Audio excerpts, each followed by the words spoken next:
Let us turn back time. On May 16, 2167, humanity's final fortress collapsed beneath the assault of the demons. The world officially fell into the apocalypse. Amid a sea of flames and endless ruins, explosions echoed non-stop. Humanity's last hope was slowly fading away. Chen, an SSS-rank lightning assassin, was already exhausted. Blood covered his face, yet his eyes still burned with the will to fight.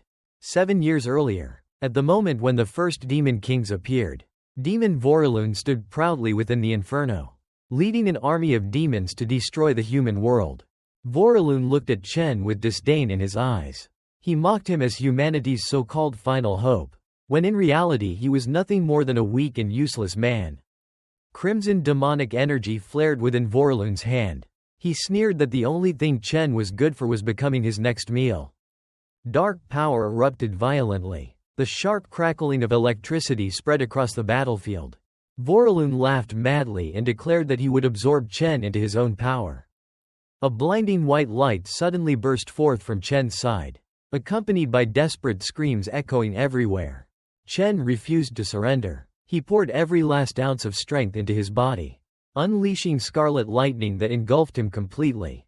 In his mind appeared the faces of the people most precious to him, his younger sister, his comrades, and his master. Every one of them had been slaughtered by demons. Chen's face twisted with killing intent and fury. Crimson lightning began flashing around his mouth. This attack is for them. Chen decided to sacrifice everything, swearing to drag this monster down with him. The SSS rank ultimate skill, Apocalypse Arc, was unleashed. A gigantic pillar of light tore through the night sky. Demon Vorlun panicked as he realized his body had been completely paralyzed. Unable to escape the range of the attack, Chen's body began breaking apart piece by piece within the blinding white light. He closed his eyes and calmly accepted his fate. Memories of his younger sister and master flashed through his mind like shattered glass, leaving behind unbearable pain in his heart. The image of his once happy family appeared before him. Chen silently apologized for not being strong enough to protect them. But now, he was finally ready to reunite with them. He blamed himself endlessly. If only he had been stronger back then. Perhaps he could have prevented the first Demon King from ever appearing. A catastrophic explosion erased everything in the surrounding area. In his final moment, he remembered a mysterious dungeon he had once missed. His last fragments of memory faded into the void. He had lost everything. Suddenly, Chen opened his eyes. Instead of hell, he found himself lying on a clean medical bed beneath the warm morning sunlight. He immediately sat up and checked his body. His hands were still wrapped in bandages. The feeling of being alive was beyond belief. Looking around the quiet infirmary room, Chen was stunned, wondering where he was. Through the window, he saw college students casually walking across the campus grounds. Chen could not believe his eyes. The world had not been destroyed. Everyone was still alive, living their normal lives as if nothing had happened. He sat silently on the bed, struggling to understand what had just happened. Chen looked at the clock. May 16, 2157. He realized he had traveled 10 years back in time, returning to his days as a college student. A strange sound echoed inside his head, resembling the static noise of a radio signal. Moments later, a digital system interface appeared before his eyes, announcing that the Devour Authority had successfully fused with him. Chen stared at the floating notification screen. This was the exact day from 10 years ago, when the catastrophe was still far away. It was also 3 years before the Demon Kings began destroying humanity. In the year 2160, Wrath, the Demon King of Rage, would appear. Memories of enormous tentacles destroying entire cities resurfaced in Chen's mind. Wrath was the one who opened the gates of hell, paving the way for the other Demon Kings to invade the human world. He was the source of all suffering. He was the one who stole away everything Chen held dear. Chen lowered his gaze to his hands, clearly feeling that his current body was real and alive. If he could kill Wrath before the Demon King opened the gates of hell, he might be able to change the entire future. Chen stared at the floating Devour Authority panel before him. Ever since he woke up, it had remained constantly in his sight. He reached out and touched the mysterious system interface filled with glowing lines of code. Instantly, a complete character status window appeared, leaving Chen utterly shocked. Chen, Level 1. But the strange part was that all of his stats, such as strength, speed, and stamina, had already reached 100. He had never seen anything like this before. For someone who had not even awakened yet, those numbers were completely unimaginable. Chen recalled the past, when he could only fight using the tiny amount of awakened power he possessed. The school he currently attended was the National Awakener University, a place reserved only for people capable of awakening. Ironically, in his previous life, Chen had studied there for 4 years without ever managing to awaken. During that time, he had constantly been looked down upon and bullied by other students. Perhaps that was why, after waking up this time, he found himself lying in the school infirmary once again, lost in thought. Chen suddenly froze as another system interface appeared before his eyes. Displayed on the screen was the information for the Lightning Assassin class. The exact same power he had possessed in his previous life. His speed and spirit stats were both maxed out. Along with powerful skills such as Flash God and Electric Blade, Chen could not hide his shock. This was his old class. He never expected his former SSS rank power to return this early. A familiar current of electricity began flowing throughout his body. Chen wondered whether all the power from his previous life had truly been carried over into his current body. The system began the class conversion process. Chen understood that it was finally time to test just how much power he truly possessed. Right at that moment, a clicking sound echoed as the infirmary door suddenly opened. A short young man wearing thick glasses rushed inside with a worried expression. It was Marlin, an E-rank awakener of the Cloud Chanter class and also Chen's roommate. The moment he saw Chen sitting up, Marlin immediately ran over in panic, repeatedly asking whether he was okay. Chen calmly replied that he was fine while secretly observing Marlin's reaction to confirm one thing, aside from himself. It seemed nobody else could see the system interface. Marlin was completely stunned to discover that all of Chen's injuries had vanished without a trace. He could hardly believe his friend's recovery speed was even faster than that of a true awakener. Looking at his non-stop talking friend, Chen realized that this truly was Marlin, his best friend from his student days. In the memories of his previous life, Marlin had been kind-hearted but rather weak. He had been killed during the very first days of the demon invasion. But now, Marlin was standing right in front of him, completely alive and healthy. Feeling the familiar warmth and hearing his friend's familiar voice, Chen finally believed that he had truly been given a second chance at life. Suddenly, Marlin remembered something important and nervously blurted out that tomorrow was the crucial ranking evaluation, and they barely had any time left to prepare. Although Chen is still considered to be someone who hasn't awakened their superpowers, Marlin still dragged him out of the infirmary because tomorrow's test results would determine whether they could graduate or not. The two of them stepped out onto the campus beneath a crimson sunset. The lively scenery of the university spread out before them, filled with countless students training their abilities, sparring matches on the grassy fields, laughter echoing everywhere. Everything created the peaceful atmosphere Chen had missed for so many years. Looking at the crowd ahead, Chen quietly muttered that it had been a very long time since he had seen this many people still alive. The strange comment startled Marlin, making him think his friend had just woken up speaking like a horror movie character. Laughing awkwardly, Marlin shoved Chen forward and said, "All right, stop saying creepy stuff already. Let's walk around campus so you can clear your head." Chen silently walked along the narrow path. He had already lost everything once before, and this time he swore he would protect this peaceful world no matter what. He understood better than anyone that if he continued living weakly like he had in his previous life, the future filled with destruction and death would inevitably repeat itself again. I can't keep hesitating anymore. I need to find a way to level up immediately.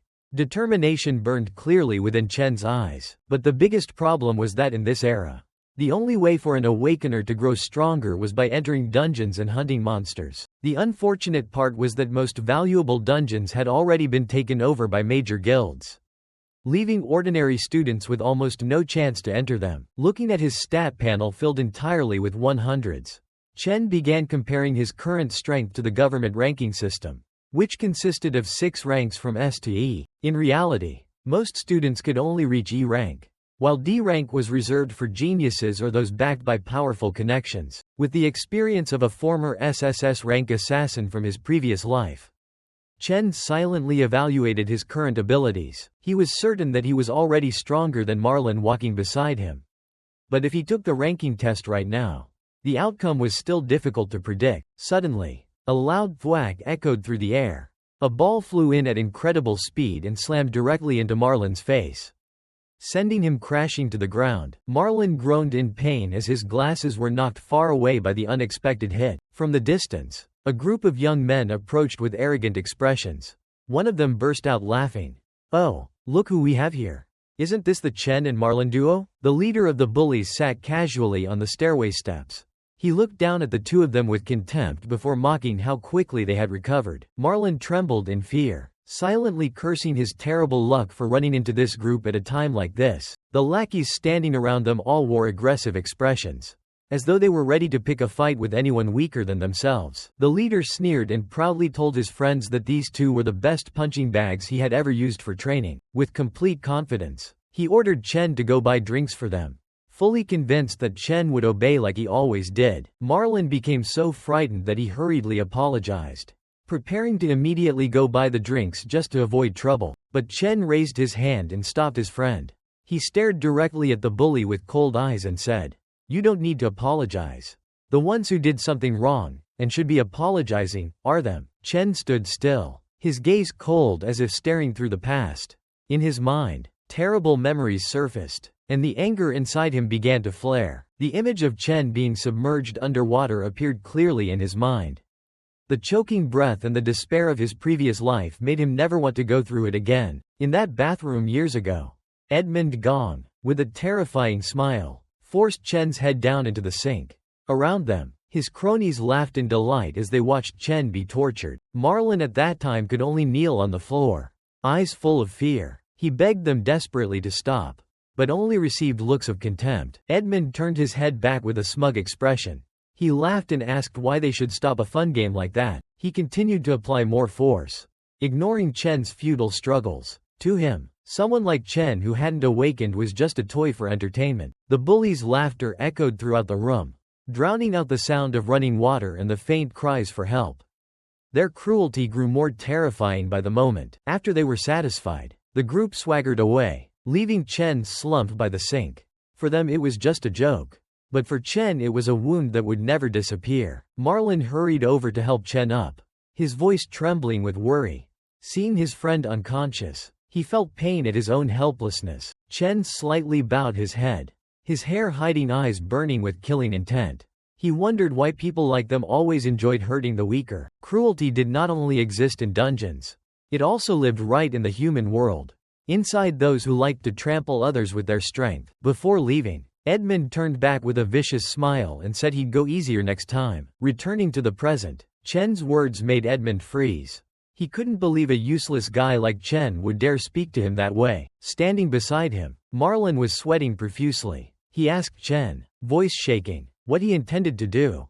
Chen's current aura made him feel extremely frightened. Edmund began activating the power of an E-rank awakener. His arm turned into a rough wooden layer, emitting a strange green aura, the symbol of the Flower Warrior class. Chen's eyes shifted to a cold red. A dangerous power seemed to be awakening inside that seemingly frail body. Chen knew perfectly well Edmund only bullied others by relying on his brother, the student council president. He himself wasn't truly frightening at all. The crowd around began to gather, eager to watch Chen get beaten as usual. In their eyes, the outcome was already obvious. Jeers continued to ring out aimed at the two useless students who had just left the infirmary. No one knew they were about to witness something unprecedented at the school. Edmund stepped up close to Chen, his shadow falling over him. He sneered when he saw Chen still standing without fleeing. He barked, asking what Chen had just said.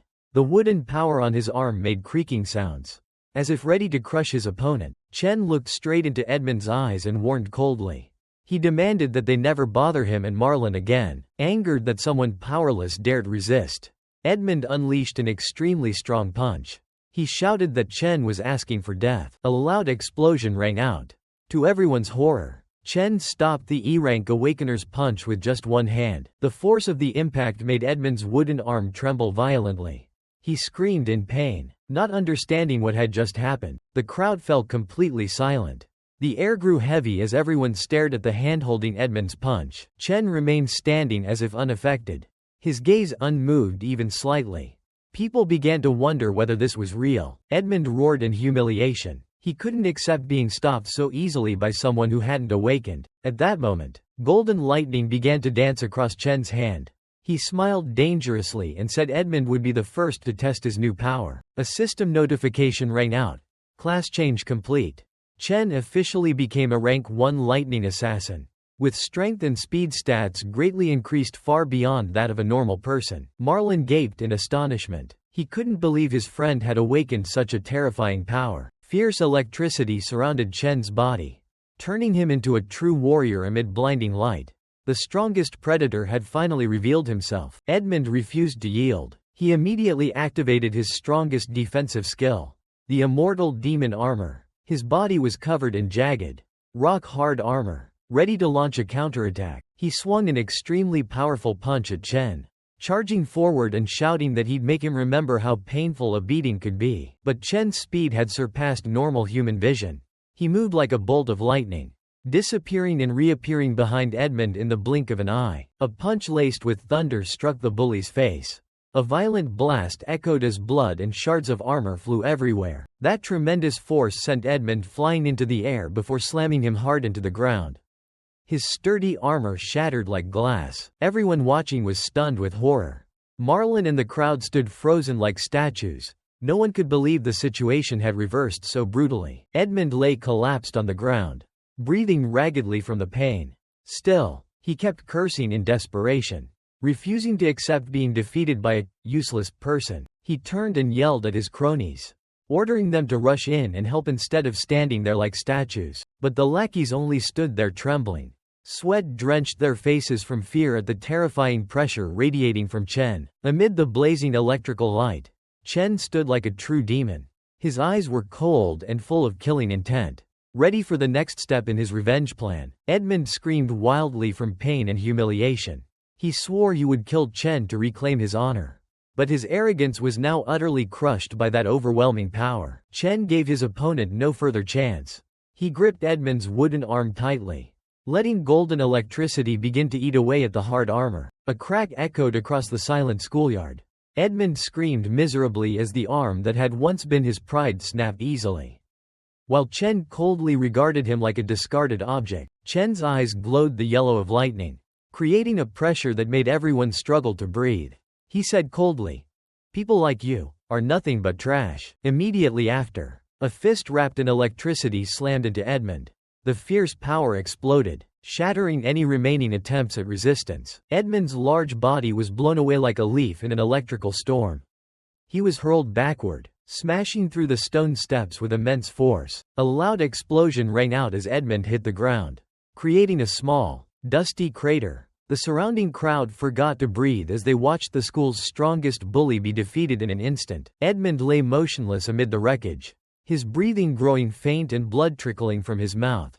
His once fierce face now showed only fear and despair. Marlin fell to his knees, eyes wide behind thick glasses. He couldn't believe the friend he had always thought needed protection had become so terrifying and powerful. Marlin muttered in amazement, his voice trembling. The image of the weak Chen had completely vanished, replaced by a warrior full of killing intent. He had no idea when Chen had grown so strong. Chen stood silently, looking at his bloodied hands with a calmness as if it were perfectly normal. He felt no remorse, only quietly calculating something. A hazy status panel appeared before his eyes, displaying the parameters that had just been activated. Chen began to synthesize what he had learned from this trial. The first thing Chen realized was that he could freely switch to the Lightning Assassin class at any time. This was a huge advantage that would always give him the upper hand in battle. Second, although the system showed he was only rank 1, his current physical power was enough to defeat an E-rank Awakener. That indicated his true strength was far greater. However, a new issue arose that made Chen think. Things didn't seem to be unfolding exactly as he expected regarding the leveling system. Chen looked at the status panel, which remained unchanged after the fight, and suspicion welled up inside him. He had clearly won, yet the stats stayed frozen and did not increase. A cold thought formed in his mind. Perhaps true leveling required a far more ruthless act, not merely knocking an opponent unconscious. When Chen summoned a blazing electric sword in his hand, Marlin and those around immediately screamed in panic. They felt the terrifying killing intent radiating from the youth. The electric blade pressed against Edmund's throat as he lay dying. Its heat began to burn his skin.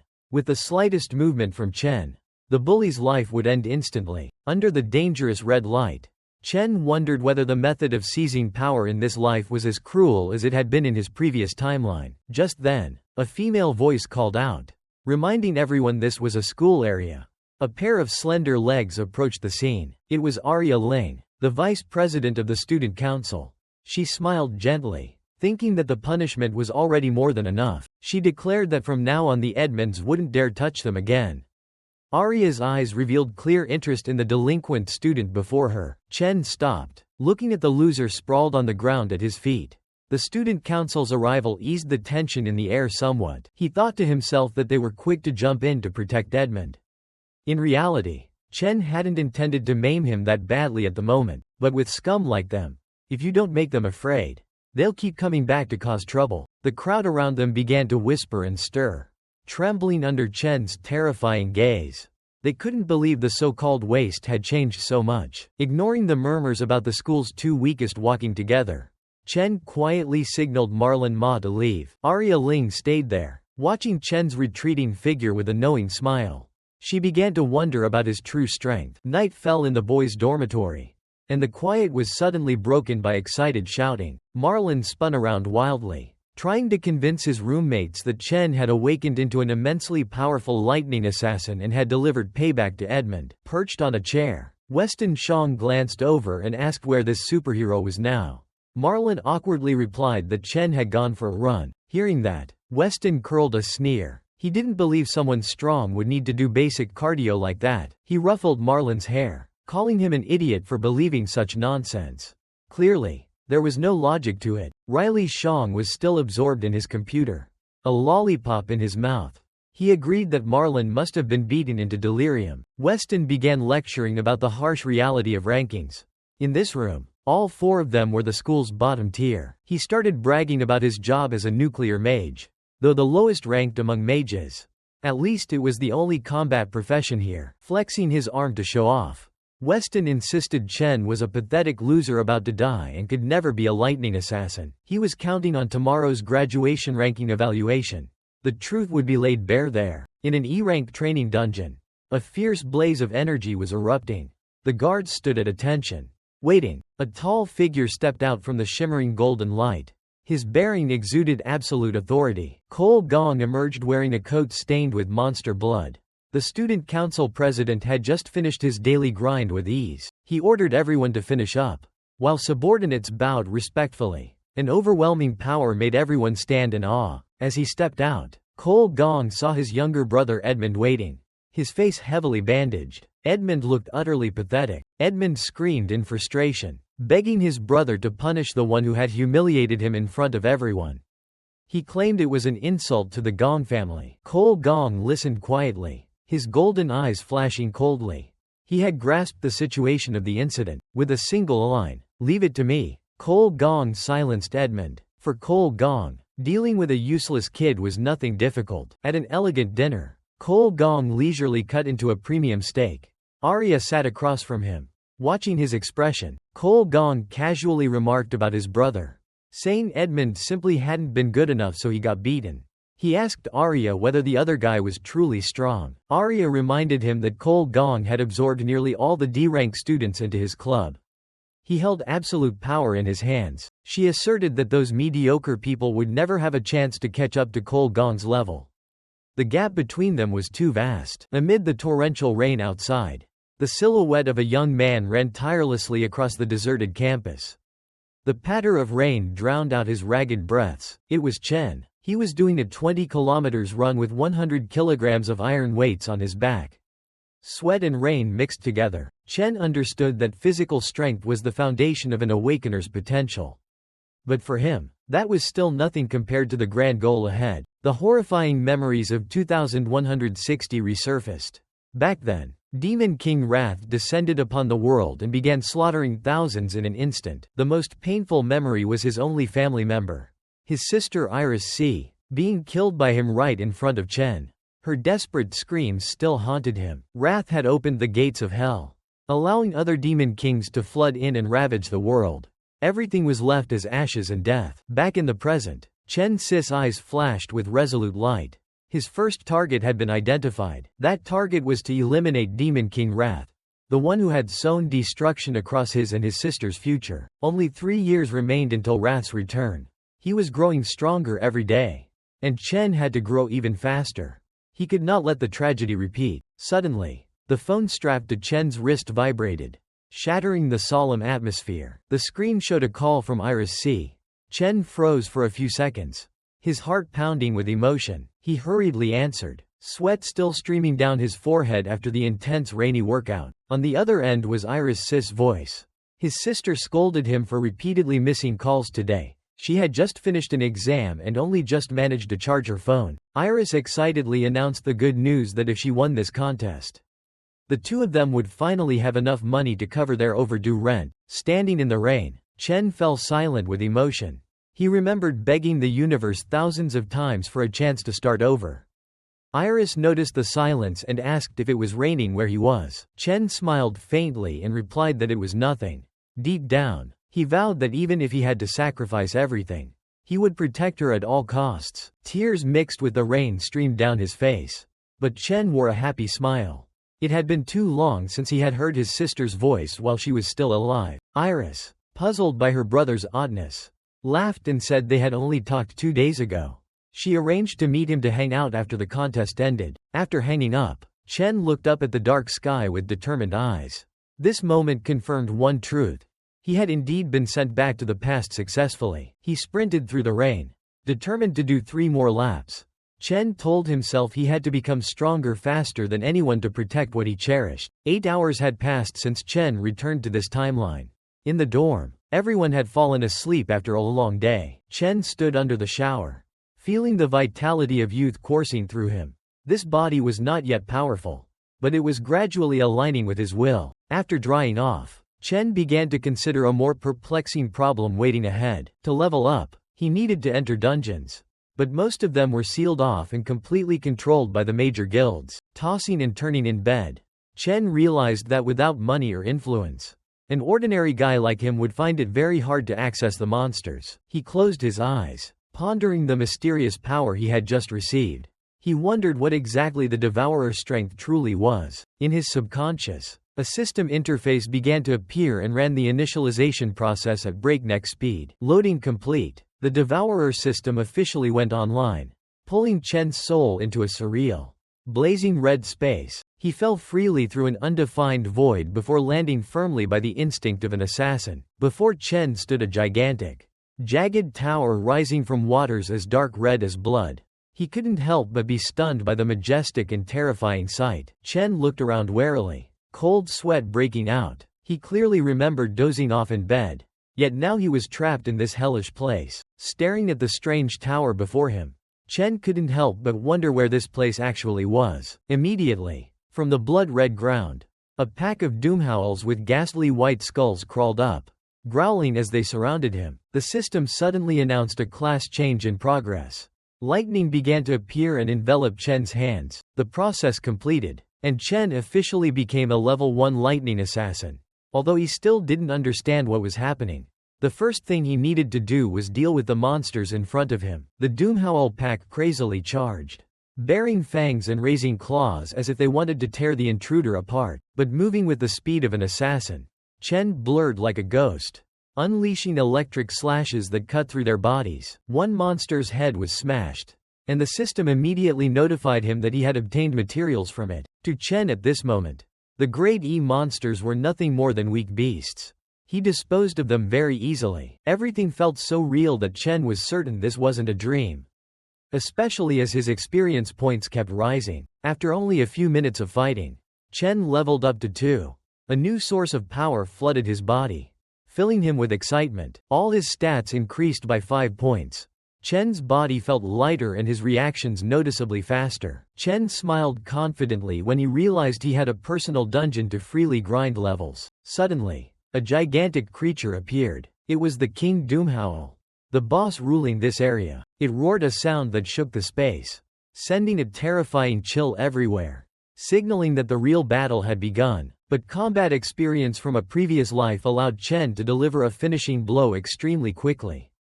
A large amount of experience immediately poured toward him. After defeating the boss, Chen directly reached level 3 and received many rare items. He thought to himself that killing bosses was indeed far more effective. In a short time he had risen 2 levels. Unexpectedly, a red line of text appeared right above the boss's corpse. Can be devoured. Chen's eyes widened in surprise. This was a completely new feature he had never seen before. He wondered what devouring meant, and whether it had anything to do with the gluttony power. Chen reached out his hand toward the monster's corpse. A strong light instantly appeared in his palm. He began to feel a strange connection between himself and the King Doomhowl's corpse through the power of gluttony. A vortex of energy appeared, madly sucking the boss's corpse inward. Chen clenched his fist as the absorption process neared completion. A devouring complete notification popped up, accompanied by a class card belonging to the very boss that had been slain. Chen was stunned to realize he could not only kill monsters, but also turn their powers into his own. His eyes were filled with amazement at this absurdly excessive ability. Then Chen suddenly remembered seeing a similar power in the past.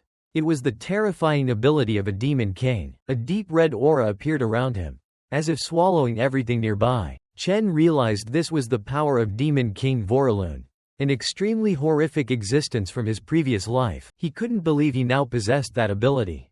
Chen's heart raced with excitement. According to the rules of this world, each person could only have a single class for their entire life. But now, 2 different class cards appeared before Chen at the same time. A crazy thought popped into his head.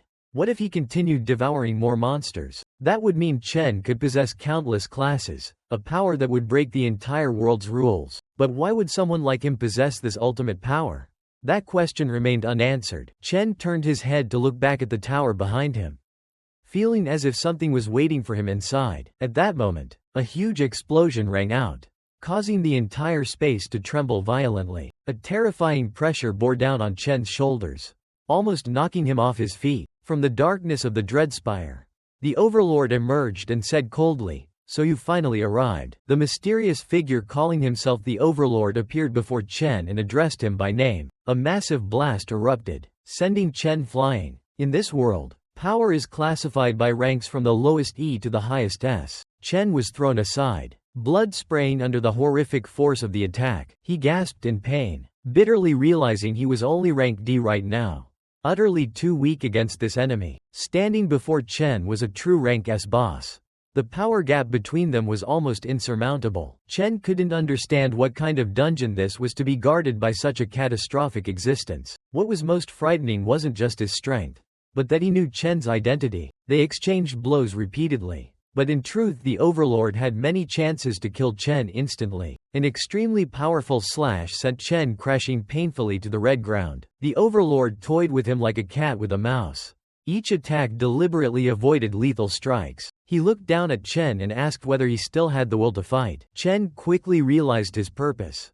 This monster didn't want to kill him, it wanted to force him into submission. The Overlord made an offer. He wanted Chen to stay in the Dreadspire and guard it with him if he wanted to survive. But with the pride of a warrior, Chen would rather die than be imprisoned in this hell. In response to that defiance came a slash so fast Chen couldn't see it. A long cut instantly opened on his shoulder, blood spraying everywhere. The Overlord said only Chen was capable of entering this place, which was why he had spared his life until now. The purple energy from the corpses of the surrounding monsters began to fly toward the Overlord. His power continued to grow as he issued his final warning. He forced Chen to choose: either be loyal and stay, or be crushed immediately. Lightning flashed in Chen's determined eyes. He had his answer. Chen chose to kill the monster. He lunged forward with a determined roar. In his eyes there was no longer fear or intent to surrender. How foolish! The Overlord roared, commanding enormous boulders to hurl toward Chen. Chen focused all his spirit, moving with extreme speed as his body became shrouded in lightning. The clash of metal rang piercingly amid the chaotic sky. Though completely outmatched, Chen gradually got a feel for his opponent's attack rhythm. He discovered each of the Overlord's strikes required about 0.4 seconds to wind up. Using that brief moment, Chen repeatedly dodged the death scythe descending upon him. He also found another flaw: after each attack, The Overlord had a roughly 0.2-second recovery window. As long as he timed it right, Chen could counterattack. The Thunderblade activated. Chen charged and drove it straight into the Overlord's chest. The full-force strike produced a paralyzing effect, enough to immobilize an S-rank foe for a few brief seconds. Immediately after, the Thunderstride skill activated, increasing Chen's speed tenfold. Chen poured all his remaining strength into a charge toward the light on the horizon. It was the only escape he had observed, and he wagered his life on it. Chen's hand trembled as he nearly touched the light of hope, but at that moment, the light suddenly vanished. The Overlord reappeared behind Chen, coldly saying that the escape was merely an illusion meant to deceive him. He seemed impressed by Chen's analytical ability but insisted this place had never been a normal dungeon. Chen went silent as he realized all his calculations had been manipulated by the Dreadspire. The Overlord's true form gradually revealed itself. He was Infernal Rakshasa, a terrifying S-rank stellar warrior. The sight left Chen utterly stunned. That form was Demon King Vorlon from his memories. A memory from a past life surged back. It was the final, brutal battle against the Demon King Vorlon. A demonic face with blazing red eyes appeared. Vorlon, humanity's eternal enemy, harbored a terrifying source of dark energy. During the fight, he constantly shifted between multiple powerful classes, rendering every human attack ineffective. Waves of destructive energy erupted, obliterating everything nearby. His power surpassed all natural laws. From thorned, dark vines steeped in evil energy, a grotesque entity rose, ready to devour the soul of anyone in its path. Chen recalled that moment clearly. The form of his old enemy now manifested in his mind. He looked deep within himself, trying to understand the strange connection between him and this dark force. Before Chen now stood the Infernal Rakshasa, a massive creature clad in jet-black armor with streams of purple fire surrounding it. It stood there, towering like a god of destruction, radiating an oppressive aura that made it hard to breathe. Chen was stunned to realize that if this devouring power once belonged to Vorlon, it had now merged with his body. He wondered where he was. Could this endless crimson space be the world inside his own mind? The Infernal Rakshasa curled its lip, revealing razor-sharp teeth. It acknowledged the young man's sharpness and iron will. You are fully deserving of everything in this place, the demon's voice declared with authority. A golden key glittering with a red gem appeared. It was the SSS-ranked Chronorift key, a unique item used to open the entrance to Dreadspire. Rakshasa pointed toward the gigantic tower behind them. He revealed that the strongest demons Vorlon had swallowed were sealed there. Chen stared at the floating key. Rakshasa wanted him to devour them all to continue increasing his power. He took hold of the dangerous gift, feeling suspicion rise within. Why would a demon like him want to help me? Rakshasa turned his back, his silhouette fading into a blood-red mist. He bitterly recalled how the Demon Kings had wiped out his race out of greed. He had waited a long time for a chance at revenge, and now he gambled everything on Chen, the only one capable of carrying it out. Chen stood frozen. Had he just referred to him? Who was that person? Really? He tried to call out, but the demon's form vanished. All answers lie within Dreadspire. Go find them yourself. Rakshasa's voice dissolved along with the collapsing space. Rakshasa's body began to disintegrate into countless purple shards of light. He passed on his final will. Take my power and make them pay. Take his power? Chen froze, his hand still reaching as if to hold onto an unresolved truth. Rakshasa's face suddenly grew fierce. He ordered Chen to open the Dreadspire gate and devour every entity inside, before disappearing completely. He warned that the demons in the tower would show no mercy like he did. They were the most cunning and brutal creatures, but Chen must overcome them all. Defeat every enemy to stand atop the summit. Amid the crimson mist, ghosts of fearsome demons roared. The mission was clear. Devour until the last demon king. Only then would Chen be worthy of the power. Rakshasa fully dissolved, leaving purple embers drifting in space. He had placed all hope on his successor. In Chen's hand, a devouring status bar appeared. Purple electricity began to spread across his body. The system announced level up. A pillar of golden light enveloped Chen, marking a breakthrough upgrade to level 10. His gaze grew cold. Rakshasa's legacy now belonged to him. Ready for the challenges ahead, the devouring process completed. The Infernal Rakshasa card appeared with astonishing stats and ultimate skills like devouring death. I'll make them pay in blood, Chen muttered, then suddenly opened his eyes. The alarm clock blared repeatedly, shattering the dream. He jumped up on the bunk, drenched in sweat but fully alert. Chen realized he was back in his familiar dorm room. Outside the bed, his roommates were rushing to prepare for the evaluation.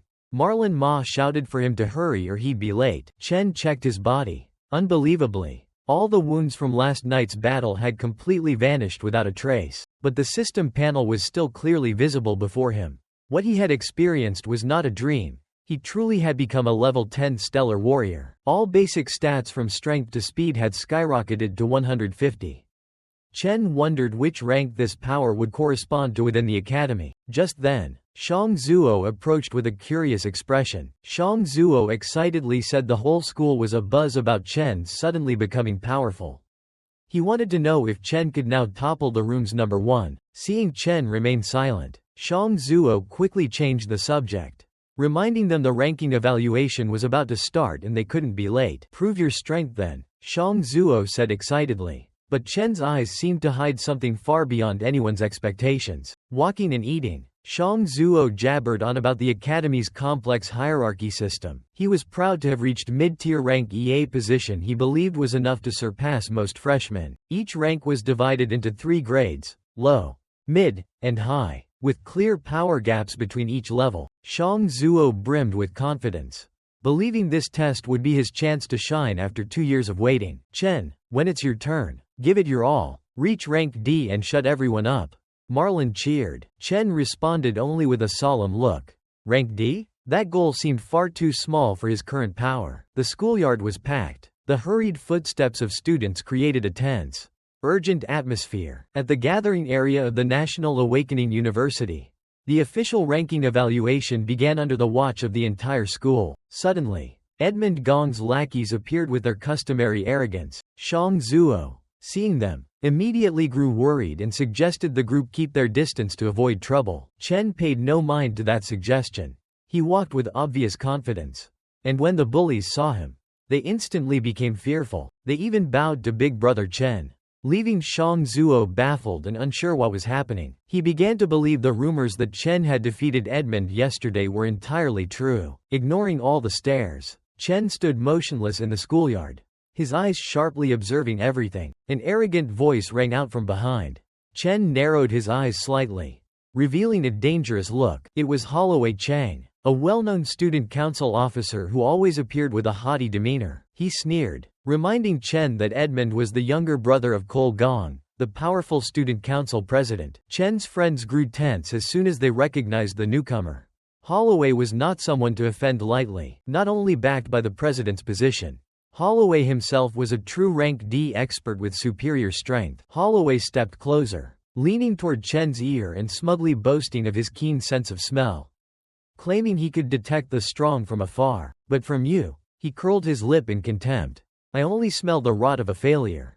Someone who will forever decay at the bottom of society. Despite the insults, Chen kept a terrifyingly calm expression. He retorted sarcastically, asking whether Holloway was a man or a dog to be sniffing around like that. Offended, Holloway's face immediately darkened and he shouted in anger. He hadn't expected a trash like Chen to dare openly talk back to him. At that moment, a commanding voice rang out from behind, ordering Holloway to stop. The sudden appearance caused the atmosphere to instantly subside. It was Cole Gong, the student council president, with an imposing demeanor. He stated that he'd examined the matter carefully and knew Edmund was the one who started the trouble, not Chen. Cole Gong coldly demanded Holloway accept the outcome. If you're wrong, you accept punishment. Holloway, spiteful but resigned, still bowed his head to obey this authoritative president. Cole Gong closed the dispute with a sharp glance. His prestige at the academy was absolute. No one dared resist. Chen Si quietly watched the student council group leave. His blood-red eyes showed no emotion. Despite having just endured a tense confrontation, the loudspeaker announcement echoed across the schoolyard. The official ranking assessment exam had begun. Students would enter the teleportation gate in order of their student numbers. As he walked away, Holloway didn't forget to sneer, treating Chen as nothing more than easy prey. Cole Gong walked beside him, silently preparing for his own test. From above, the hall revealed the bustle of thousands of students. Everyone's attention was focused on the evaluation platform that would decide their futures. From a luxurious observation room, Stephen Yuan, a middle-aged man with a long scar on his cheek, and Arya Ling watched the exam. Stephen wondered if there would be any truly outstanding candidates this year. Arya Ling took a gentle sip of tea, her violet eyes showing clear anticipation. She judged that this year's exam would surely have many interesting things to watch. An hour later, the name Weston Xiong was called.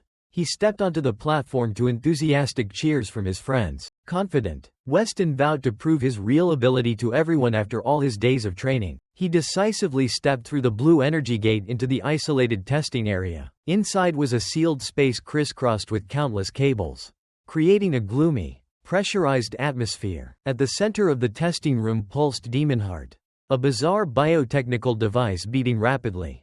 This was what would measure the student's entire energy. Weston didn't hesitate. He braced himself and unleashed his strongest attack with all his current power.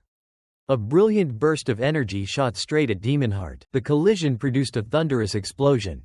Demon Heart took the full impact, its pulses becoming more frantic than ever. The energy was fully absorbed by Demon Heart and transmitted through the cable system for data analysis. Red lights ran along the conduits to the external processing equipment. The system emitted a tone indicating processing was complete. The results were about to be displayed on the large screen before the entire hall. The screen showed Weston Zhang's result. Rank E mid-tier. A fairly ordinary result by the Academy's standards. Supervisors recorded the parameters but were still waiting for another important index. The crowd began to whisper and speculate about the result. The students below were excited, awaiting the most enticing part of the assessment to be revealed. The screen switched to measuring potential, the highest limit a student could reach in the future. Numbers began dancing across the electronic board. A golden C appeared. Weston's potential ranked C, meaning he had a chance to join the nation's special training programs. Weston stepped out of the teleportation gate with a disappointed look. After 2 long years, he still hadn't made any progress toward the D rank he had hoped for. The next name was called for testing. Meanwhile, in a corner of the stands, Marlon Ma and his friends tried to console each other over their less than encouraging results. Marlon and Riley Xiong reluctantly accepted the reality that their group was stuck at rank E. They worried that no one this year might break through to rank D. Suddenly, the screen exploded with the completion announcement displaying numbers that shocked the entire hall. Everyone gaped in astonishment at the rank that appeared. The first rank D of the year had appeared. A student had just achieved rank D basic tier with a potential of B, sending the stadium into an uproar of cheers. A few minutes later, Holloway Chang strode out with a smug smile. His result was even more impressive. Rank D basic tier with potential up to A. He laughed triumphantly amid everyone's admiration. The 2 supervisors below looked extremely pleased. They judged this year's class to be a real goldmine, possessing too many rank D talents with combat potential. Attention suddenly shifted to the next named contestant. He walked steadily onto the stage, drawing every gaze from the thousands of eyes. It was Cole Gong, the student council president and son of the prestigious Imperial Guild leader. The hall erupted as the number 1 genius appeared. Chen Si stood among the crowd, silently observing his most formidable rival. His red eyes narrowed slightly, as if awaiting Cole Gong's performance. Murmurs rose non-stop about Cole Gong having achieved rank D 2 years ago. Everyone was curious whether he could break the school's highest record. Rank D mid-tier. Cole Gong faced the measuring device with sharp eyes and absolute confidence. He prepared to unleash a decisive strike to assert his unrivaled position at the academy. Cole Gong calculated silently. He decided not to display his full power now, saving it for graduation, the moment a spectacular debut would make the biggest splash. Though he held back deliberately, Cole Gong's eyes still flashed with absolute confidence. He was certain that even without full force, the school's record would sooner or later be crushed by him. The instant the attack landed, the energy analysis system recorded massive fluctuations. Brilliant columns of energy waves danced across the screen, signaling an unprecedented result. The seasoned judge was stunned, sweat beading on his brow as he witnessed strange colors emanating from the measuring device. He stammered, unable to believe the meaning of those readings. And then, the final result appeared gloriously. Rank D high tier with potential reaching S, an unimaginable figure for an ungraduated student. The whole hall seemed to explode in shock. Cheers roared everywhere as people realized they just witnessed a genius with the highest S-level potential. something only millions of awakened individuals possess. Holloway Chang and his followers screamed in excitement, continuously praising their president. The school's record had been convincingly broken. The surrounding crowd was still stunned. Many felt envious but also full of admiration. Chen Si stood quietly amid the sea of people, his face unchanged by the feat. The assessors hurriedly re-verified the data once more to ensure no mistakes. They immediately discussed reporting this result to higher authorities given its enormous significance. This news would surely dominate the headlines tomorrow. A false awakener with S-level potential was not only the school's asset but a national treasure. Especially since he was the son of the Imperial Guild chairman. Cole Gong emerged from the testing room with a proud expression. This result was entirely within expectations, further consolidating his royal status. High above, Stephen Yuan excitedly affirmed that this year's evaluation was truly a goldmine. He couldn't hide his excitement seeing such a talented younger generation. Stephen turned to ask Arya Ling, thinking she was here because she knew beforehand of Cole Gong's S-level potential. He gave a knowing smile to the beautiful student council president. However, Arya Ling shook her head slightly in refusal. She insisted her purpose for being here was not because of Cole Gong. Arya's violet gaze sharpened as she admitted she was actually watching someone else. Someone she believed would bring an even bigger surprise than Cole Gong. Her gaze pierced through the crowd, settling directly on Chen Si's position. As the loudspeaker announcement rang out, the name of the next person to step onto the evaluation platform was called. Chen Si. The name echoed through the charged air. Chen looked up calmly. He knew this was the moment to change the rules of the game at this school. Chang Di, wearing a contemptuous smile, stepped forward and taunted, telling Chen to at least bring some glory back to his shabby dormitory. He laughed loudly, mocking the group as nothing more than weak E-rank losers gathered to be the school's joke. The electronic board clearly displayed the results for Weston, Riley, and Marlin. All of them only reached E-rank. Marlin, furious, shouted directly at him that just wait. Chen would make everyone fall silent. The name Chen Si appeared on the screen, and he quietly walked through the gate into the measurement room. Outside, his friends watched anxiously, unsure whether Chen could pull off a surprise. Inside the machine room, Chen walked among tangled cables connected directly to a strange device. It was the demon heart, the core of the measurement system. With a demonic eye staring menacingly, Chen's eyes suddenly turned red, his aura visibly shifting as the system began to scan. In this world, the graduation exam is the only chance for Awakened to get noticed by the major guilds. The rules were strict. Teams of up to 10 could form freely, and the top team would be directly recruited into the prestigious Imperial Guild. But beyond classifying strength, the test had a much larger purpose: selecting teammates for the real combat trials at graduation. Chang Di remained outside with a smug look, satisfied with his own D ranking. He boasted that his team had gathered 9 of the strongest D rankers this year, almost certain to take first place. Even Cole Gong, the academy's prodigy, was surrounded and praised by the crowd. In complete contrast, Chen's group stood quietly in a corner, as if cut off from all attention. Marlin fidgeted, constantly adjusting his glasses, anxious because Chen had been inside far too long with no result. The screen displaying Chen's results remained blank, with no response, making the atmosphere even tenser. Students began to whisper, mocking that maybe Chen was so weak the system couldn't measure him. Chang Di sneered, telling Cole Gong not to waste time waiting and that he should leave. Cole Gong also started to lose patience and gave a slight nod in agreement. At that moment the screen suddenly glitched,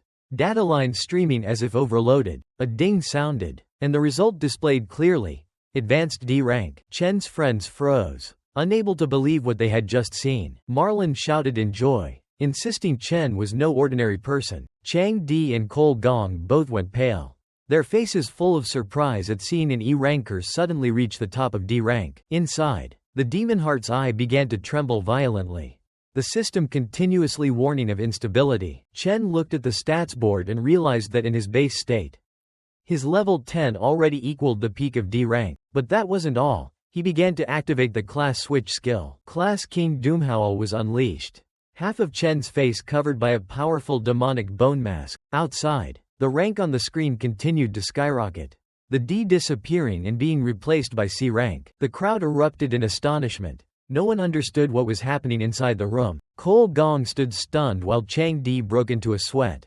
muttering that he couldn't believe it. The instructors and technicians panicked. They had never seen the system behave so irregularly. The machine's demonic heart convulsed constantly, leaking a fluid as if it were terrified. Chen smiled faintly. If King Doomhowl reached C rank, the other two classes would surely be even stronger. A burst of purple-black energy exploded as Chen shifted into his current strongest class, Infernal Rakshasa. The demon heart's eye widened, trembling under the tremendous pressure from the newly awakened Demon King. A colossal vortex of energy rose up, shaking the entire building and sounding like rolling thunder. Chen's friends fell to their knees. They felt that this was no longer a normal test but the birth of a legend. The external measurement screens were utterly shattered, data streams overlapping each other in chaotic disorder. But amid the chaos, a blazing golden S flashed, potential far beyond any limit human instruments could gauge. Seeing the error on the screens, the technicians screamed in alarm, unable to believe their eyes at another person showing S-tier potential. Cole Gong stood motionless, his eyes stunned as he realized his record was being threatened by someone once regarded as trash. The system kept issuing red alerts. The overload was pushing the demon heart to its absolute limit. Everything collapsed entirely. A system error message appeared like a full stop for the Academy's most advanced measuring device. The measured values had exceeded processing capability, becoming an indeterminate value beyond standard metrics. And 3S letters appeared on the screen. The crowd outside could only stand in stunned silence as murmurs spread everywhere. A massive explosion followed, blowing the measurement room door off in a cloud of thick smoke and dust. Staff panicked and rushed inside. Fearing for the safety of the student trapped within, they quickly assessed the situation, hoping the teenager had survived the blast. The chief technician was stunned to see Chen still standing amid snapped cables. But more terrifyingly, the demon heart, the system's core, was completely drained and had ceased functioning. Everyone wondered whether today's overload had caused the prized device to explode. Only Chen knew the truth. He smiled faintly, realizing he'd gone a bit too far activating the Infernal Rakshasa class. But in return he gained a major benefit. The Devour strength had consumed the machine's core, granting him the extremely rare A-tier Lux Demon Heart skill. The new energy began to fuse into his body, creating an invisible pressure that spread outward. Chen's eyes turned an ethereal blue, and the newly acquired skill activated instantly. When he stepped outside, his vision flooded with information, the levels and ranks of everyone appearing clearly. Chen calmly observed the crowd, silently thanking the ill-fated machine for giving him a useful tool. His gaze stopped at Cole Gong. A C rank label hovered above him. Chen murmured, "It turns out you were hiding strength too." On the high platform, the instructors awkwardly announced the test's postponement, asking the remaining students to return the next day. They tried to avoid the truth, blaming equipment malfunction instead of admitting the presence of an overstandard individual. Meanwhile, Chen's friends were ecstatic. They believed their friend had actually been a concealed genius all along. But Chang Di, the arrogant one, refused to accept it, loudly accusing Chen of causing trouble and sabotage. He shouted that Chen had deliberately damaged the machine to cover up his own weakness. Sparks began to dance across Chen's hands. He had lost patience and was ready to teach the loudmouth a lesson. Suddenly, a low voice rang out, cutting through the tense air. It was Cole Gong, demanding that Chang Di show respect to his future teammate. The entire hall fell silent at Cole Gong's words, while Chang Di stood stunned, unable to understand why a prodigy would side with Chen. Cole Gong smiled, extended his hand, and said, "Join my team. Together we'll shatter every record in this academy." Chen looked at the outstretched hand, his gaze cold as if he'd seen through every hidden motive. Cole Gong, the powerful student council president, suddenly extended a direct invitation to Chen to join his elite team right in front of everyone. The whole school knew that a spot on Cole Gong's team was almost a guaranteed ticket to victory in the upcoming graduation exam. The news exploded like a bomb, sending the crowd into an uproar. Others had to fight tooth and nail, even resorting to tricks for a slim chance. Yet Cole Gong proactively invited someone who had just ruined the measuring device. All eyes turned to Chen, full of envy and curiosity. No one understood what was so special about him to receive such favor. Chang Di, standing beside Cole Gong, began to worry. He understood that if Chen joined, his position on the team could be replaced. Suppressing his resentment, The underling forced a smile and prepared to reach out and welcome the new member as the leader wished, but Chen's reaction exceeded all expectations. He brushed the man's hand away and said coldly, "Not interested." The space fell silent instantly. Cole Gong froze, his amber eyes narrowing, danger flashing across his face at the blunt refusal. Chang Di angrily berated Chen for daring to look down on the academy's strongest team. But Chen remained indifferent, paying him no mind. Chen turned his back and left, leaving a cold warning that they were bothering him and would do well to stay away. This insult enraged Chang Di. He shouted in vain after Chen had gone, leaving a tense atmosphere behind. The students nearby couldn't believe their ears. They thought Chen was being arrogant to refuse the student council president. However, Chen's C-rank results made many rethink. They began to suspect he had goals beyond simply relying on others. In another corner, those who disliked Cole Gong's group's arrogance felt pleased. Chen's action struck a heavy blow to their pride. Cole Gong watched Chen's retreating figure, a faint smile tugging at his mouth, as if intrigued by the situation. He realized the other wasn't simple. From above, several influential figures in the academy were quietly observing the whole affair. Stephen Yuan, a veteran hunter with a long scar across his face, sighed with regret that two talents couldn't cooperate to create a miracle. Beside him, Ling Yu showed interest in the development. To her, Chen's resistance felt fresh and more appealing. Chen knew Cole Gong well, a person who got everything easily. Being publicly refused was like a direct blow to his pride. She knew Cole Gong wasn't the kind of person to let this go. Chang Di kept criticizing, claiming Chen had only been lucky because of a system error and couldn't be a true C rank. But Cole Gong thought differently. He began to consider the worst possibility, if that power was real.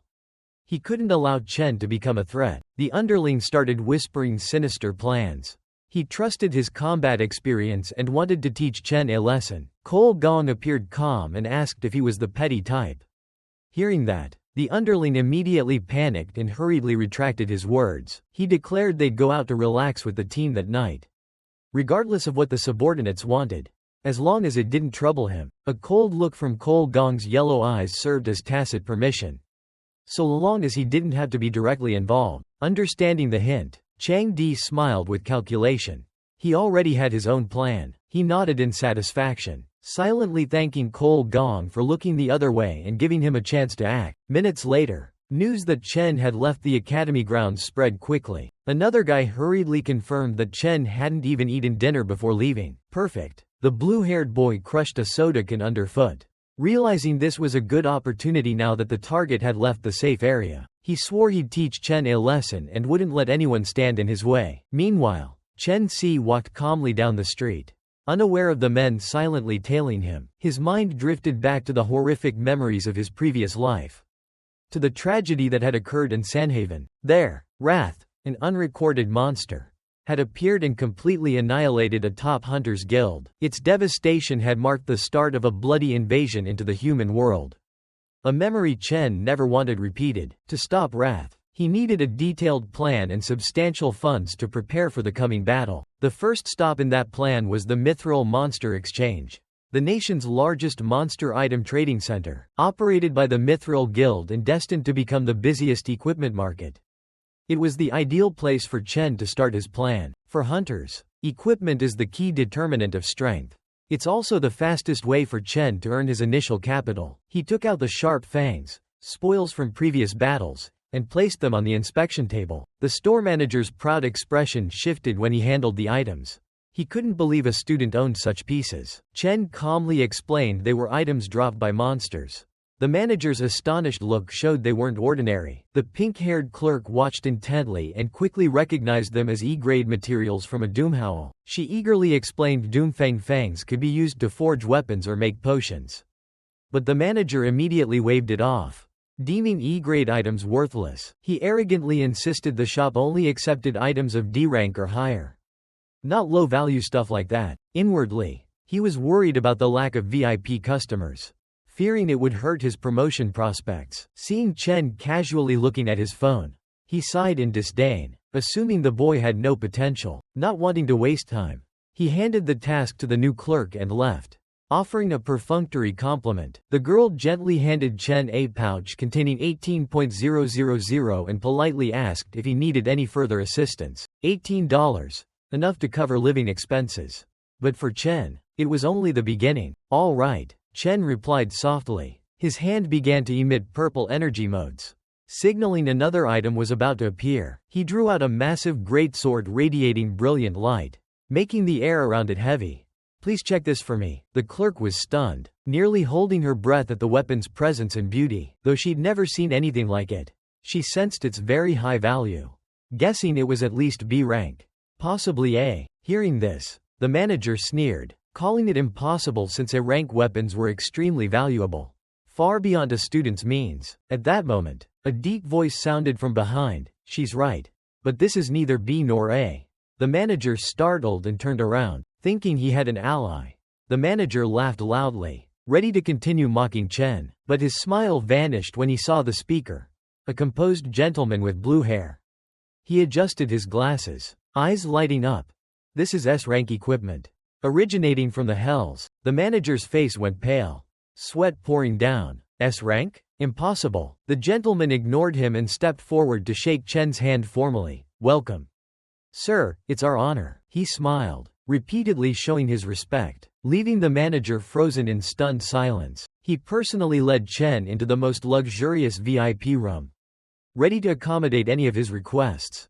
Leaving the clerk still carefully holding the sword, Chen followed with a slight smile. The person he needed to meet had finally appeared. Everything was unfolding exactly according to his plan. The man's identity was gradually revealed. Dao Cheng, leader of the Mithril Guild. A big fish had finally taken the bait. In Mithril Exchange's VIP room, manager Theo Cheng sat across from Chen Si. On the table lay a precious S-grade weapon, and Theo Cheng asked how much Chen intended to sell it for. Chen Si remained as calm as ever. He casually stated the price, $1 million. The answer stunned Theo Cheng. He couldn't believe an S-tier piece of equipment could be priced so low. Theo Cheng hastily explained that even A-grade items were already worth millions, and this S-grade sword should be worth tens of millions on the market. Enough to spark a bloody fight. But Chen Si immediately cut him off, saying he didn't intend to sell it. He only wanted to use it as collateral to borrow $1 million for 1 month. This proposal made Theo Cheng look at Chen differently. A college student with such bold, mature thinking? Theo Cheng assessed silently. Clearly Chen didn't want to lose the sword. He was far smarter than he looked, maybe a wealthy heir hiding his identity or a mysterious genius. Either way, he wasn't ordinary. Chen Si continued with terms.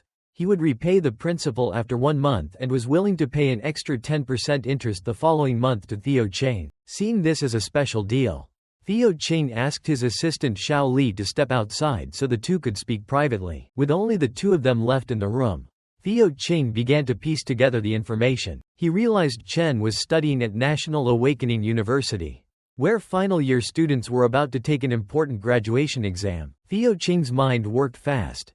That exam would take place in exactly 1 month, and the prize for first place was $1 million. Matching perfectly the amount and term Chen proposed. A knowing smile appeared on the seasoned manager's face as he gradually understood the young man's plan. Theo Cheng looked Chen Si straight in the eye and asked if he was certain he'd win the upcoming exam.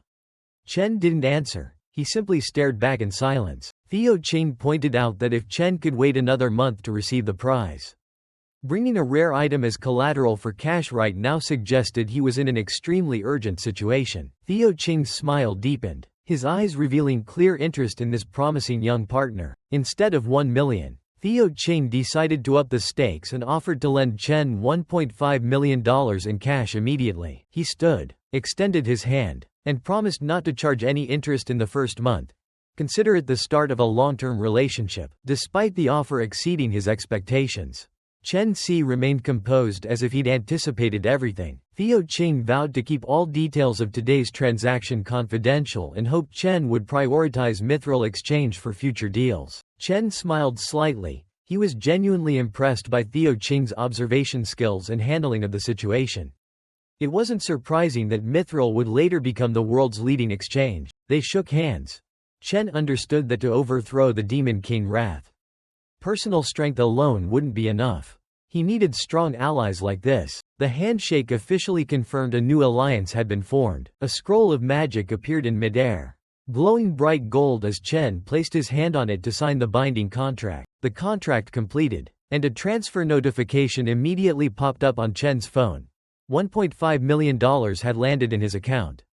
Theo Ching smiled and congratulated him. Theo Ching curiously asked what Chen planned to use in the graduation exam now that he'd pawned his strongest weapon, and even offered to lend him some gear temporarily. He frankly said the exchange currently had no spare S-grade items, but plenty of A and B-grade equipment for Chen to choose from. Chen Si merely smiled and declined, then raised his hand and summoned another sword that radiated a brilliant purple light. The sword was identical to the S-grade weapon he'd just handed to Theo Ching. Seeing that, both Theo Ching and Xiao Li were frozen, eyes wide in disbelief that Chen possessed two extremely rare S-grade weapons. Chen casually turned his back and walked away, leaving the two of them stunned by such a strange and enigmatic young genius. To celebrate the unexpectedly successful deal, Theo Ching decided to promote Xiao Li to supervisor immediately, causing her to leap for joy. Stepping out of the building, Chen paused for a moment as he remembered an important errand he still needed to run. He told himself he had to buy something before going home. Chen hailed a yellow taxi and quickly left the crowded district. His destination was the Shangchong County long-distance bus terminal, full of hurried people coming and going. Seeing the busy traffic, Chen couldn't help but recall his bitter previous life, when his family had endured long periods of hardship. Back then, although he had graduated, he hadn't awakened, so no guild wanted to take in someone as useless as him. Memories returned of Chen having to work as a delivery man, running everywhere each day just to earn the pennies to pay the monthly rent. The two siblings had to live in extreme hardship to survive. At that time, Si Yun was still a sensible girl, happily telling her brother she'd found a tutoring job to help the family. Chen could never forget the moment Si Yun held the acceptance letter from the International Central Academy of Arts with eyes full of regret. Worried about the family's financial burden, she tore up her own dream and lied that the school was too far away and she only wanted to stay close to her brother. Chen painfully realized that poverty had stolen his sister's future. Back in the present, Chen stood in the terminal checking his phone, calculating that it was time for Si Yun to get off the bus. Suddenly, a plaintive, "Big brother," rang out. Si Yun was running toward him, scolding him loudly for waiting at the entrance instead of the exit like always. Si Yun had just gotten off the bus with a large golden suitcase at her side. She sighed and complained that the two of them would be broke after paying this month's rent. Seeing his sister standing there in the flesh, Chen Si froze. It had been 7 years since he'd last seen that familiar figure. 7 years of regret and suffering from his previous life. Unaware of the surge of emotions in her brother, Si Yun kept waving and called out loudly, asking Chen to hurry over to help her with the heavy luggage. Seeing her brother standing like a statue, Si Yun stepped closer, waved her hand in front of his face, and irritably asked what Chen was thinking about. Before his sister could finish, Chen Si suddenly stepped forward and hugged her tightly, as if trying to make up for all the suffering they had endured. Si Yun opened her eyes wide in surprise at the sudden action, while Chen had only one thought. After 7 long years, he had finally met his sister again. A satisfied smile appeared on Chen's face. In this life, he vowed to protect Si Yun's smile at all costs and never allow any tragedy to happen again. But his hug was so tight Si Yun nearly choked. She immediately punched him hard in the stomach to break free, yelling in irritation at his excessive enthusiasm. Chen hurriedly took the bag and gave an embarrassed laugh as Si Yun kept asking if he'd been having psychological problems lately or if some girl had just dumped him. The two siblings chatted happily as they walked home. Si Yun kept recounting the troublesome trip she had just endured to make it back in time for the graduation exam. Watching his cheerful sisters back ahead of him, Chen felt a new source of strength welling up inside. This time, things would definitely be different. He silently vowed to use all his strength and money to give Si Yun a full life, never letting her suffer again. However, the joy didn't last long before danger quietly appeared. In a dark alley on the way home, a group of men waited in ambush. The gang's leader, with striking pink hair and a cigarette dangling from his mouth, prepared with his cronies to rush out as soon as Chen Si appeared. Chang Di curled a malicious, crooked smile and muttered that today he'd teach Chen a lesson he wouldn't forget for daring to offend him. In a hidden corner, The student council's gang of pupils were discussing an ambush plan. One lackey looked worried and asked if this might go too far. Chang Di inhaled a drag of his cigarette, his face full of contempt.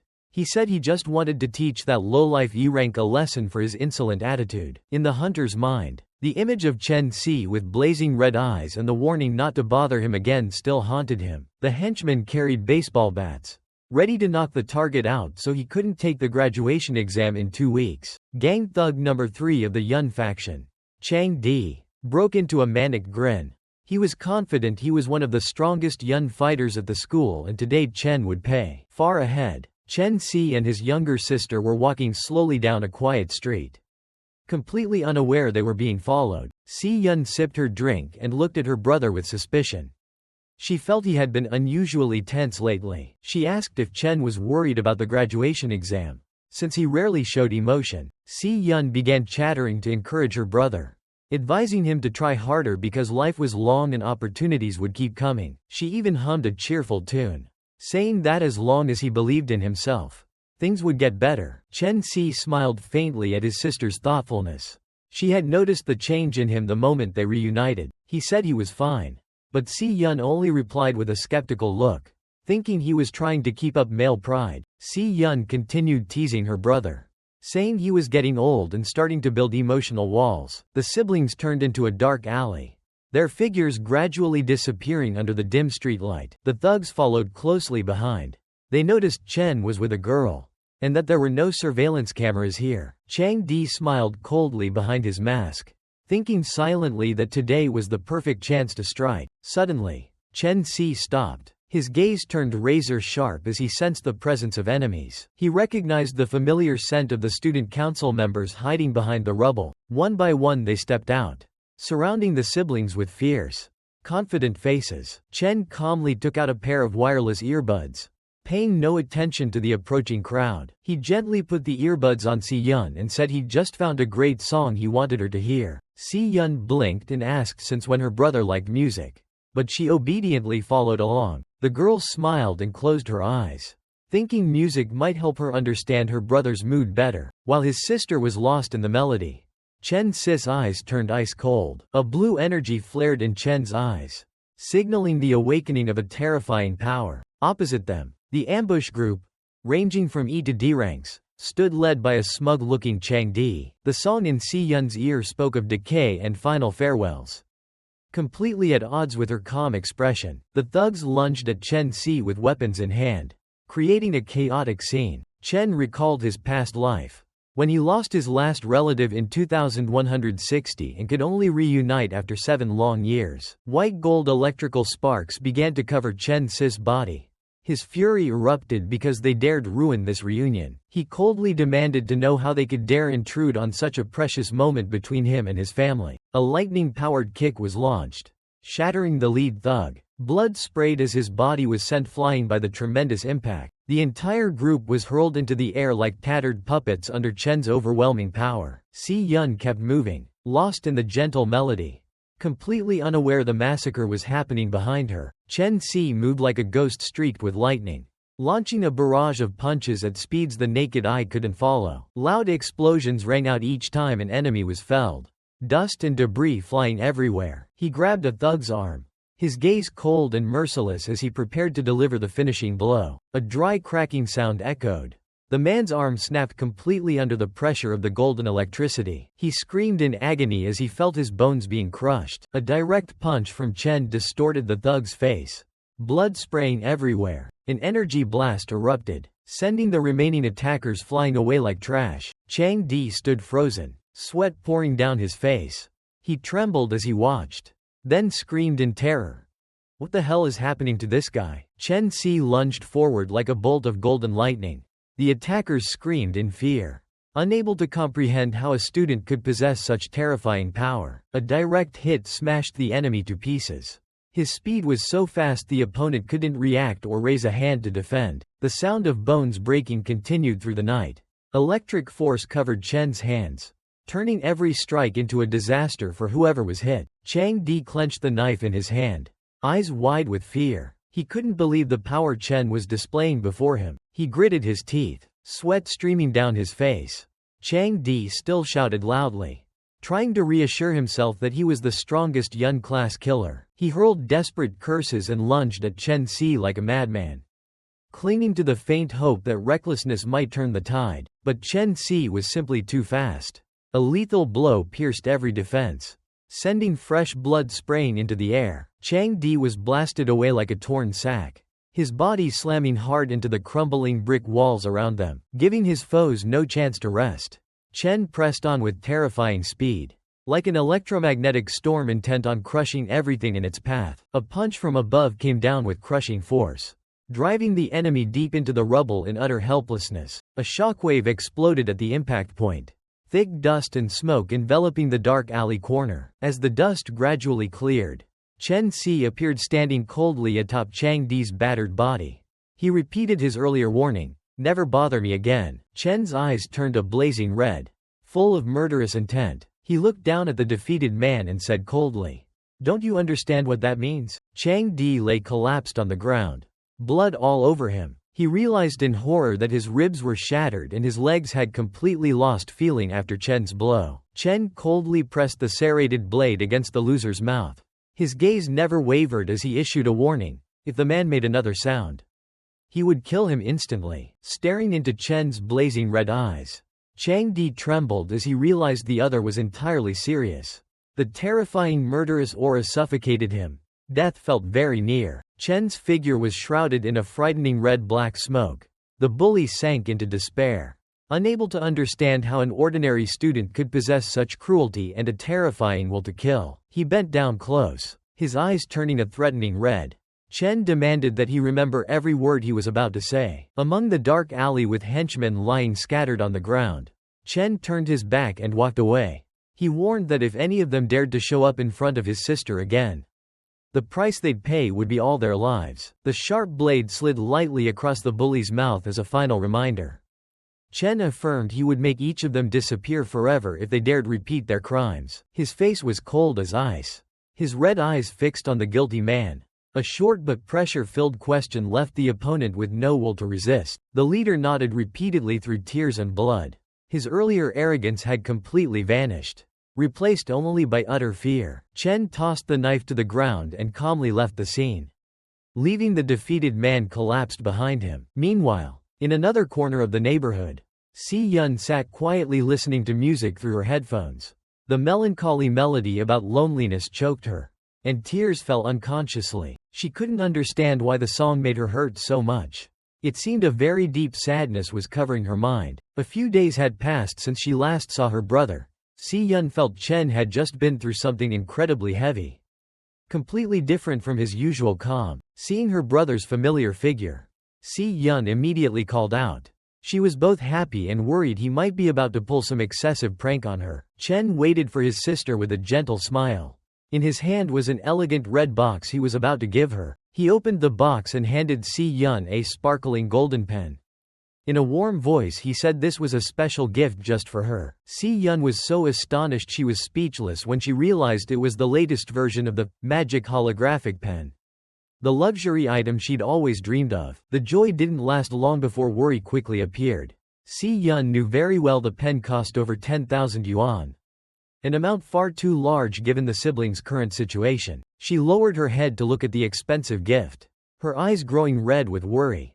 Si Yun softly suggested he return the pen because she feared he would be under too much pressure. Seeing his sister before him, Chen silently tightened his fist behind his back. He vowed that in this life he would never let her give up her small dreams again. The image of the dark alley flashed in his mind as a reminder of the world's cruelty.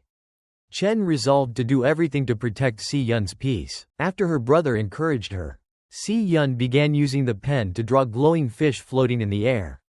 The pen's magical holographic technology made her smile radiantly. At a simple dinner of instant noodles, Chen ate heartily. He kept praising his sister's cooking, making the atmosphere warmer than usual. Even so, Si Yun couldn't stop worrying about money. She reminded him they still had monthly rent to worry about and shouldn't spend too extravagantly. Chen calmly said he had already paid the rent for the whole year in advance. The unexpected news left Si Yun stunned with surprise. To put his sister at ease, he lied that he and a friend had just started a small business and earned a decent sum. As he said it, he scratched his head awkwardly to hide the truth. Si-Yun looked at him with suspicion. Since she knew her brother was terrible at lying, she was certain he was hiding a very big secret. Her gaze sharpened as she studied every expression on his face. This sudden change still left her baffled. Seeing Chen's bright smile, Si-Yun suddenly realized it had been a long time since she'd seen him so happy and at ease. She softly reminded him not to push himself too hard no matter what happened.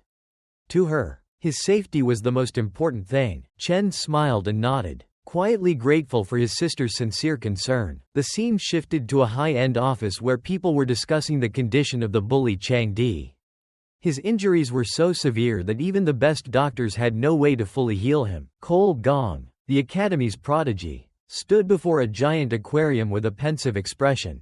He couldn't believe Chang Di had been foolish enough to pick a fight with someone as dangerous as Chen. Ling Yu lounged on the sofa and calmly said that with such a pathetic state, Si Chen would surely miss the upcoming graduation exam. Cole Gong coldly dismissed that as unimportant. He didn't need weaklings slowing his team down. At that moment, Gong Zhan, the academy's career director, entered the room with a serious face to start the meeting. He mentioned the name Chen, who was becoming the focus of the academy leadership due to unusual displays of power. Gong Zhan confirmed the internal ranking results. Chen had indeed achieved rank C. It was a huge shock because he was the only student currently ranked above Cole Gong. Cole Gong narrowed his eyes. A golden glint of discomfort and rivalry flashed as he heard his top position was being threatened by an unknown. Gong Zhan reminded Cole Gong that his father had invited the Alliance vice president to watch the graduation exam. He demanded that no one be allowed to steal his glory. Then he turned to speak with his granddaughter Ling Yu. Gong Zhan wanted her prepared to take the vacant spot on Cole Gong's team if any incident occurred. Ling Yu smiled enigmatically, as if she had anticipated the changes that would occur in the fateful exam ahead. Cole Gong calmly brushed off Director Gong Zhan's worries. With an arrogant look, he suggested the director was making things more serious than necessary. He smirked and confidently asked back whether Gong Zhan really thought he'd used all his power in the previous ranking test. Cole Gong's gaze settled on the aquarium, where a small predatory hunt was unfolding. He was certain the upcoming real combat exam would reveal the truth. Cole Gong's face, full of ambition, appeared beneath the deep green water. He would use the exam to prove to the entire academy who the true strongest was. The one atop them all. It was 11 p.m. at the men's dormitory of National Awakener University. In the quiet night, Chen stood under the shower washing away the fatigue from a long day of training. He had just completed a 100 kilometers run with heavy weights. An extremely harsh training regimen. With money temporarily settled, Chen began planning his real post-graduation strategies. His next target was the championship and the 1 million yuan prize in the graduation exam. That money was necessary to cover his living expenses and repay his debt to Theo Ching. Chen understood very well that his relationship with Theo Ching was crucial. He needed to keep his word because he would require this businessman's help many times in the future. Lying on his bed, Chen quietly stared at the ceiling. Less than a month remained until the decisive exam, and little time was left for final preparations. His eyes grew cold, filled with unshakable determination. Chen knew he needed to level up several more times, and the violent hunger system had begun to activate. Shortly after, he appeared before a colossal tower brimming with a gloomy aura called the Tower of Darkness. Its bizarre architecture stretched up into a red sky, radiating an utterly terrifying pressure. Chen slowly climbed the stone steps leading into the forbidden area. Each step showed the caution of a battle-hardened warrior. The system displayed his latest evaluation results. Even his weakest class, Gravehound King, had reached mid-tier rank C, enough to send shockwaves through the academy. However, his true power lay in the S-rank class, Abyssal Fiend. Even the system couldn't measure it accurately because its potential exceeded normal limits. Though he still couldn't fully control it, Chen's other classes remained a great mystery, with stats and ranks yet to be determined, awaiting discovery in the future. In his hand appeared the SSS grade, Time Rift Key. Shining brilliantly, it was the only item capable of opening the gate into the mysterious Tower of Darkness. When the key was activated, a blinding light erupted, beginning to tear the surrounding space apart, accompanied by a deafening roar. A gigantic spatial gate appeared with bewitching purple vortices. Chen stood before the portal to an unknown land, wondering what awaited him inside that legendary tower. The power from the gate exploded violently, sweeping everything around and beginning to pull his body deep into the vortex. Chen's eyes widened in astonishment as the surrounding space changed completely in the blink of an eye. Chen had just set foot in the fallen star wasteland, a mysterious land deep within the Dreadspire. As soon as he arrived, he felt an invisible pressure weighing heavily over his entire body. Bang! The tremendous gravity sent Chen crashing down, his knees slamming hard into the cold ground. This place had gravity up to 10 g, 10 times normal, making even breathing difficult. The exit had completely vanished. Chen understood he had to defeat the floor boss to escape. In the distance, a massive paw slowly approached, signaling the enemy's imminent appearance. It was the Phantom Lion, a B-rank monster with a colossal body like a moving nebula. Sensing danger, Chen immediately requested the system to switch his class to prepare for battle. First, he used the level 8 Thunder Assassin class, intending to finish the fight quickly with extreme speed. The lion roared and lunged straight ahead, moving so fast it left afterimages behind. Chen hurriedly dodged to the side, but his legs felt heavy as if bound with lead. He quickly realized his speed had been completely suppressed by the crushing gravity. If he didn't end it soon, he'd surely exhaust himself. A lightning-infused thrust was launched, but the system kept reporting errors. Critical strike failed. Paralysis effect failed. Chen's gaze wavered. The immense gravity had completely skewed his attack trajectory. The monster immediately seized the opportunity, pouncing on Chen and slamming him into the ground with overwhelming force. In this 10G environment, all the assassin class's advantages were nearly useless. While the lion moved with extreme agility, with no other choice, Chen decided to switch to the strongest class he possessed. A sinister energy enveloped him.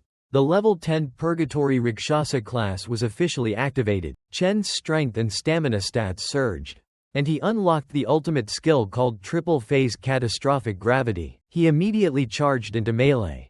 Chen knew that in these attrition battles, the warrior class was the appropriate choice. A punch cloaked in dark energy and lightning slammed down hard onto the Phantom Lion's head. The gravity control skill began raising pressure to an extreme 600%. With his power amplified 60-fold, Chen concentrated all his might into this decisive strike. The monster only had time to widen its eyes in horror at a power beyond its imagination. A pillar of blazing pink light erupted, swallowing the beast and the surrounding area. Super heavy mode pulverized everything into dust. The ground cracked under the terrifying pressure. In the midst of the giant crater, Chen lay panting. The B-rank monster had been completely destroyed. The surge of experience pushed Chen to level 11. He realized each star on a class card was the key to increasing power. Compared to the Thunder Assassin's 9 stars, the Purgatory Rakshasa's 11 stars provided far superior enhancement. Despite the victory, Chen remained pensive. He had to use nearly all his strength to defeat a single B-rank monster. Chen understood his two current classes were still insufficient to surpass the limits of higher-tier creatures. But at that moment, Chen noticed something extremely unusual. Why hadn't the system shown the "can be devoured" marker on this monster's corpse? Even the gate to the next floor hadn't appeared as he had expected. A feeling of unease rose instantly.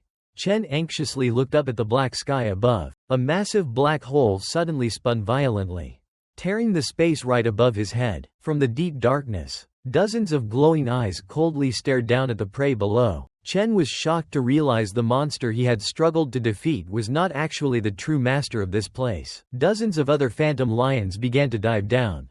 What Chen had just killed turned out to be only a low-tier monster. They quickly surrounded Chen from all sides, giving him no time to rest. Sharp claws tore flesh apart, blood spraying as Chen was frenziedly attacked by the pack. Amid the intense pain, the Rakshasa's words echoed in his head.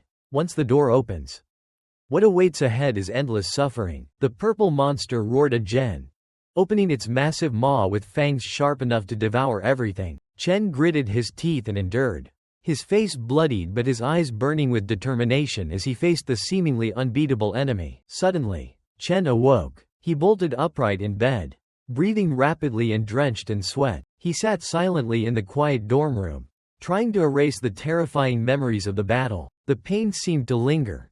The sensation of torn muscles and shattered bones was frighteningly real. Chen understood there would never be shortcuts to becoming stronger, And this difficult journey had only just begun. Friday, May 20th, 2157, in the Great Hall of the National Awakening University. An important ceremony was underway. Hundreds of students had gathered to hear announcements about the graduation exam and the formation of combat teams. Whispers filled the auditorium about major changes to this year's evaluation rules. Rumors spread that high-ranking officials from the Alliance Council would personally observe this exam. Chen listened silently to the new rules. Each team must have at least 5 members, and at least one must be high E rank or above. Many students wondered whether the change aimed to increase the exam's difficulty and drama. Gong Zan announced that ranking information for all students had been sent directly into each person's identification ring. Students immediately checked their devices as ranking boards began to appear in midair. The list displayed many familiar names alongside their corresponding ranks. Suddenly, a male student shouted in shock when he saw the unbelievable information on the electronic board. The words read clearly, Chen ranked only low E rank, the lowest tier. The entire hall turned to look at him in astonishment. No one understood why such a promising person had such a low rank. Murmurs broke out. People remembered that Chen had previously reached C rank. Many began to mock, saying his Heart of Demons test had truly failed and all his power had vanished. They regretted wanting to join Chen's team. Chen stood motionless among the crowd, his cold gaze hiding calculations as he looked at the fabricated ranking. Those around him began to jeer, believing no team would want to accept a useless person like him now. Cole Gong looked at Chen with disdain, quietly pleased that his rival no longer qualified to compete. Above in the stands, the ceremony organizers watched with solemn, inscrutable expressions. Hidden behind his thick mustache, Gong Zan smiled maliciously, proud that his plan to undermine Chen had succeeded in its first stage. He wanted to use this opportunity to teach Chen about power and the nature of humanity, making him unqualified even to take the graduation exam. The entire auditorium immediately erupted into chaos when the announcement rang out, urging all students to form teams quickly before time ran out. The crowd quickly swarmed around Cole Gong, repeatedly chanting his name. Everyone wanted to join the team of the powerful student council president. Pleading voices rang out everywhere. Some bragged they'd been in the student council for 3 years. Some promised to do all the errands for the team, and some insisted their class's therapy specialization would be a valuable asset. A member of Cole Gong's team had to shout for everyone to be quiet and step back, since their team had only one spot left. Half an hour passed quickly, and the wristbands began to glow, signaling that teams were complete. The atmosphere in the auditorium grew extremely lively. Teams kept cheering each other on for the upcoming exam. Meanwhile, Chen's group still stood alone in a corner. Marlon Ma sighed in frustration. He said he'd asked everywhere but no one wanted to join their team. The situation was dire because the group only had 4 people. If things continued like this, they wouldn't even qualify for the graduation exam. Marlon Ma pushed up his glasses and muttered in confusion, not understanding why Chen's ranking had been dropped to the very bottom. Chen silently observed the surroundings. To register, each team needed at least 5 people and at least 1 member with a high-level E rank. He quickly realized his dorm was being targeted deliberately. He understood very well that this combat exam was the only chance for students to prove their abilities. If they wanted a better future, they had to achieve high team results. In the final test, the number of monsters in the dungeon would change based on each team's number of members. Therefore, having more teammates didn't necessarily make it easier to score high. Chen told himself that even if he couldn't join a strong team like Cole Gong's, no one would want to take on a low-ranking member as dead weight. The electronic board clearly showed Marlon Ma, Weston Shang, and Chen all at low-level E. The 3 bottom-ranked students also shared the same dorm room, a truly dire situation. Suddenly, a loud voice called Weston Shang from afar. Another group approached, inviting Weston to join because they were short on people. They even mocked that he surely wouldn't want to be stuck with those 3 useless E-rank guys. If he didn't join, he might lose his chance to take the exam. Chen watched everything quietly. He knew that if things went on like this, low-level E students like them would be completely ignored, and the ultimate result would be being regrettably excluded from the graduation exam. Weston Shang was silent for a few seconds, then softly apologized. But then he firmly insisted that the dorm had long promised to form a team together. He would never abandon his roommates. The other guy immediately clicked his tongue in contempt, saying Weston was just the chosen filler yet still pretended to refuse. He cursed him ungrateful and told him not to act superior. The team status board kept changing. Almost all D-rank students had already found teams. Marlon Ma looked up at the screen in panic. Almost everyone already had a full team. Only a few high-level E students were left without groups. But no one cared about their teams because they were still missing a member. Chen lifted his head and stared coldly toward the stands. While Marlon Ma was still so tense he was sweating. He thought privately of Director of Public Affairs Gong Zan. He shared the same family name as Cole Gong, so it was highly likely they both belonged to the Gong clan. An important graduation exam had been suddenly changed like this, and his true ranking had been deliberately lowered so no one would dare form a team with him. Chen began to wonder whether he was considered a major threat to Cole Gong.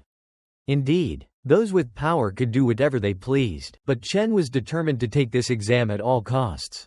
If the others had openly targeted him like this, he no longer needed to keep tolerating it. The system began activating the class transition process. The system announced that the class transition was complete. Golden bolts of lightning began to envelop Chen's body with great might. He thought to himself that he no longer needed to keep up appearances. Gong Zan sat above with a calm expression. While Chen realized his power was not limited to this exam alone, Marlon Ma jumped and shouted, asking Chen what he intended to do. Weston Shang likewise showed clear astonishment at the powerful electricity radiating around him. At Awakening University there was a special tradition. Students were allowed to challenge each other to one-on-one duels at any time to hone their combat skills. The crowd began to whisper, curious who Chen was aiming for. It was an extremely bold move, but also the most direct way to prove one's true strength to everyone. Usually, when faced with such a sudden challenge, most students would choose to avoid it. Chen stared directly at Cole Gong.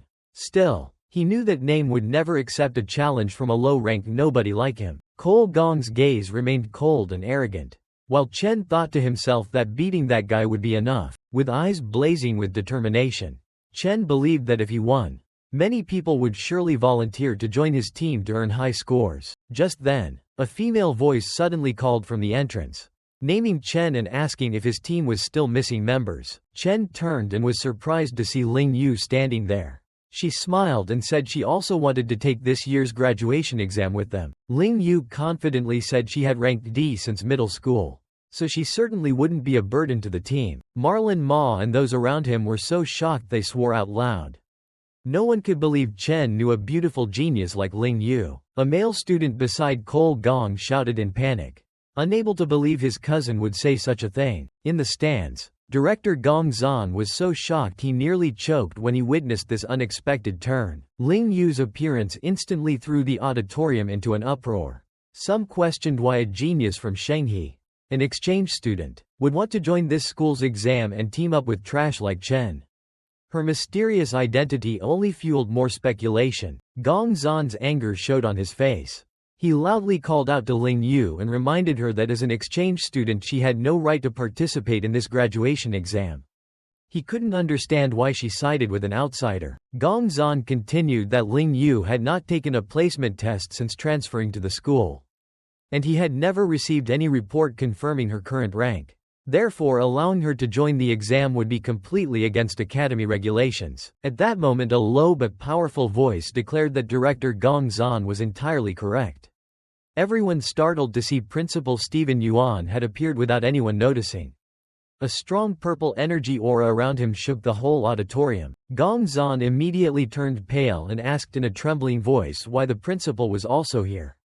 The presence of the Academy's most powerful figure instantly made the atmosphere extremely tense. Stephen Yuan looked straight at Ling Yu and reminded her she was only a short-term exchange student.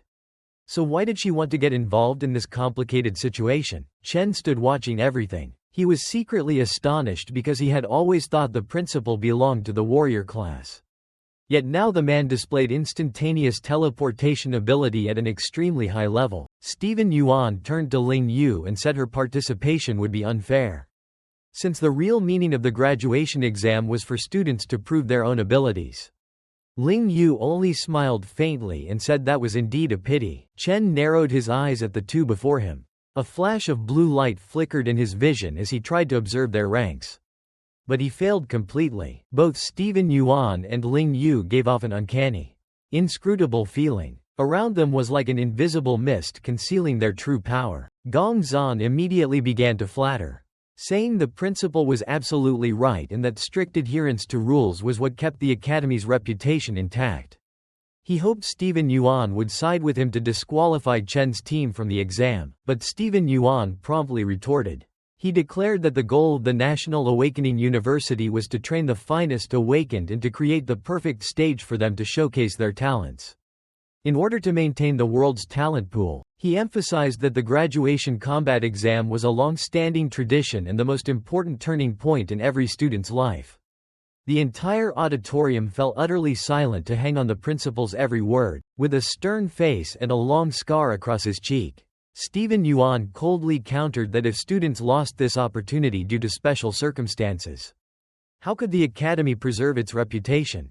Each of his words felt like a slap to Gong Zan's face. Gong Zan began to break out in a cold sweat.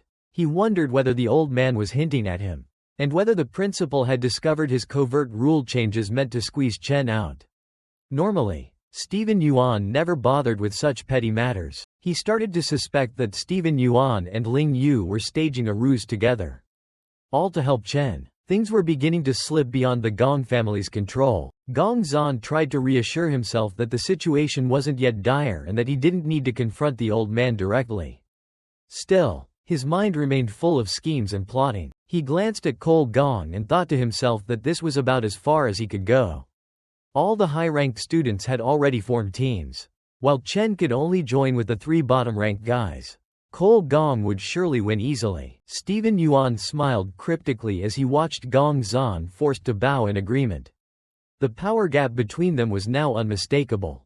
Gong Zan had no choice but to admit the principal was right. On behalf of the administration, Gong Zan officially announced that teams with fewer than 5 members or without a high-level E member would still be allowed to apply for the exam. The door to the graduation exam would remain open to all students. The auditorium immediately erupted into loud applause. Chen's group's wristbands all glowed blue at once with the notification team formed. At last, their effort had succeeded. Marlon Ma and the roommates cheered with joy. Now they could take the exam without fear of disqualification. The whole group shouted in unison for Chen to be team leader. While everyone was excited, Chen remained calm. Stephen Yuan stood beside Ling Yu and admitted that her interest in Chen was greater than he'd expected.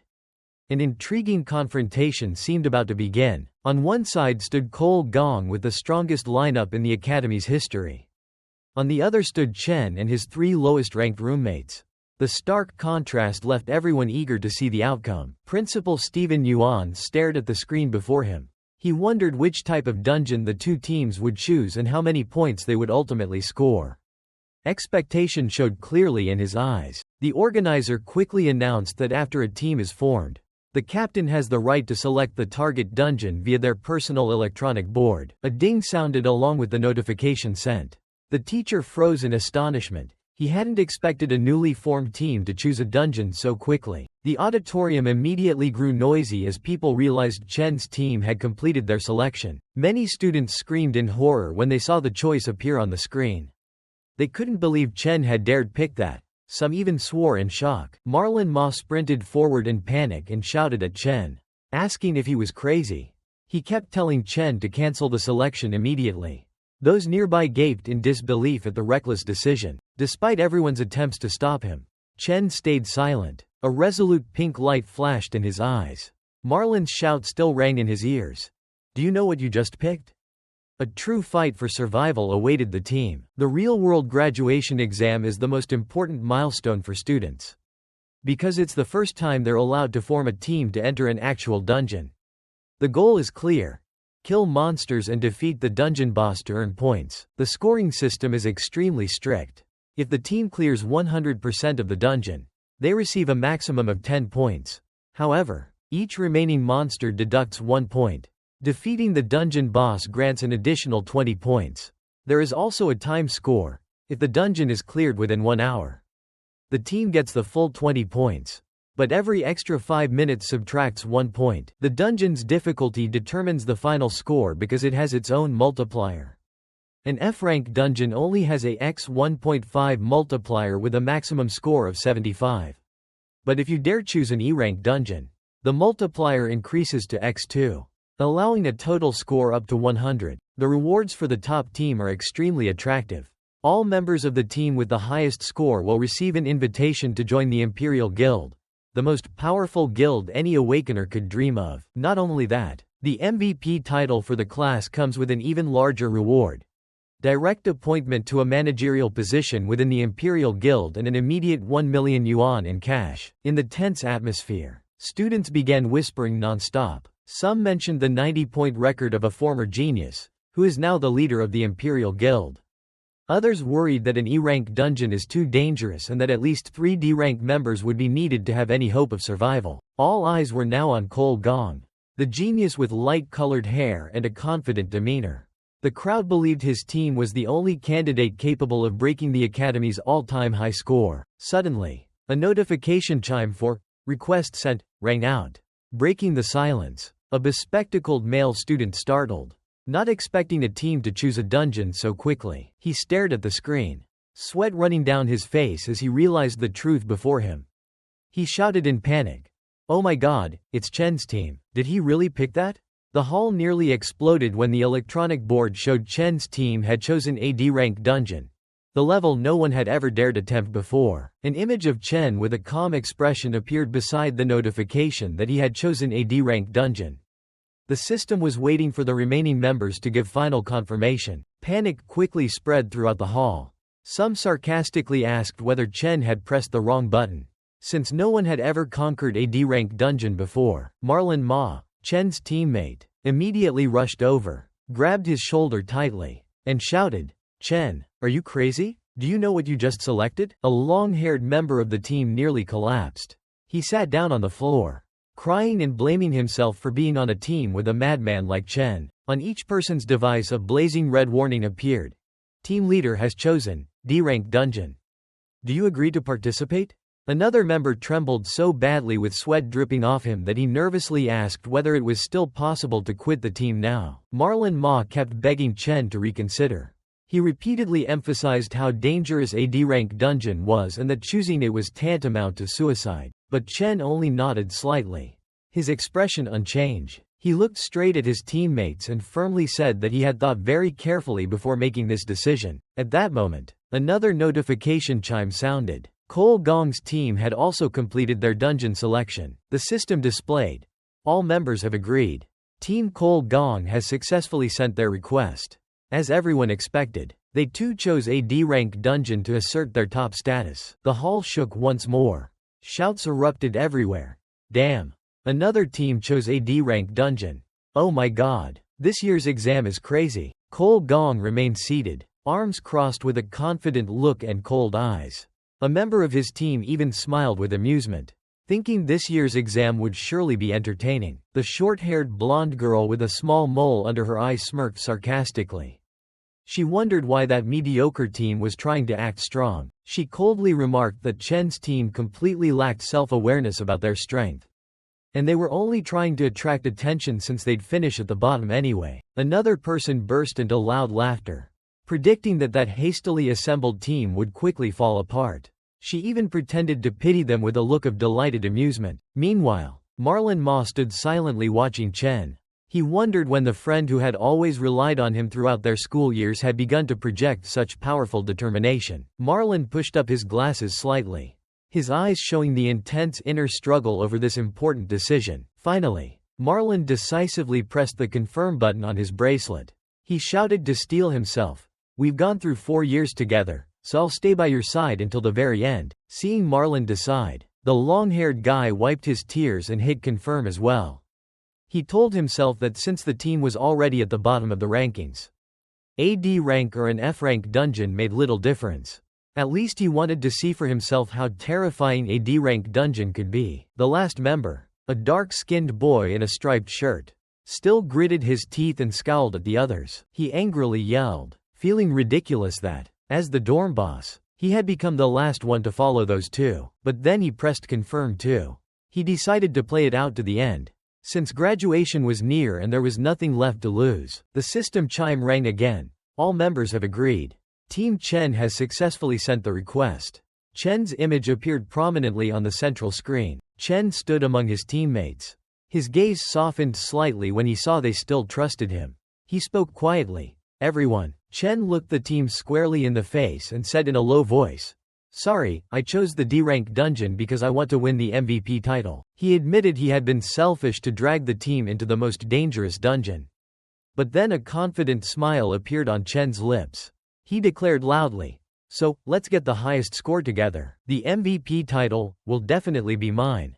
Cole Gong's powerful voice echoed through the hall like a direct challenge to Chen. Chen turned his head back with a cold expression. While Marlon Ma behind him still couldn't hide his worry about this fierce competition, Cole Gong's eyes glowed an intense orange. He said coldly that in this school there could only be one true strongest. Ling Yu watched the tense scene and was slightly surprised.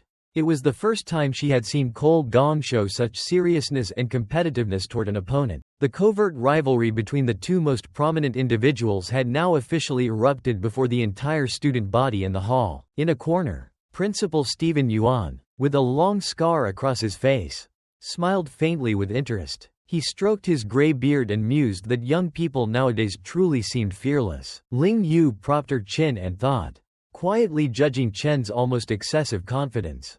She felt that even if Chen truly ranked CA student, wanting to conquer a D-rank dungeon was still wildly unrealistic. The system clearly displayed, a D-rank dungeon has a score multiplier up to x3, allowing a maximum total of 150.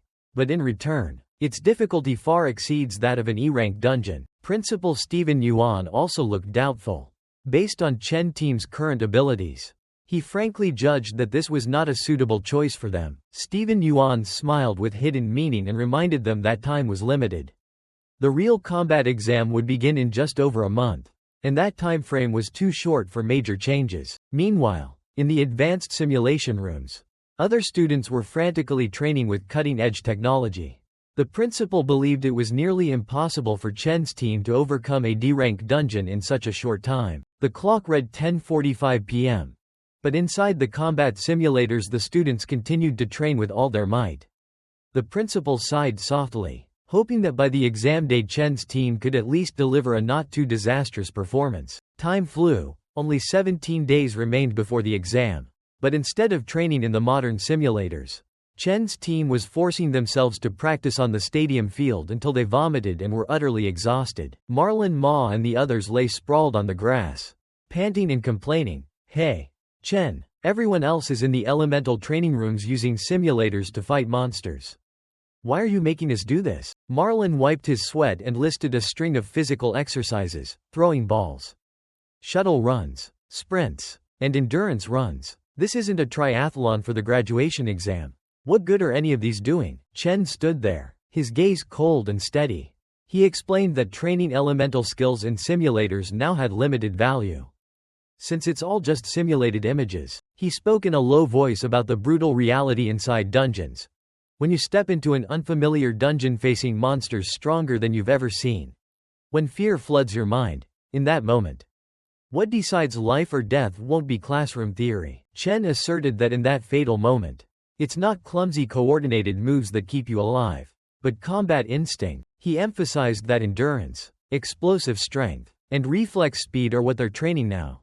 All are meant to raise each person's combat instinct to the highest level. Chen insisted that the benefits of the school's simulation training are very limited. He believed the only way to gain real combat experience is to step directly into a real dungeon. His eyes flared with anger as he mentioned the class gap. But ordinary people like us don't have the right to enter real dungeons to train. Only those with status and privilege can do that. From the start, they weren't like us. They were born already holding every advantage in their hands. They are the class that controls resources and power, and those people will do everything to widen the gap between them and us, just to secure their positions forever. Chen bitterly realized that from birth, those people had stood in a completely different position than ordinary people. The privileged already owned what ordinary people must spend their whole lives pursuing, things they could only dream of. A teammate of Chen lifted his head and asked anxiously, "So then, what can people like us who have nothing do?" The question was full of the self-doubt and despair of those at the lowest rung. Chen looked his teammates in the eye and gave the only answer: join the Imperial Guild. "We'll smash that class barrier right in front of them." He affirmed that this graduation exam is the only opportunity for them to rise above those in the higher ranks. Marlon Ma listened, stunned, beginning to be swept up by the fire of determination in Chen's words, staring at his teammates with resolute eyes. Chen loudly promised he would do everything to keep this promise to them. He finished with a determined line, "We will definitely win." Only 15 days remained until the graduation exam. Chen wasted not a second. He threw himself into the Starfell Wastelands dungeon inside the Dark Tower to train, but due to the power gap, Chen was repeatedly killed by the monsters. He didn't stop, continuously entering the Dark Tower to challenge the beasts. 10 days left. Besides hunting monsters, Chen pushed himself to exhaustion running drills alongside other students on the academy track. Under the pale moonlight, lightning energy burst around Chen's body. He moved at incredible speed and wiped out the pack of monsters in an instant. Finally, the hard training days paid off. Cole Gong also didn't waste time, equipped with high-end weapons.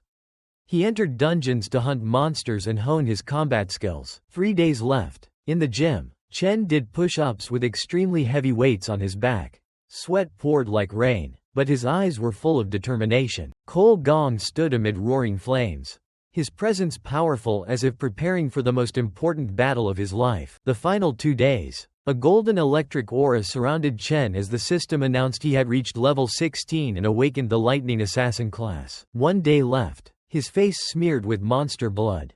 Chen's eyes still shone with resolve. He knew the real battle was only just beginning. June 17, 2157. A drone hovered in the air, broadcasting instructions for all candidates to prepare their equipment for the exam. Chen entered the testing center calmly. Behind him were Marlon Ma and the 2 other team members, after 15 days of training. Their physiques had improved greatly. A blue light erupted from the dungeon portal. The announcement echoed across the academy. The graduation exam has officially begun. In the administrative building, Stephen Yuan, the principal with a long scar across his face, stepped out to welcome special guests. Among them was Gong Lin, co-founder of the Imperial Guild and Cole Gong's father. He appeared with the bearing of a powerful leader. Students near the windows began to whisper. Everyone was stunned by the arrival of one of the most powerful figures among the Awakeners. But the surprise wasn't over when Gong Lin and the principal stepped forward to greet an even more distinguished guest at the car. Black-clad guards respectfully opened the car door. All eyes turned to the mysterious figure, prompting the 2 powerful men to personally welcome him. Stepping out of the car was Carl Cavendish, vice president of the Global Guild Federation. He slowly adjusted his watch, exuding an overwhelmingly dominant aura. The area instantly erupted in astonishment as the living legend of the Awakener world appeared at the academy. The presence of a high-ranking Federation official made the atmosphere hotter than ever. This was the one chance to change one's life if they caught those people's attention. Carl Cavendish and his entourage moved into the main hall to watch the live broadcast of the exam. Gong Zan, an official with a thick mustache, stood to announce the competition rules for 184 students divided into 28 teams. The surveillance screen displayed the list of dungeons. Most teams chose F rank. Only a few dared pick E and D ranks. Sigrid, the sharp-tongued secretary of the Federation, frowned when she saw a team daring to enter the extremely dangerous D-rank dungeon. She warned that the D-rank dungeon was a death zone and questioned whether the academy really taught students to understand the level of danger. Gong Zan calmly replied that all risks had been announced in advance, and most E-rank students were capable of handling F-rank monsters. In an F-rank dungeon, candidate Jing Yang demonstrated extremely fast combat skills as she relentlessly attacked monsters. However, when facing a monster lord like the Razorfang Salamander, the situation immediately became much more difficult. If the F-rank dungeon was a basic test, the E-rank dungeon was like a true nightmare with an ominously dark atmosphere. Giant horn spiders crawled everywhere across the dense webbing. Each one was as strong as an F-rank monster lord. The students in the E-rank dungeon began to panic when they realized the swarm's power far exceeded what they'd imagined. Seeing that, Sigrid grew worried and pressed for the rescue plan if students fell into life-threatening situations. Gong Zan affirmed that students were the academy's most valuable asset, and the school always had timely rescue measures. Outside each dungeon gate, the Imperial Guild's armed forces were always on standby to respond if an incident occurred. Additionally, Each candidate wore a special bracelet capable of instantly teleporting them to a safe zone. A male student screamed in panic and immediately activated the device as a monster prepared to pounce with a killing blow. With a single command, the candidate would be teleported out of the dungeon immediately. It was the last chance of survival for those who could no longer fight. Sigrid felt temporarily reassured and said she was eager to see how the teams that chose the D-rank dungeons would perform. Gong Zan narrowed his eyes at the screen, curious to see how long those reckless students could hold out. Beneath the thick white snow of Cloudwood Summit, Chen led his team into the perilous D-rank dungeon, but with his experience, Chen knew the real challenge only began with the first steps on this icy ground. The team set foot on Cloudwood Peak, an extremely dangerous D-rank dungeon. Amid the blinding snow and cutting cold, strange dark shapes began appearing on the large branches, making everyone shudder. They were wraithwing monkeys, assassin-type monsters with grotesque, terrifying appearances. They hung suspended from the trees, baring razor teeth and watching prey with eyes full of killing intent. Chen remained calm. He warned his teammates that these monsters moved extremely fast through the air and excelled at wide-area attacks. And he ordered everyone to always be on guard for sudden dives. From above, the dark shapes began to move, preparing to launch a bloody hunt.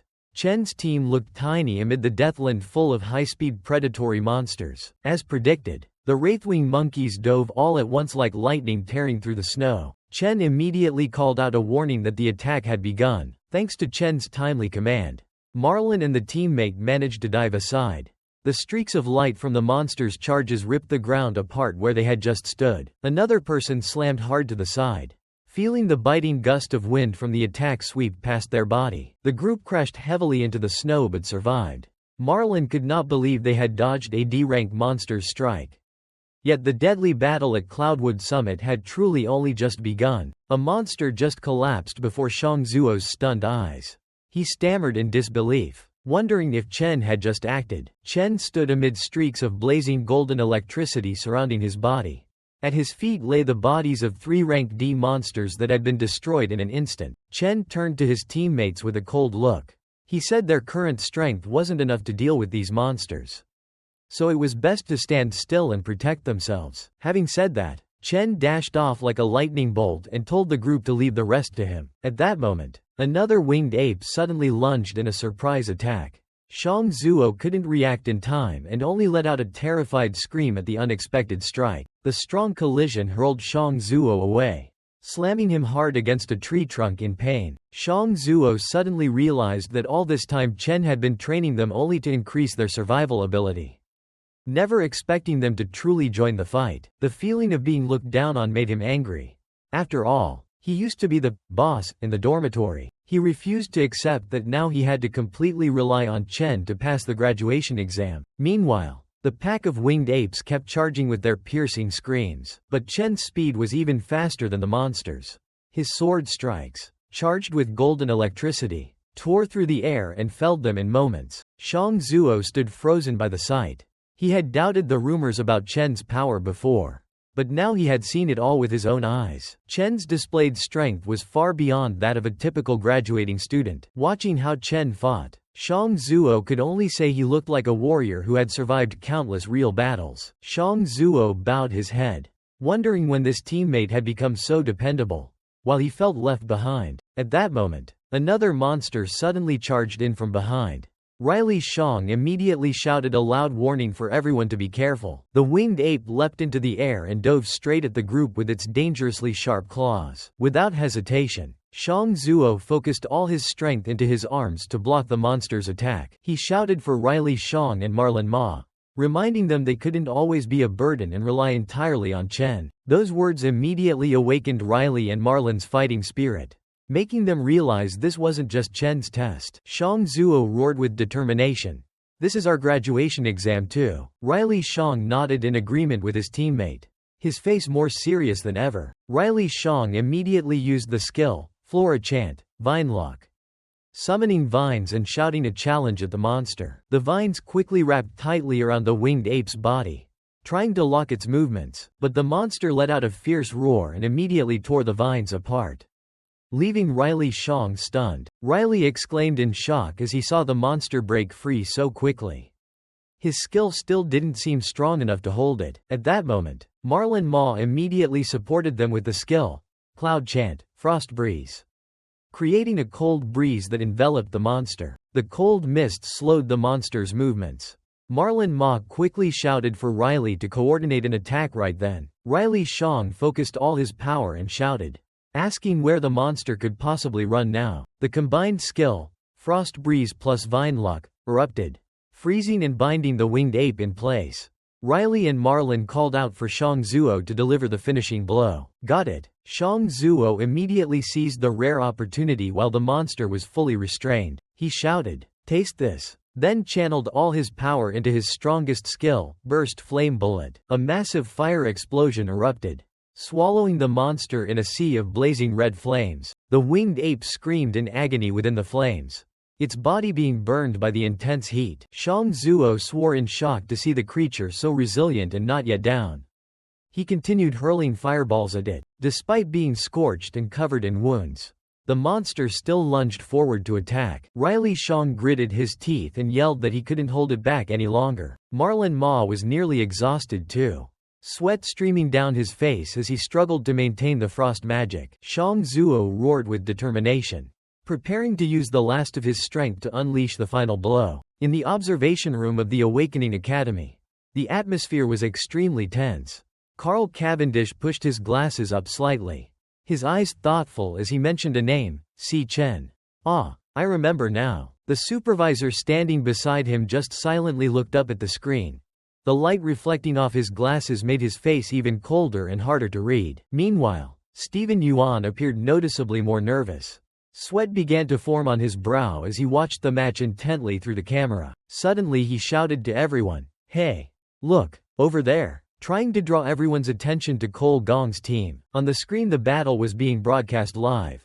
He pointed in astonishment when he saw the team that had chosen the D-rank dungeon had already made it halfway through. Sigrid adjusted her glasses, her sharp gaze noting that their coordination was excellent, just like a professional combat team. Carl smiled faintly with pleasure, thinking that this graduating class was truly outstanding. Stephen also smiled meaningfully. He believed this battle had only just begun and the exciting parts were still to come. In the D-rank dungeon Gloomvine Grotto, the noxious toadstools screamed continuously and swarmed from every direction. Flower Chanter, the blonde girl holding a white electric guitar, began to shake up the battlefield with her withering hymn skill, greatly reducing the monster's strength and speed. "Gather them," the Star Mage shouted, his hands glowing with purple energy as he prepared to unleash his next skill. Astral Fusion exploded, drawing all the monsters into one spot.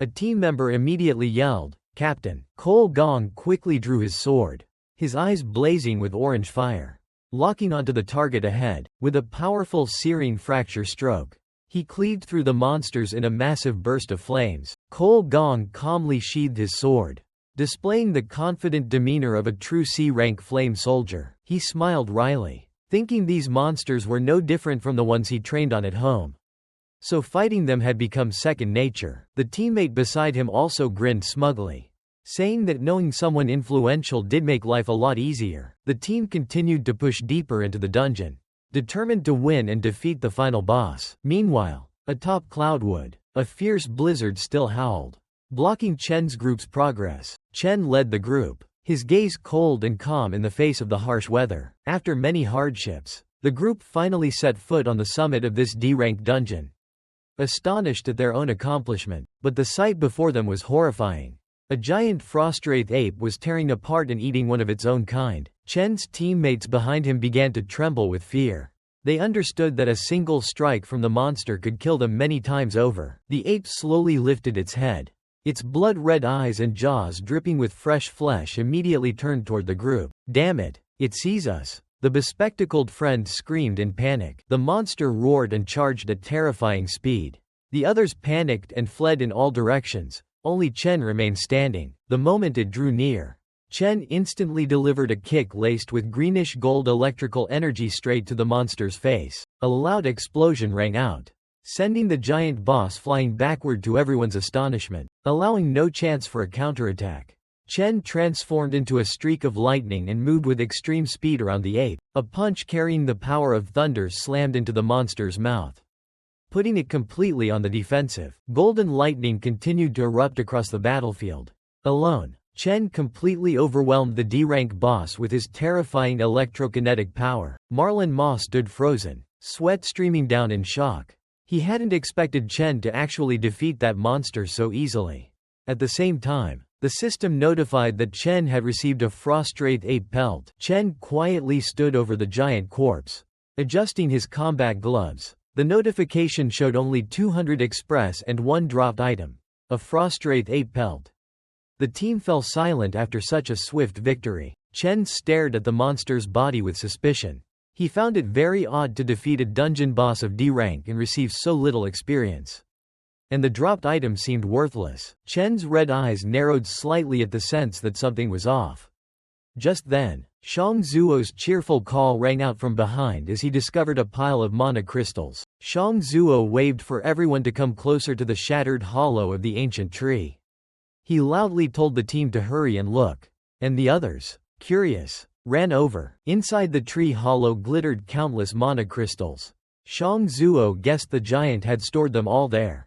And judging by their size, they were at least mid-grade mana crystals. The team visibly rejoiced, eyes bright at the treasure before them. Shang Zuo reached out, imagining that selling this haul would guarantee them a comfortable life. Chen suddenly sensed a strange flow of mana. He spun around and shouted for everyone to stop. But the warning came too late. The moment a hand touched the mana crystal, a blinding flash erupted from within the hollow. A trap had been triggered, unleashing tremendous pressure. The entire team was caught in an explosion of intense ice energy. The earlier cheerful faces turned to panic as they felt death drawing near. A freezing blast enveloped Chen, forcing him to squint against it. An extremely powerful spell was forming within the white mist. A gigantic spiked ice wall rose from the ground, freezing everything around it. The cloud attribute Archmage's Arctic Nova had been fully activated. The scene was left with nothing but cold blocks of ice, imprisoning the students like stone statues. The comms crackled and then lost all signal. In the monitoring room, the feed tracking Si Chen's team suddenly glitched and displayed a red message. Team Si Chen, no signal. All signals from the dungeon vanished. Gong Zan stroked his beard smugly. He mocked that the students had fallen into a trap set by a highly intelligent high-rank monster.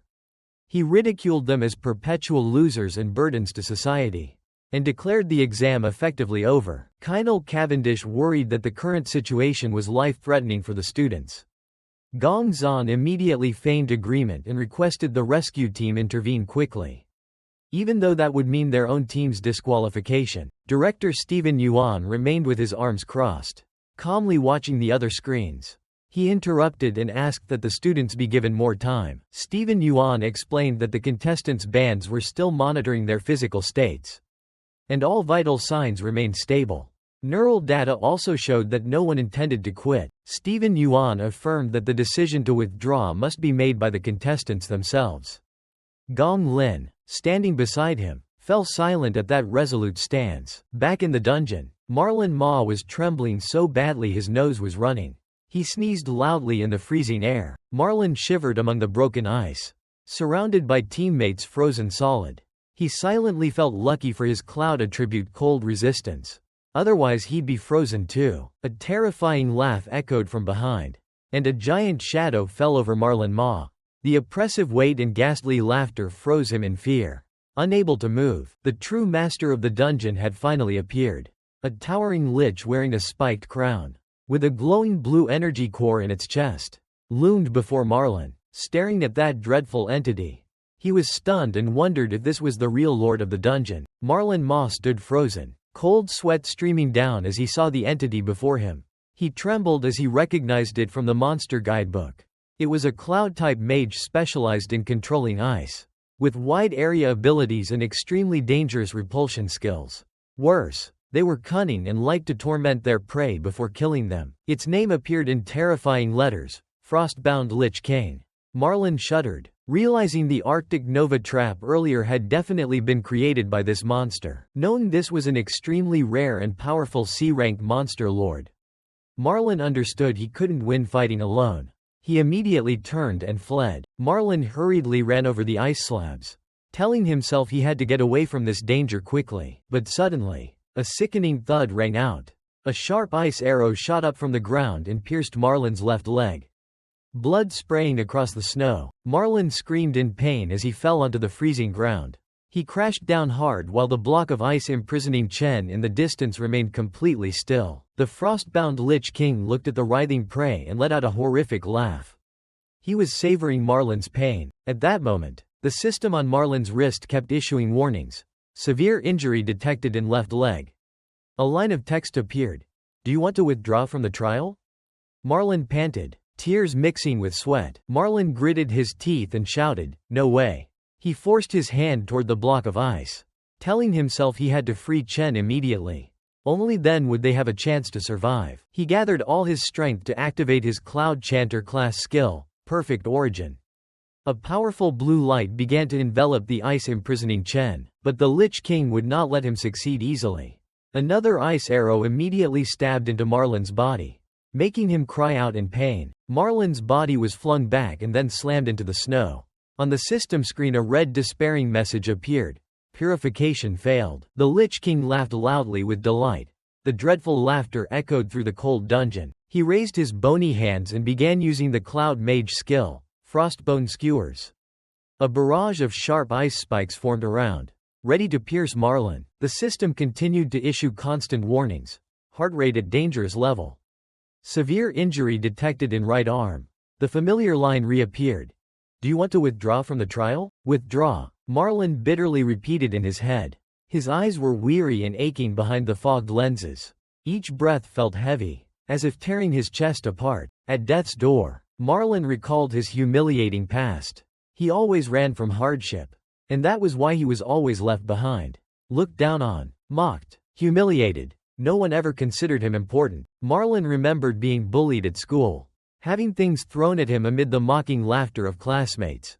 He reminded himself they had staked everything to be in this trial. Despite his bloodied body, Marlin shouted, after all the struggles, I finally have a chance to change my life. The painful memories seemed to transform into strength. Marlin's eyes flared with a strange blue energy. He ground his teeth, determined. I will not give up. His former timidity vanished completely. Marlin placed his hand on the enormous ice block again, unleashing Perfect Origin with all his power. Brilliant blue light erupted, beginning to break the Lich King's ice. Inside, Chen seemed to feel his teammates' effort. Marlin strained against the terrible pressure, letting out a pained roar. Energy from his hands continuously collided with the hard ice. He screamed and refused to let himself stop. The Lich King immediately launched more ice beams. But Marlin stood firm, though small compared to the giant monster. He did not back down.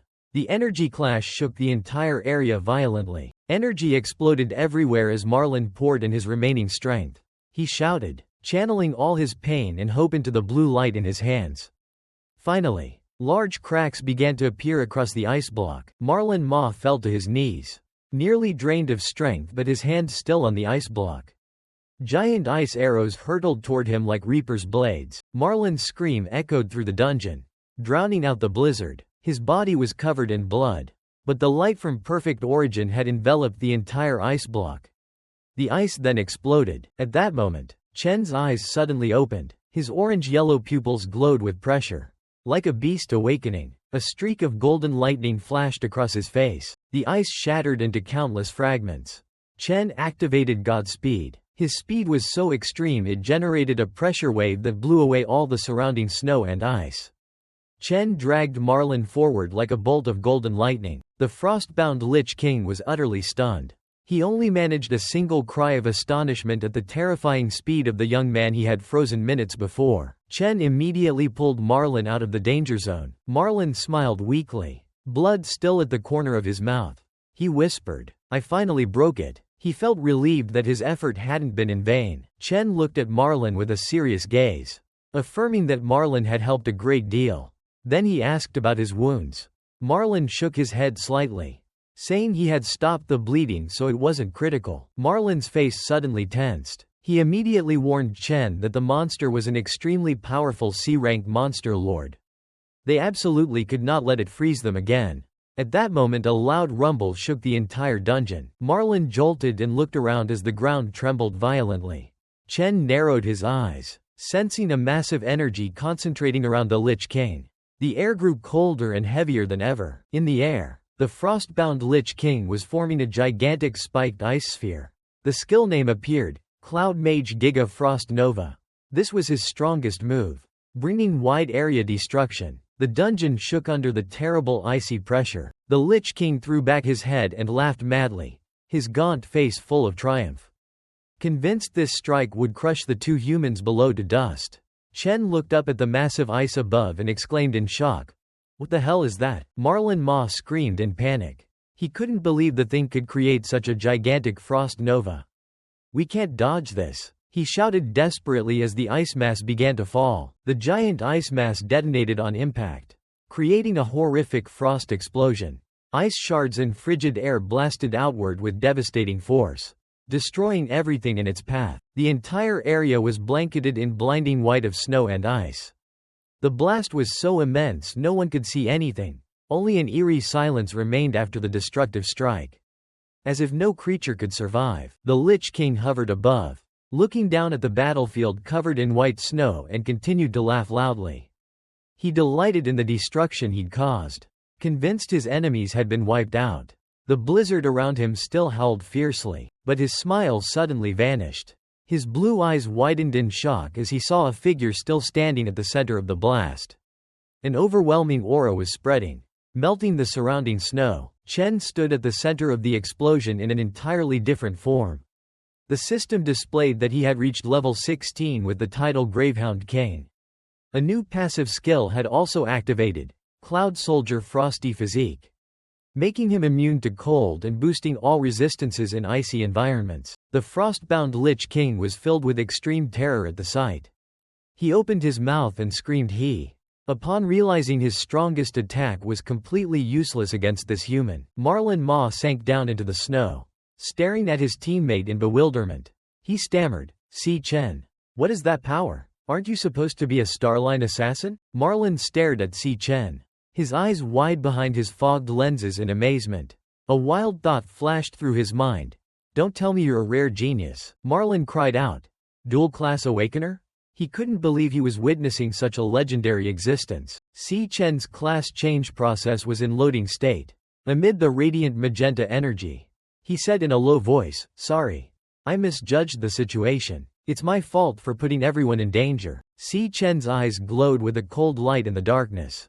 He clenched his fist and declared, "But this ends here." A transfer class complete notification flared brilliantly.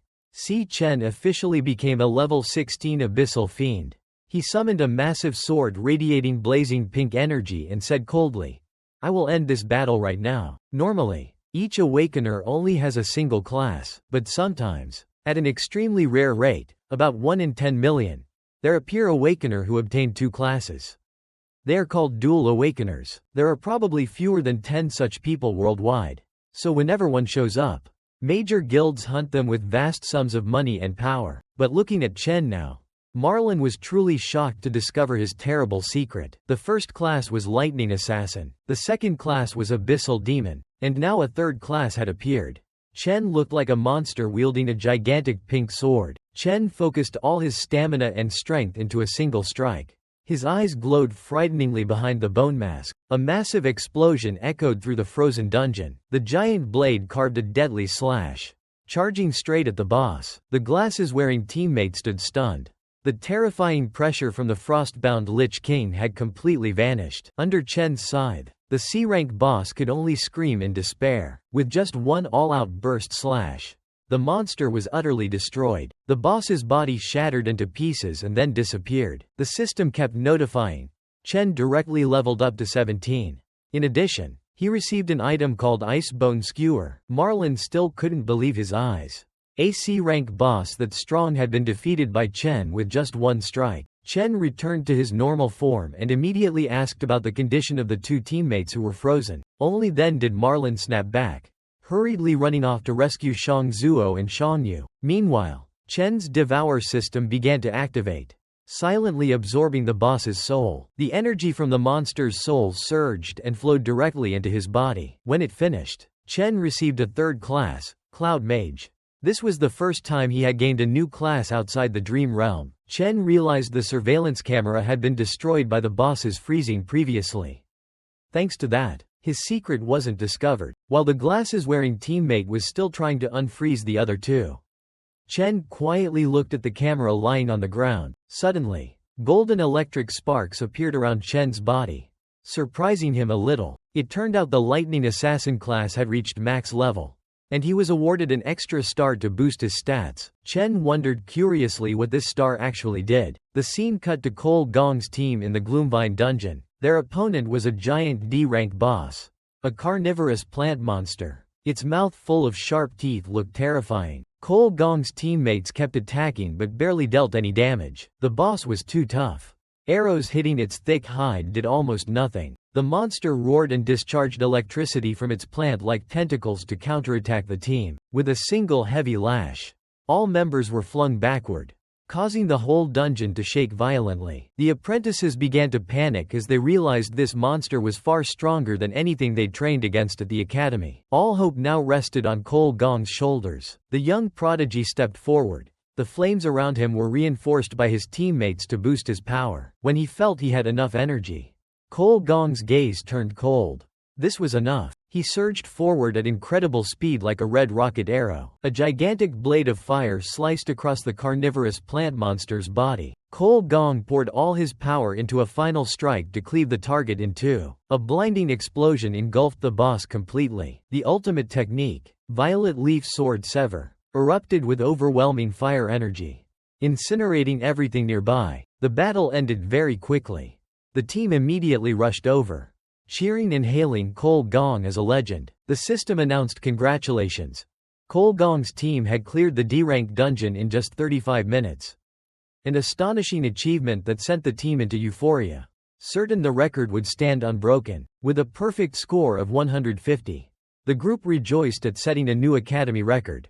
While his teammates jumped for joy, Cole Gong remained cold and composed, sheathing his sword and telling everyone to go check the rankings. Back in the waiting room, Chen Gong was extremely excited. He said that even the weakest F-rank demon den would take an ordinary person at least an hour to clear. Chen Gong asserted that if they were already out of the demon den at this point, then besides his team, the only others must have been those who gave up halfway. In one corner of the room, many students were still panicked. Some trembled and muttered pleas for the monsters to spare them, even though teammates had tried to reassure them they were safe long ago. A girl, crying and shaking, recounted that the experience had been horrific.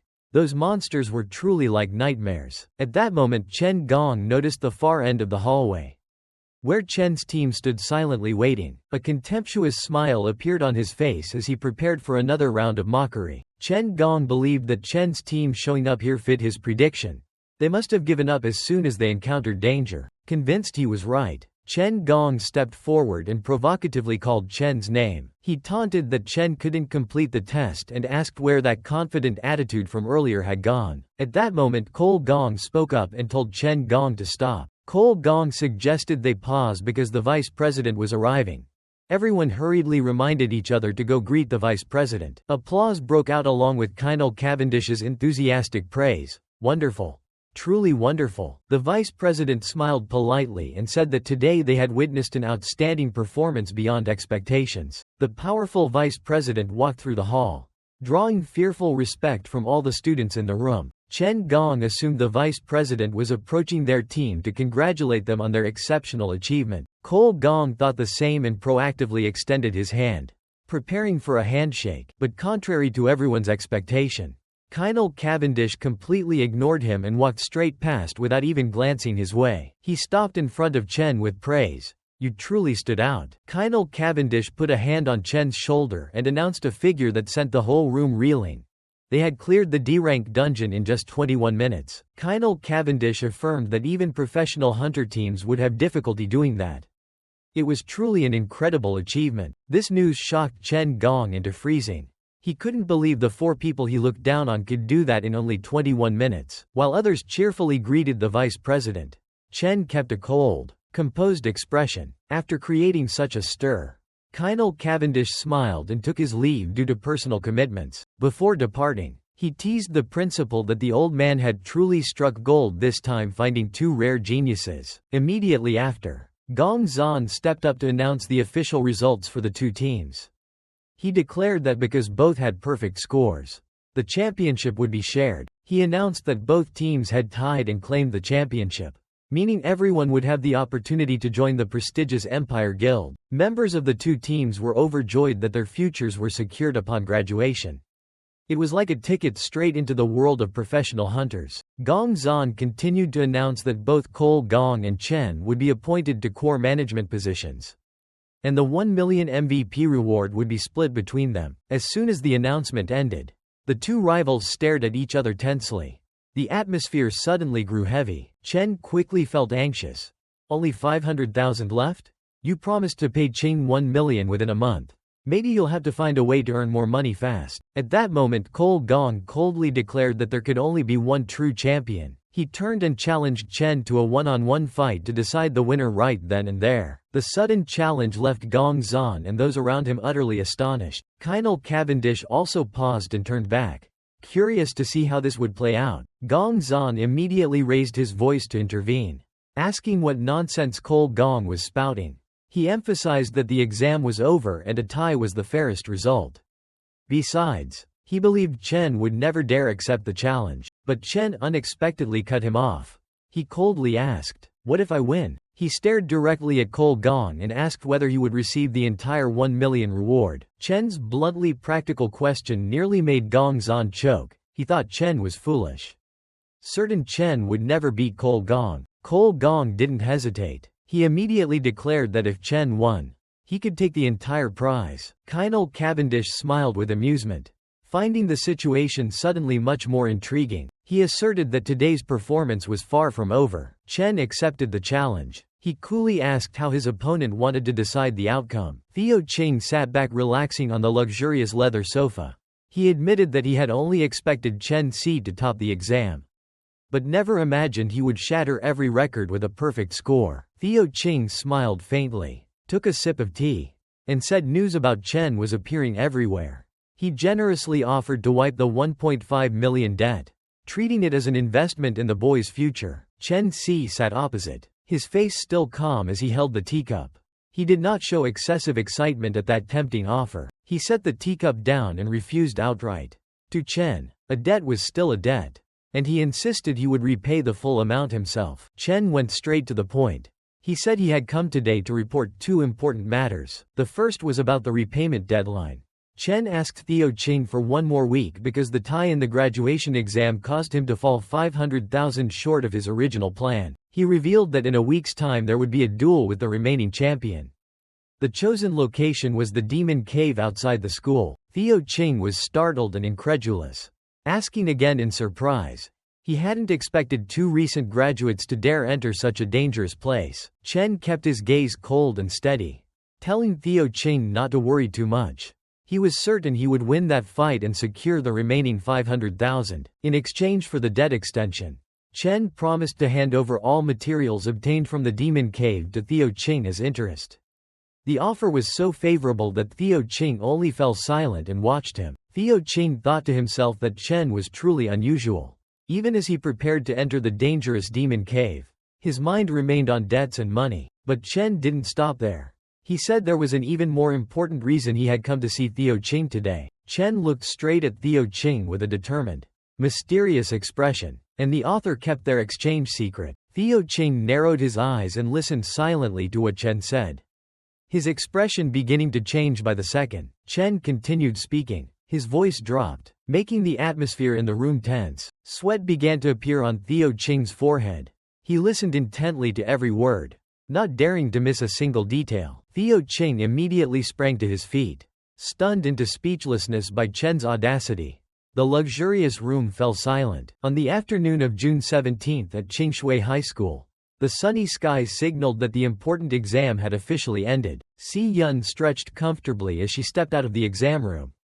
She was cheerful because the final exams were finally over. Thinking of the upcoming summer break, Si Yun smiled and took out her phone to check it. Seeing the photo of the two siblings on her phone screen, she suddenly remembered that today was also the day her brother took the important graduation assessment. The memory took her back 4 years. When Chen had happily told his sister he had elemental potential and had been accepted to the National Awakening University, at that time, Si-Yun admired him immensely and excitedly asked whether her brother would become a great awakener like their parents. Chen took his sister's hand and promised that he would join a major guild someday and earn a lot of money to give her a better life. He also vowed to uncover the truth behind their parents' mysterious disappearance. Chen's eyes were full of determination then. Si-Yun smiled brightly and cheered him on wholeheartedly. Because in her eyes her brother was always the best, but reality did not match expectations. Not long ago, Chen had completely broken down because he still hadn't awakened by his final year. Seeing him like that pained Si-Yun deeply, thinking of the hardships and loneliness her brother had silently endured all this time. Si-Yun's eyes grew sad. Just then, a classmate ran up and cut across Si-Yun's thoughts, happily calling her name. Her friend excitedly recounted the shocking news. The Awakening University this year had produced 2 geniuses who achieved perfect scores. Something that had never happened before. Both led their teams to perfect scores and were even personally received by the vice president of the alliance. The news is everywhere, making Shuangshang district extremely proud. Her friend casually asked if Si-Yun's brother also studied there. Si-Yun could only force a worried smile because she still believed her brother hadn't awakened. At that moment, a pink-haired male student appeared with a confident smile and greeted Si-Yun. It was Jin Duoxin, the school's famous idol. He boasted that he'd booked a private room at the Zifeng building and invited Si-Yun to come at 8 p.m. Si-Yun fell silent, her face immediately growing anxious. Her friend gaped in shock, not understanding when Si-Yun had gotten close to such a celebrity. Without answering further, Si-Yun suddenly turned and ran off quickly, leaving her friend's calls behind and Jin Duoxin's bewildered look. Her mind was filled only with worry for Chen. She thought her brother must be very sad seeing his friends succeed while he still hadn't awakened. So she decided to go home and cook a really good meal to comfort him. That evening of June 17th, inside the small but cozy rented apartment of the 2 siblings, Chen's eyes widened in surprise when he saw the table full of delicious dishes. He couldn't understand where his sister had found the time to prepare so much. The siblings began eating steaming hot sukiyaki. Chen kept praising how good it was, while Si-Yun quietly watched her brother, hoping the food would lift his spirits. The evening news started on TV, reporting that the Awakening University's graduation combat evaluation had successfully concluded this morning. On TV, the report went on to mention that Alliance Vice President Kynal Cavendish had personally gone to the scene to encourage the students after the exam. Meanwhile, Chen Si calmly ate his meal, his face almost unchanged, as if none of it concerned him. Si-Yun silently looked at her brother with eyes full of pity. She thought as she had guessed, Chen was forcing himself to be strong to hide his sadness. For her, failing to pass the graduation exam was certainly a huge shock. Yet he showed no sign of weakness. The atmosphere suddenly shifted when the anchor announced an extremely rare result in history. This year produced 2 champions at once, and both teams scored a perfect 100/100s. Images of Kynal Cavendish appeared on the screen as he answered press questions. He repeatedly praised the quality of this year's candidates and specifically mentioned a team leader who set a record with a perfect score. When the name, Student Si Chen, was read on TV, Si-Yun immediately froze, her eyes fixed on the screen. She turned back to the TV in utter astonishment, sweat beginning to form on her brow. The brother everyone had looked down on was the genius the whole city had been talking about? Si-Yun's face exploded with surprise and joy. She stammered to confirm that the perfect scorer was really her brother. All previous worries vanished, replaced by an indescribable pride. Contrasting with the warm atmosphere in Chen's home, at the Gong family mansion a long whip stained with blood lay on the cold floor. A low, pressure-filled voice rang out. "I prepared this stage for you for a long time." Gong Lin, head of the Gong clan, stood there with a cold face behind his glasses. Before him, Cole Gong knelt with bloodied wounds on his back. Gong Lin said icily, "I even invited the audience to watch you shine." Gong Lin stepped closer, his eyes full of fury. He loudly berated Cole Gong for completely ruining the plan he had expected. Cole Gong breathed heavily in pain, sweat covering his wounded body. But Gong Lin showed no mercy. He coldly insulted his son. "You did not win. On the contrary, you lost to an unknown brat." With an ice-cold expression, Gong Lin declared that from now on Cole Gong would no longer have the right to decide anything. He had secretly arranged everything for the decisive match next week. Cole Gong simply bowed his head in silence, not daring to speak under that tremendous pressure. Gong Lin curled his lip in contempt. If you can't do it yourself, then I'll do it for you. Cruelty showed plainly in Gong Lin's eyes. He vowed to use any means necessary to achieve his goal, because the number one position could belong only to the Gong family. Back in the small house, Si Yun stared at her brother in surprise. She had just heard shocking news on the TV and stammered, asking if the Chen mentioned was really him. Contrary to his sister's astonishment, Chen calmly continued eating. He only replied tersely, "Yeah, so what?" as if it were perfectly normal. The shock was so great that Si Yun dropped her spoon to the floor with a loud clatter, shattering the room's silence. She couldn't believe what she had just heard. Outside the window, a bolt of lightning split the night sky, mirroring the chaos inside the little sister's heart at the dramatic change in her brother. Si Yun looked at Chen with eyes full of wonder. She whispered with pride and surprise, "My brother is really that person?" She continued reciting his incredible achievements. Her brother hadn't only led the team to perfect scores on the graduation exam, he had also been praised by the vice president of the Guild Alliance in front of everyone. The whole room fell silent. Si Yun bowed her head, tears of happiness streaming down her face as the brother once looked down upon finally began to shine. She wept in silence, thinking of the brother she had always believed in.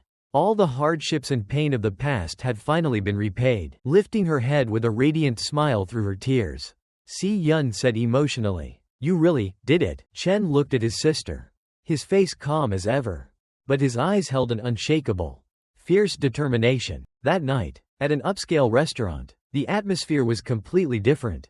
On the table lay premium Easternian Wagyu beef slices. Kynal Cavendish nodded in satisfaction as he ate, saying nothing could surpass the flavor of top-grade Wagyu. Afterward, Kynal set down his chopsticks, looked at the person opposite him, and asked Ling Yu about the current status of the investigation. It seemed they were secretly preparing a major plan. Ling Yu sat there with a serious expression.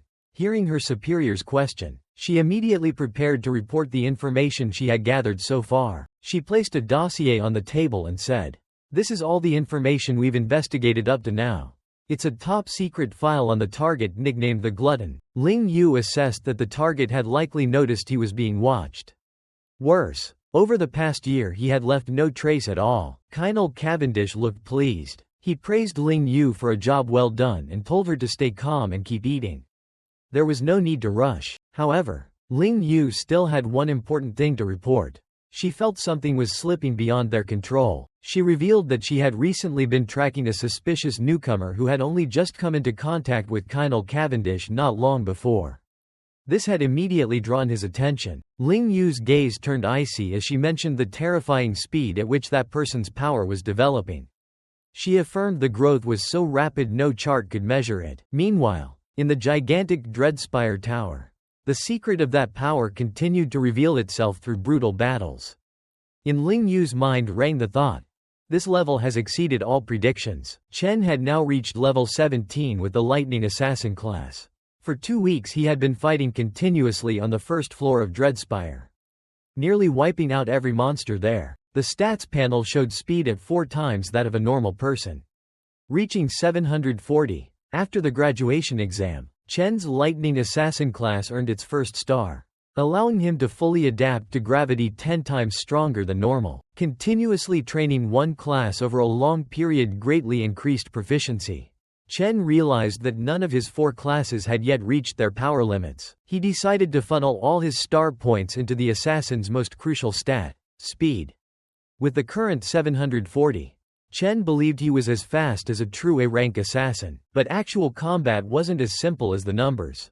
On a foggy snow-capped peak, Chen was surrounded by a pack of ferocious nebula beasts. The lionesses snarled fiercely, baring threatening fangs. They didn't charge individually but coordinated to corner Chen with a pincer-like strategy. The strongest opponent finally appeared.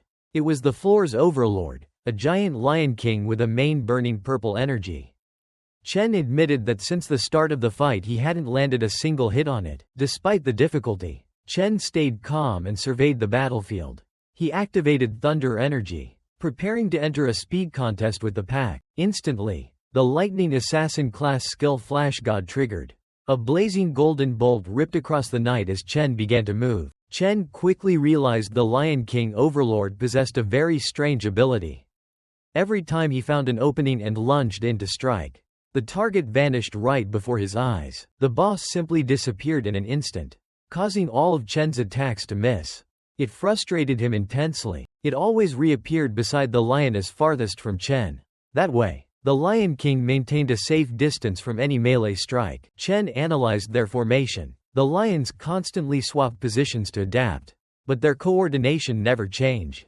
Two stayed close to hold him in place, while two stood farther back as teleportation anchors for the Lion King. Thanks to that tactic, the Lion King always kept maximum distance from Chen. It was an extremely annoying defensive strategy for any assassin. A cold flash of golden electricity lit Chen's eyes. He scoffed at the leader, a cowardly overlord who only stood in the back while minions fought for him. Chen tried to guess the Lion King's true class that allowed such refined position swapping. He knew he had to break their coordination. Suddenly, a lioness lunged from behind. Chen's reflexes were still sharp. He spun to face the surprise attack. Electricity gathered on Chen's arm. Without hesitation, he threw an extremely powerful punch at the charging monster's face. A loud impact rang out as the punch connected, sending the lioness flying. But Chen knew this was only the beginning. He dashed again like a lightning bolt, trying to reach the next target at extreme speed. Golden arcs of electricity flashed with each step, but the same trick continued. Each time Chen prepared to hit a lioness, it vanished immediately. The perfect coordination between the Lion King and his pack gradually cornered Chen. The lion that disappeared would instantly reappear beside the Lion King, forming an almost gapless defensive ring. Chen quickly understood the enemy's tactic. Whenever he stopped, one would dash in to force him to strike. He was being drawn into their rhythm of combat. Golden electricity exploded around Chen's body. He concentrated all his thunder power, preparing to accelerate once more. With a deafening crack of thunder, Chen shot forward like an arrow of light, leaving golden streaks across Dreadspire's white snow. Seen from above, the pack's formation remained tightly coordinated. Chen thought to himself, a perfect formation, frighteningly precise. Chen launched another attack. His arm was wrapped in electric energy, intent on finishing the target immediately. But all he struck was empty air. The target vanished again before the blow could land. The lion swapped positions so fast that all of Chen's closing attempts became useless against their teleporting ability. Again, Chen shouted and spun toward another target, not giving the enemies a moment's rest. His yellow eyes gleamed with determination as his body kept moving at top speed, trying to find even the tiniest opening. But then Chen slowly sank to his knees in the snow, his breathing heavy. He bitterly realized he was being pulled into an endless loop. They were merely wearing down his stamina. Chen panted, sweat streaming down his face. His gaze remained locked on the Lion King Overlord. The Lion King looked at Chen with arrogant contempt, as if mocking his helplessness. Chen finally understood. It was toying with him. Suddenly, Chen's eyes halted. A bold idea flashed through his mind.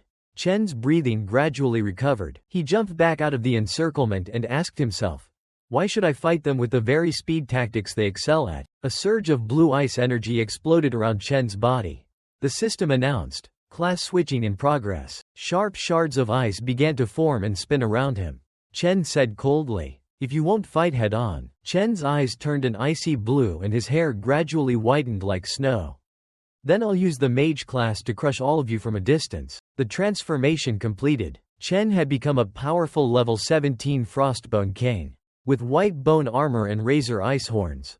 Wide area skills like Ice Spear and Ice Bomb from the Cloud Mage class were ready to completely change the battle's outcome. Chen, in his Cloud Mage form, began using Frost Spike. Countless razor-sharp ice arrows rained down from the sky onto the ground. A loud explosion rang out as the ice arrows struck the ground, creating enormous pillars of ice around the monsters. The minions of the Phantom Mane Lion King panicked and dodged this extremely powerful area attack. Chen calmly noted that mages are weak up close, but at a distance they are the ones who control the battlefield. The ice arrows kept falling like rain, giving the boss no time to counterattack. A purple energy surged amid the blast, showing that the Lion King was still trying to resist. The Lion King and the lionesses began using teleportation abilities to find an escape route, but very quickly, they realized the entire area had frozen solid. There was nowhere to run. Chen smiled coldly. He had calculated everything. The moment they were forced into the death zone was when the fight would end. The Lion King roared in panic as it realized it had fallen into Chen's inescapable trap. A giant ice orb glowed in Chen's hand. The Frost Blast Bomb skill was ready to finish the battle. With cold, murderous blue eyes, Chen declared that they had nowhere left to flee. The boss could only watch death draw near. Cold sweat running down its furry face, the ice orb exploded, engulfing the area in a terrifying blast of cold. The impact created a white light that covered the entire battlefield. The whole area, including the Lion King and its minions, was frozen into motionless ice statues. At that moment, the notification, "Class switch complete," appeared. Chen immediately shifted to Stellar Warrior. With black hair flowing and eyes blazing, Chen declared the battle on Dreadspire Floor 1 over. His new appearance looked extremely powerful and imposing in warrior form. Chen unleashed the final strike. Stellar Warrior. Triple Cataclysm Crushing Mode. A gigantic purple beam tore through the Lion King's body. The giant boss collapsed instantly, its body beginning to disintegrate. The Lion King's form faded and then vanished completely, ending its domination of this floor. Chen stood amid the frozen battlefield, the light from the final blow still surrounding his body. The system notified him that he had reached level 24. Rewards received included 4 bone fragments and 1 phantom main heart. Looking at what remained of the boss, Chen thought he might absorb it to gain more power. A beam of light appeared in Chen's hand as he began to absorb the essence of the defeated foe. Chen squinted in curiosity, wondering what the monster's true profession was to have such strange skills. Purple energy continued to be drawn into Chen's hand, gradually revealing the full information about the monster. A digital status board appeared before Chen, displaying all the stats and abilities of the Phantom Main Lion King. Its profession was Stellar Tamer. The system showed skills like Stellar Pact to tame spirit beasts and Stellar Warp to teleport. Chen muttered that this was a very strange taming class. He'd never seen a class like it before. No wonder the boss always hid behind its spirit beasts instead of fighting directly. Their personal stats really weren't strong. Chen continued analyzing the instant teleport skill and acknowledged that it was an extremely powerful and useful ability. The skill to tame beasts through pressure was also interesting, but to capture one you'd definitely need enough force to do it. Suddenly, Chen felt that something was wrong. The air around him began to change, and the snowy landscape gradually melted away in large patches. Before him was no longer a snow-covered land but a vast desert. This was the true appearance of Dreadspire Floor 1. Chen looked around the desolate desert in surprise. Everywhere were golden sands and huge skeletons scattered about. He wondered what had happened here. In the distance, a blaze of light suddenly appeared amid the parched desert. The system announced that the gate to Dreadspire Floor 2 had opened. Unexpectedly, a small growl echoed from the shadows. 2 pinkish-purple eyes stared at Chen with wary vigilance. Hearing the sound behind him, Chen immediately turned. His blazing red eyes clearly showed his caution. Beneath the pile of ancient bones, a small creature was hiding. It let out a frightened little growl yet still tried to appear threatening. Hidden under the ancient skeleton was a small lion cub with fur as white as snow. It crouched behind the dry bones, constantly growling in self-defense. Its small body was wrapped in purple energy chains. Chen narrowed his eyes to observe this strange creature. He wondered how a lion could have survived the recent battle. Golden sparks still danced around Chen's body, showing he had not left combat mode. Chen's arm glowed with lightning energy as he slowly stepped closer. The little lion immediately curled up, eyes full of fear but still growling warnings. Chen quickly realized something odd. The Lion King was dead, yet this creature still existed. That meant it wasn't the boss's spirit beast. Perhaps it was simply a prisoner kept here. Looking more closely, Chen saw stellar chains brutally binding the little beast. He wondered if the Phantom Main Lion King had imprisoned it here. In the cub's eyes were hatred and despair. Without further thought, Chen focused lightning energy into his glowing eyes. He decided to rescue the small creature, even if it was a Dreadspire monster. A strong pressure instantly radiated from his body. The little lion widened its eyes in astonishment. It hadn't expected the human before it to possess such power. Electric arcs began to spread around the massive skeleton. Boom! A powerful lightning explosion shattered the stellar chains and the huge skeleton. The cub was flung out and landed in the sand. The purple chains dissipated, returning freedom to it after a long captivity. Chen stepped closer, his voice deep and full of compassion. He gently declared he would restore its freedom. He didn't want to see any more beings suffer chains as he once had. Chen pointed to the vast desert and said this had been its territory once. Hadn't it? At that moment he no longer resembled a cold warrior but someone trying to repair what the battle had destroyed. The little lion slowly rose and shook sand from its white fur. A trace of sadness flickered across Chen's eyes as he looked at the lone creature in the desert. He understood the pain of watching familiar faces disappear and everything you love be destroyed. It was a grief hard to express. Chen's red eyes reflected empathy as he looked into the cub's pinkish-purple eyes. He said he knew that pain well. The little lion stood still, seemingly sensing the sincerity of the human before it. Chen turned and walked toward the blazing portal gate, leaving a final message that it must survive and keep moving forward. He asked for nothing, only to perform this act as a way to ease the burden in his heart. It was time for him to ascend to the next floor of Dreadspire. Suddenly, a pink notification appeared before Chen. A request to form a spirit beast contract. The system said that if the beast initiated the request, the success rate would be 100%. It also unlocked 2 new passive skills: increased beast stats and shared vision when they are in danger. Chen startled and turned back, softly exclaiming that he hadn't expected sparing the lion would lead to this. Behind him, the little lion was still watching the person who had saved it intently. An official notification appeared.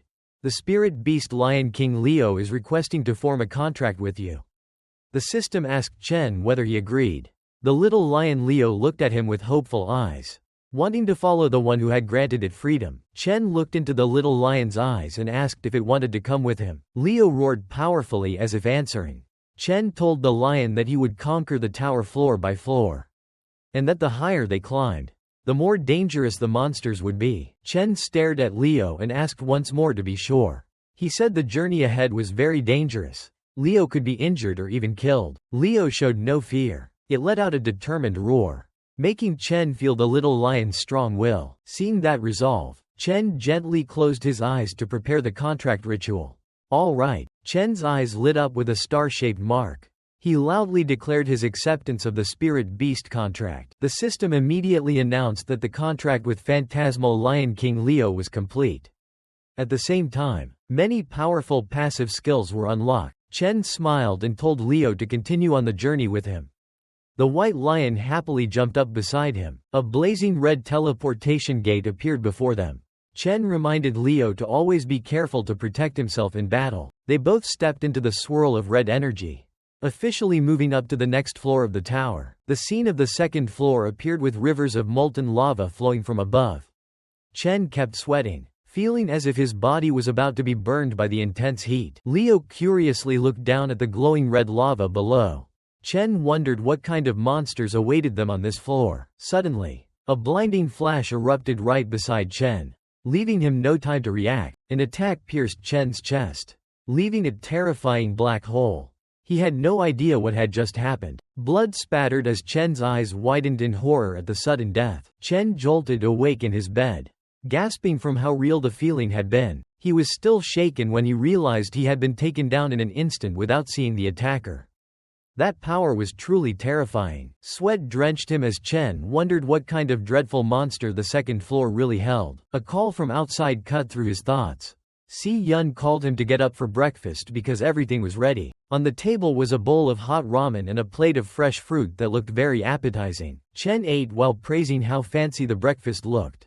Behind him, Si Yun was getting ready to go out. She reminded her brother to wash the dishes after he finished and to put the clothes in the dryer in 30 minutes. Seeing his sister hurriedly put on her shoes, Chen asked where she was going now that summer break had just begun. Si Yun replied that she was going to work part-time. Chen asked in surprise why she wouldn't let him handle money matters as he'd promised. He didn't want her to struggle. Si Yun turned back with a bright smile and said that if her brother had worked so hard, she couldn't be lazy. Besides, staying home all summer would be boring. She said goodbye and quickly ran off. not forgetting to remind him about the dishes and the laundry. Chen silently watched her small figure walk away. Chen started doing the housework, water rushing over the pile of dishes in the sink. After hanging the clothes, Chen quietly thought about Si-yun. He knew his sister had always been strong and independent. Looking at the framed photo of them on the table, Chen suddenly realized that despite trying to appear strong, Si-yun was still just a girl who hadn't fully grown up. Sometimes Chen felt that it was actually he who was being cared for and fussed over by his little sister. He began to worry thinking about facing Demon King Wrath and not always being there to protect Si-yun. Si-yun was the only person who made Chen unable to stop worrying, no matter how strong he became. Suddenly, a thought flashed through Chen's mind. He softly said, "That's right." Chen pondered whether he could do that in the real world. A swirl of purple energy appeared in the middle of the living room, and Leo fell out of it into Chen's astonished gaze. Chen's eyes widened in shock and joy. He hadn't expected he could really do it. Chen quickly realized he could summon his contracted spirit beast out of the tower and bring it into the real world. Leo looked around curiously and then started causing chaos. It pulled every tissue out of the box, making the living room messy. Looking at Leo's status panel, Chen had the idea to leave it by Si-yun's side to protect her whenever he wasn't home. If she was in danger, he'd know immediately. Remembering that Si-yun had loved cats and dogs since she was little, Chen smiled, thinking she would surely like an adorable lion cub like Leo. A crashing clatter came from the kitchen, making Chen start and turn his head. He stood frozen when he saw the little lion perched on the kitchen shelf with a pile of broken dishes at its feet. Chen was speechless, consoling himself that Si-yun would probably not be mad. As dusk fell, the sky gradually reddened. A security camera by the street was crushed by a terrifying shadowy hand. In the dark corner, a heavily wounded man gasped for breath, clutching his self-defense weapon in desperation. He trembled and shouted, "Don't come near here." A grotesque shadow suddenly appeared, engulfing the dark alley. The man panicked and stammered, You are." There was no answer. A brutal slash tore through the air and struck straight into the man's body. Blood ran down his face, contorted in fear. He whispered in his final breath, What are you?" His eyes widened, reflecting the silhouette of an extremely dangerous creature standing before him. The man's entire soul was sucked out and devoured by the darkness. A status bar appeared, indicating the absorption process. Meanwhile, the street outside was still crowded with people. No one knew that a horrific event had just occurred in the shadows. Si-yun walked tiredly after a long day's work. She sighed in relief to finally be off, complaining that standing all day was exhausting. She also didn't understand why so many people bought bubble tea during summer break. Though exhausted, Si-yun smiled at the bag of bubble tea in her hand, silently hoping her brother would like the flavor. Her footsteps echoed in the quiet alley as evening deepened. Suddenly, a cold voice sounded right behind her. "You finally arrived." Behind her, Jin Duoxin appeared holding a bouquet of red roses. He smiled confidently and said, "Finally you're here. I've been waiting for you a long time." He continued to boast about his wealth. "Last time at school you walked by too quickly, so I didn't get to invite you out. But no matter. Tonight I booked the entire rooftop of Zifeng Tower again." Standing at the gate, Si-yun asked irritably, "How did you know I live in this neighborhood?" The rich heir Jin Duoxin smoothed his hair and said smugly, "Ha ha. My dad is the director of Hospital Number 1. Something that small is nothing." Si-yun coldly turned him down and walked away. "We don't belong to the same world. Don't look for me again." Ignored, he grabbed her hand angrily and shouted, "Hey," Jin Duoxin said in frustration. "Do you know how hard it is to book an entire floor at Zifeng Tower? I even invited all my friends. If you don't come, I'll be humiliated." Si-yun glared at him with disgust. "What does that have to do with me? Besides, don't you think waiting outside someone's house like this is kind of creepy?" Hearing the word creepy, Jin Duoxin nearly lost his temper. "Creepy? Who do you think you are? You should feel lucky I even like you." His face contorted with anger. He took a deep breath and threatened, "You'd better know that I can make you." Bang! Before he could finish, Si-yun headbutted him hard in the face, leaving him clutching his nose on the ground in pain. She shouted, "Go to your father's hospital and have your head checked." Si-yun stormed into the house. "Don't bother me anymore. Never. You just ruined my mood." But as soon as she entered the room, Her mood immediately changed when she saw an adorable little white lion being held in someone's arms. Si-yeon hugged the little lion tightly, nuzzled its soft white fur, and asked, "Brother, where did you get this cute pet?" Chen sat in a chair, smiling at his sister and said, "Its name is Leo. From now on you'll take care of him." Si-yeon replied happily, "Wow Tilda, am I really getting a baby lion?" She petted Leo and asked curiously, "I thought only male lions have manes?" Leo is still small and his mane is already that long. Leo purred contentedly as his head was stroked. Si-yeon excitedly said, "Hee hee, it's fine. Tomorrow I'll go to the pet registration office and register Leo right away. We have to get his papers." Seeing his sister so happy, Chen felt relieved. He thought to himself, "It seems Si-yeon really likes Leo. Good, that means I won't have to worry at home anymore." Just then, the phone on the table chimed with a short notification. Chen picked up the phone and looked with anticipation. It was an email from the Guild Supervision and Management Bureau notifying him that his application had been approved. Everything was going according to plan. He muttered, "Now things can start going smoothly." 6 days later, June 24, 2157, on the outskirts of the city, in the forest of green light. "Today is the day of the decisive match," Gong Zan announced loudly. Ahem ahem. Tiebreaker contestants, pay attention. I will now explain the test content. In front of Chen and Cole Gong stood a glowing gate guarded by many specialists. After careful discussion, the school decided this match will take place inside a wild lair within this forest. Scanning equipment confirmed this is a D-rank wild lair. Gong Zan continued to explain, per prior agreement, both of you will be evaluated inside the same wild lair. Gong Zan emphasized the challenge's danger. The environment inside a wild lair is completely unexplored. Far more dangerous than the simulated dens on campus. Therefore, 3 senior members from guilds in the Eastern Nation have been assigned to supervise this test. They will go in with you to protect you and score you directly based on each person's performance.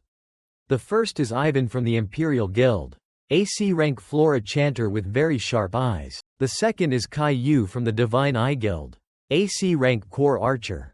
She stands out with a striking appearance and a cool cowboy hat. The third is Sato Uota, AC rank Star Warrior from the Silver Wind Guild.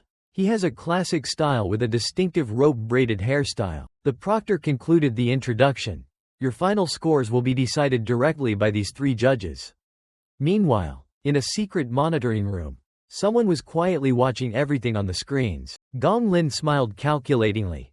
Those 3 judges had better do their jobs carefully and make sure everything is handled cleanly, leaving no traces. The principal standing beside him asked in surprise, "Vice President, your schedule in the Eastern Nation ended 2 days ago, didn't it? Why are you still here?" Kynal Cavendish smirked with delight. What could be more interesting than what's about to happen here? He watched Chen and Cole Gong intently on the screen, awaiting a bloody battle about to unfold. Kynal Cavendish chuckled eagerly and murmured, "It's been a long time since I've seen a true clash of geniuses. This is truly something to look forward to." Back at the scene, Gong Zan raised his hand toward the brightly glowing spatial gate. "I hereby declare the live combat graduation exam of Class 2157 of the National Awakening University. The match between Chen and Cole Gong officially begins." The gate glowed intensely, as if ready to swallow everyone who stepped inside. Under the watch of schemes and power behind the scenes, the 2 prodigies entered the D-rank wild lair, where their lives would be put at risk. Inside the wild lair, the atmosphere was extremely gloomy and silent as Chen and Cole Gong began to explore this unfamiliar land. Kai Yu looked around at the withered trees and whispered that this place seemed to be a den of the plant system. Meanwhile, the 2 male judges behind her quietly reminded each other to focus on their duties because the cameras were still recording. Suddenly, Chen froze as a chill ran down his spine. At the same time, his system emitted strange distorted noises. A red warning appeared, announcing that an extremely dangerous creature was nearby. Chen was astonished because this was the first time his demon core had emitted such an emergency alert. But oddly, the warning signal vanished quickly, leaving a terrifying silence inside the cave. Chen looked around the dark D-rank nest, wondering whether a high-level monster could really exist in a place like this. Cole Gong walked ahead with a long sword at his side. Both remained completely silent to keep maximum vigilance. From the observation room, the judges watched on screens, One reminded the supervisors that the mist was too thick and they must not lose sight of the contestants. Small stones suddenly shifted on the ground, signaling that something was trying to burst up from beneath the earth. Suddenly, a giant poisonous ant appeared to block their path. It was a toxic cage ant, also called a D-rank flora shooter, reacting extremely fast. Cole Gong immediately drew his glowing sword, ready to fight. Sato Yuota from Silverwind looked quite impressed by Cole Gong's reaction speed and remarked that monsters in wild nests were far more dangerous than those at school. The poisonous ant didn't hesitate and immediately spat corrosive venom streams toward Cole Gong. Cole Gong leapt into the air, dodging all the blue venom beams with great agility. He dove down from above, the sword in his hand glowing bright gold as he prepared to strike. A precise slash cut the monster's venom gland, instantly disabling its long-range attack capability. Not stopping there, Cole Gong spun and funneled all his strength into the next blow. The sword pierced the creature's hard armor and drove straight into a fatal weak point. The nuclear warrior class's special skill, Fire Sword Penetration, activated, causing a violent explosion inside the poisonous ant's body. A loud blast echoed through the cave. The monster was completely incinerated in an instant before the judge's eyes. Kai Yu from Divine Eye Guild immediately awarded Cole Gong a perfect 10 for combat reaction for handling the ambush so quickly. The judge, who was smoking, also gave an extra 10 points for combat thinking after seeing Cole Gong aim directly at the opponent's venom gland. Sato Yuota smiled in satisfaction and gave 10 points for finishing power after the decisive final strike. Everyone had to admit that from positioning to the finishing move, all of Cole Gong's actions were as precise as a surgeon's blade, far beyond the level of a normal trainee. However, when Sato Yuota looked at Chen, he began to feel that something was very strange. While Cole Gong had just finished fighting, Chen strolled casually as if on a walk, leading the judges to think his performance was a complete failure. Even Cole Gong stopped and turned to look at Chen with a puzzled expression at that calm attitude. At the command center, Stephen Yuan was watching Chen's every move attentively on the large screen. Kynal Cavendish smiled and asked Stephen Yuan what he thought Chen was really searching for in this dangerous cave. Stephen Yuan said Chen was looking for the ants. Inside the cave, Chen stood among tangled tree roots and silently calculated how to score as many points as possible in a short time. His eyes suddenly turned yellow. Chen smiled confidently and murmured, "Found them." Sparks of lightning began to appear around his body. Then Chen unleashed a barrage of attacks into the ground. A massive surge of electricity exploded, making Chen the center of a thunderstorm among the monsters. That power swept away the surrounding poisonous ants, causing the entire ground to tremble violently. The panel of judges shouted in alarm when they saw Chen charge deep into the nest. They thought the reckless action would put everyone in danger. Cole Gong watched the golden lightning with astonishment.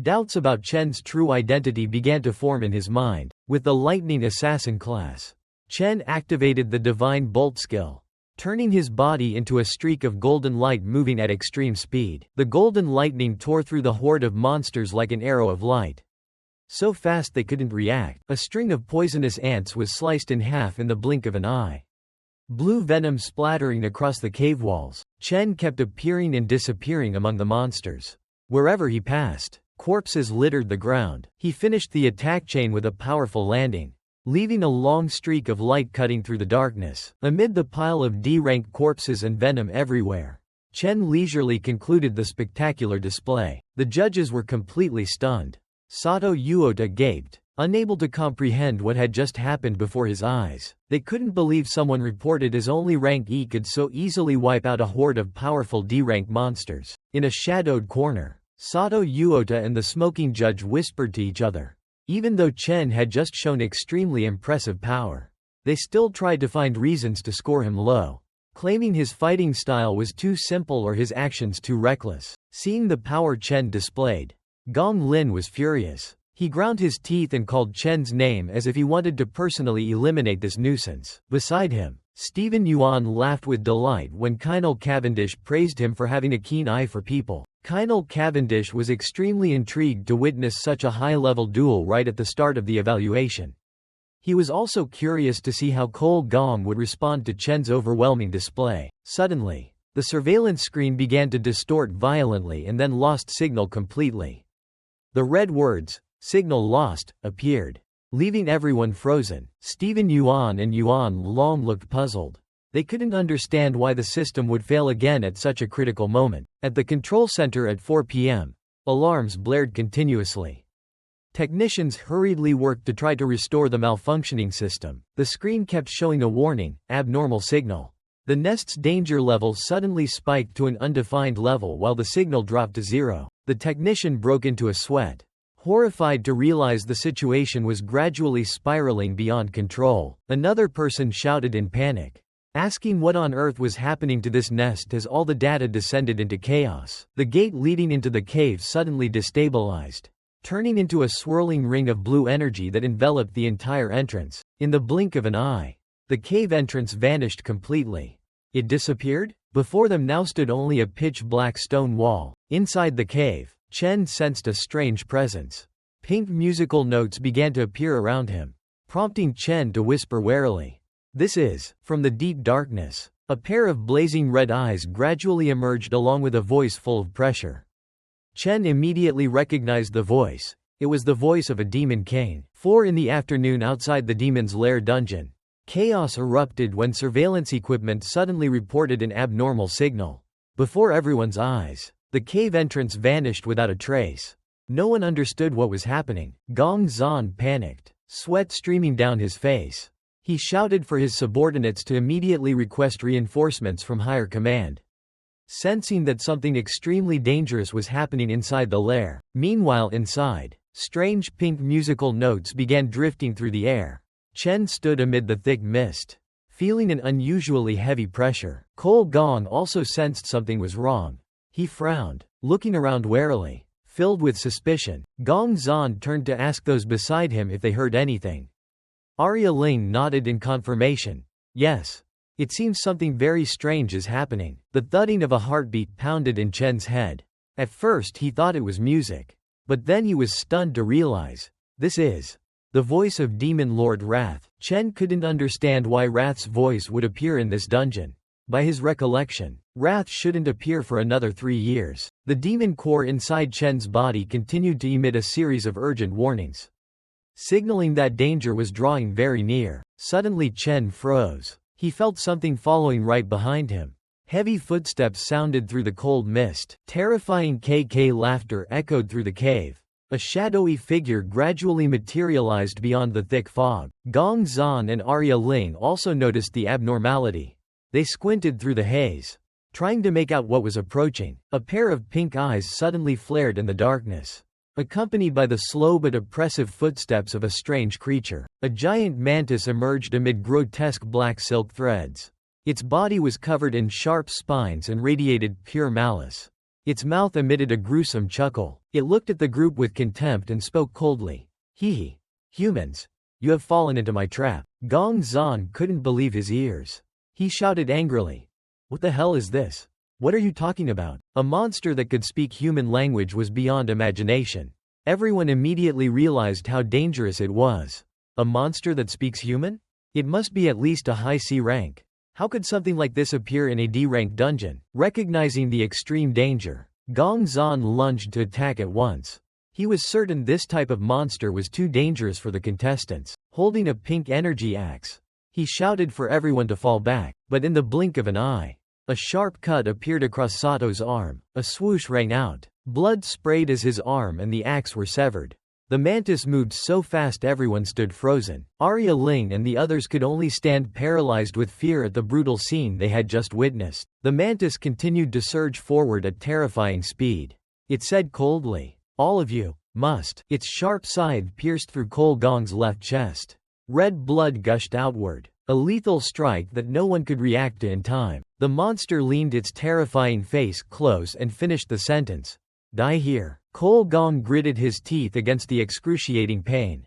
Blood spilled from the corner of his mouth, but his eyes remained resolute. Despite his chest being pierced, he swung his fire sword hard forward, cutting off the creature's claw. The mantis showed clear surprise to see someone pierced through the heart still able to counterattack so fiercely. Cole Gong followed up with a powerful kick, sending the monster flying to free himself. The monster was pushed back, sliding along the ground before regaining its balance. Cole Gong clutched his bleeding wound, looked at Chen and said, See Chen, he struck me first. His eyes blazed with fire as he proudly declared, "By priority rules, that monster is mine. You are not allowed to interfere." Chen silently stared at Cole Gong with a serious look. He understood that Cole Gong's resolve could not be shaken. Chen's eyes turned a greenish hue as he activated his analysis skill to check the opponent's true strength. At first, the system displayed the creature as C-rank mid-tier.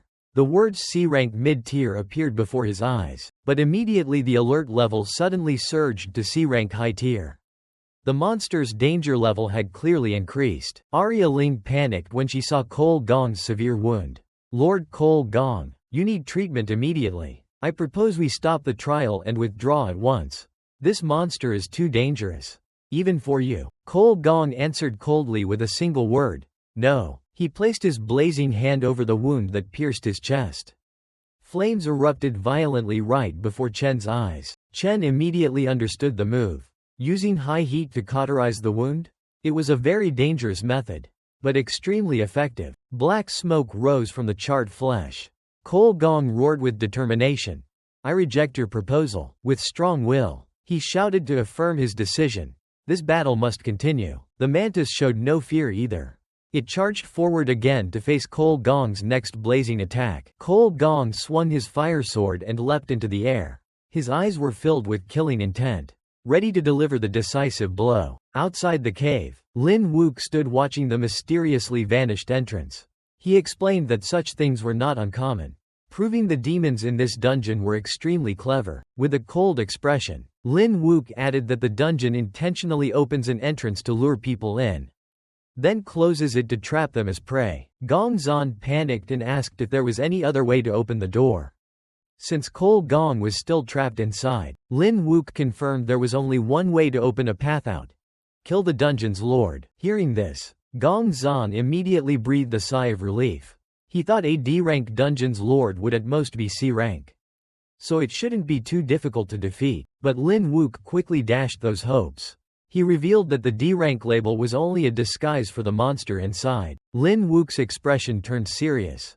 He suggested this place might very well be the reason behind the string of mysterious disappearances of awakened ones recently. Sweat pouring down his face, Gong Zan trembled as he realized they were facing an extremely dangerous dungeon. The terrifying truth was finally revealed when Lin Wook concluded that this was actually a deadly B-rank dungeon. The giant praying mantis let out a shrill screech, its glowing pink-purple eyes radiating deadly menace. Sharp clashes echoed non-stop as Cole Gong and the monster collided in a deadly dance of destruction. After enduring a barrage of attacks, Cole Gong stepped back, the sword in his hand releasing a brilliant golden glow that pushed back the darkness of the dungeon. The monster growled fiercely and swung its razor-sharp claws, charging forward at terrifying speed. Cole Gong evaded the attack with a leap high into the air. As a seasoned fighter with extensive combat experience, he had an exceptional grasp of the battle's rhythm. The impact was so powerful that the ground shattered apart, causing the mantis monster's claws to become deeply embedded in the stone floor. "There's your opening. I've got you now." Seeing the enemy exposed, Cole Gong swung his sword for the finishing strike. A razor-sharp slash cut across the air, sending the praying mantis monster's head flying as green blood splattered everywhere. The severed head rolled across the ground. It had been a relatively easy victory for Cole Gong. The battle temporarily came to an end, and the atmosphere inside the cave fell silent. Everyone was still stunned by what Cole Gong had just displayed. Kai Yu stared at the monster's head in shock. She never expected Cole Gong to actually defeat the Overlord by himself. Chen looked toward Cole Gong thoughtfully and admitted, "Cole's strength truly can't be underestimated." In the back, the examiner Ivan was using green energy to heal Sato Yuota. Ivan shouted impatiently, Hey, can you hear me? You should have woken up already." Sato groaned weakly, thanking Ivan for arriving just in time. However, the moment Sato Yuota glanced down at the communication bracelet on his wrist, he suddenly froze in shock. A bright red X appeared on the screen, signaling a total loss of connection. Panic spread across his face as he realized they had been completely cut off from the outside world. Hearing this, Kai Yu hurriedly checked her own device and realized the same thing had happened to her. Every signal had been blocked. Even the compass navigation system had completely failed. A faint mechanical noise drew everyone's attention. Looking down at their feet, they discovered that the camera drones had also become entirely useless. The discussion among the examiners caught Cole Gong's attention, but even he had no idea what was happening. That brief loss of focus placed Cole Gong in danger. At that exact moment, the headless corpse of the praying mantis suddenly emitted dry cracking sounds before slowly rising back to its feet. A dark purple aura engulfed its body.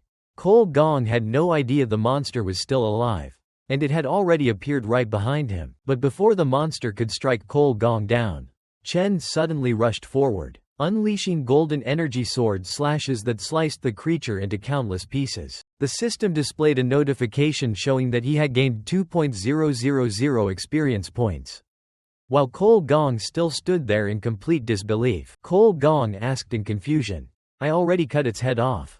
How the hell is it still moving?" Chen maintained his cold expression as he explained, "That thing was never the real overlord to begin with. It's been hypnotized this entire time.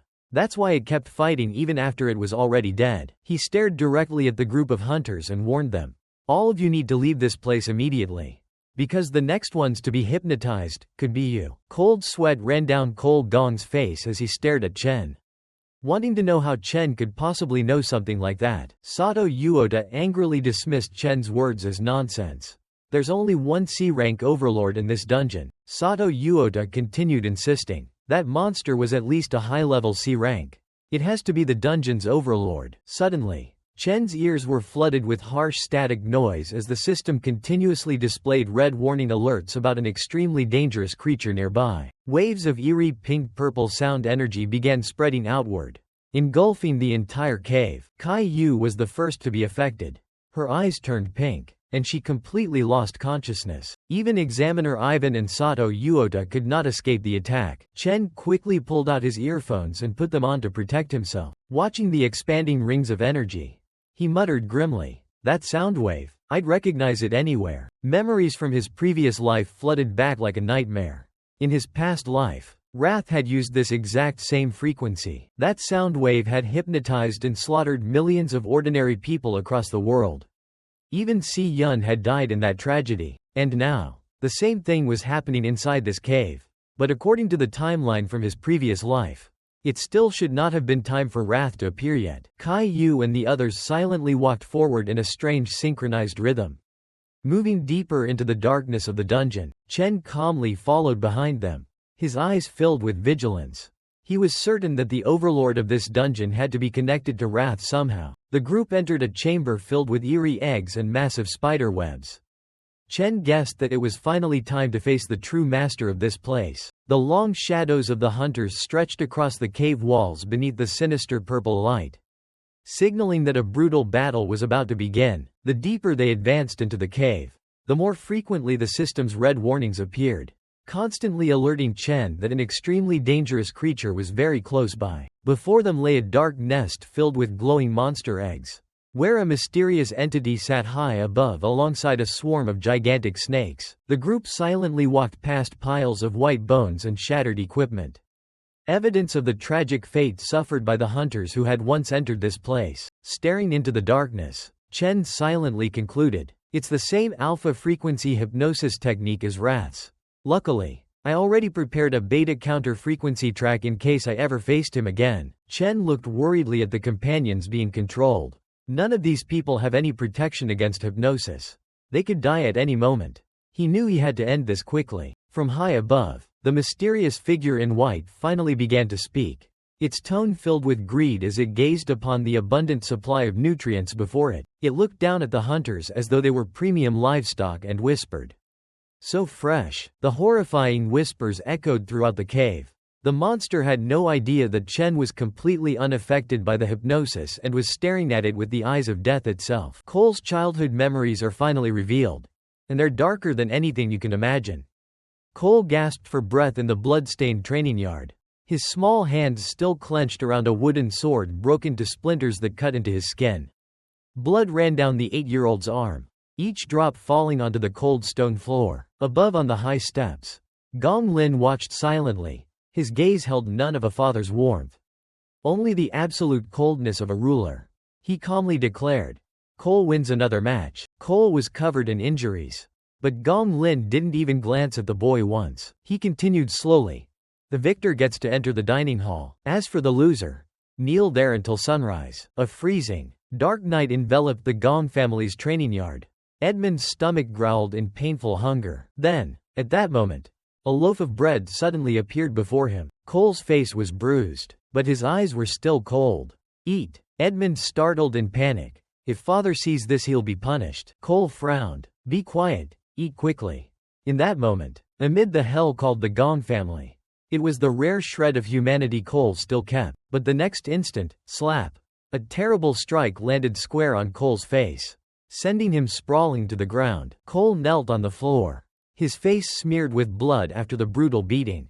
Standing before him was Gong Lin, father, and the ghost that haunted his life. He stood towering in the dark room and asked slowly, "Do you know why the Gong family sits above all others?" Without waiting for Cole to answer, Gong Lin continued arrogantly, "Because I have never failed. The victor is the one who writes the rules, and the loser can only bow and obey." The atmosphere was suffocating, but Cole lifted his head, eyes full of defiance. "If I beat you, then from now on the rules will be written by me. Right?" The room fell silent. Then Gong Lin scoffed, a smile both contemptuous and terrifying. The memories continued to flash like nightmares. Wooden swords shattering across the floor. Cole was a bit older now, but the training grew even more brutal. His body was full of wounds, blood spilling from the corner of his mouth after hundreds of harsh battles. He ground his teeth and asked his father, "Why? When I challenged you, did you let Lin Wook from the King's squad step in?" Gong Lin smiled maliciously and affirmed once more, "True strength doesn't lie in the hands. It lies in the power behind them." That was the day Cole understood the Gong family's twisted truth. This world isn't fair. There's no justice. There's no mercy. It meant winning at all costs, even if it meant abandoning family, betraying teammates, burying every dream. You must stand above all. Because to Gong Lin, Cole was born only to win, and from that day on, those teachings seemed carved into Cole's very flesh. Back in the present, the Overlord loomed amid countless black tentacles and huge egg sacs plastered to the cave walls. The scene looked like a demon's nest from hell. Chen immediately recognized the problem. This monster was using alpha waves to hypnotize everyone inside the dungeon, just like Wrath did before. Fortunately, he'd prepared a beta frequency track to counter that mental influence, but the others hadn't. If the Overlord gave the order, they would instantly become killing puppets. Sparks of golden electricity began to dance around Chen's arm, the electric light tearing through the darkness. He clenched his fist. "I have to end this now." But just as Chen prepared to lunge forward, a blood-soaked hand suddenly grabbed his shoulder. Chen flinched and turned. It's Cole. Blood still trickling from his chest. Cole had stabbed himself to stay awake against the hypnosis. Even Chen was momentarily stunned by the act. Cole panted, his gaze frighteningly sharp. He said he had his own way of not being controlled. Cole also warned that if Chen acted rashly and revealed their position, everyone here would die. Cole slowly pointed to the giant cocoons trembling around the cave. Inside them were rows of sleeping C-rank monsters. Just a small explosion, just one stray blow, those monsters would all awaken at once. Cole immediately pieced together the Overlord deadly trap. That monster had deliberately turned this place into a low-level dungeon to lure awakened into it, then drain their energy bit by bit. Cole judged that sooner or later that entity would come to them on its own. Cole suggested they hide, wait for it to come close, then finish it in one strike. A wildly risky plan, but the only chance to survive. Chen began to look at Cole differently. He hadn't expected this mad warrior to be so calm and calculating. However, Chen coldly stared at the Overlord hovering in the dark, then slowly replied, "That plan won't work, because the Overlord doesn't need to act itself." At that moment, the awakened being controlled behind them all began to twitch like the undead. Chen lowered his voice, "If it merely thinks it, all the controlled ones will immediately slaughter us." Meanwhile, the remaining hunters had fallen fully under hypnosis.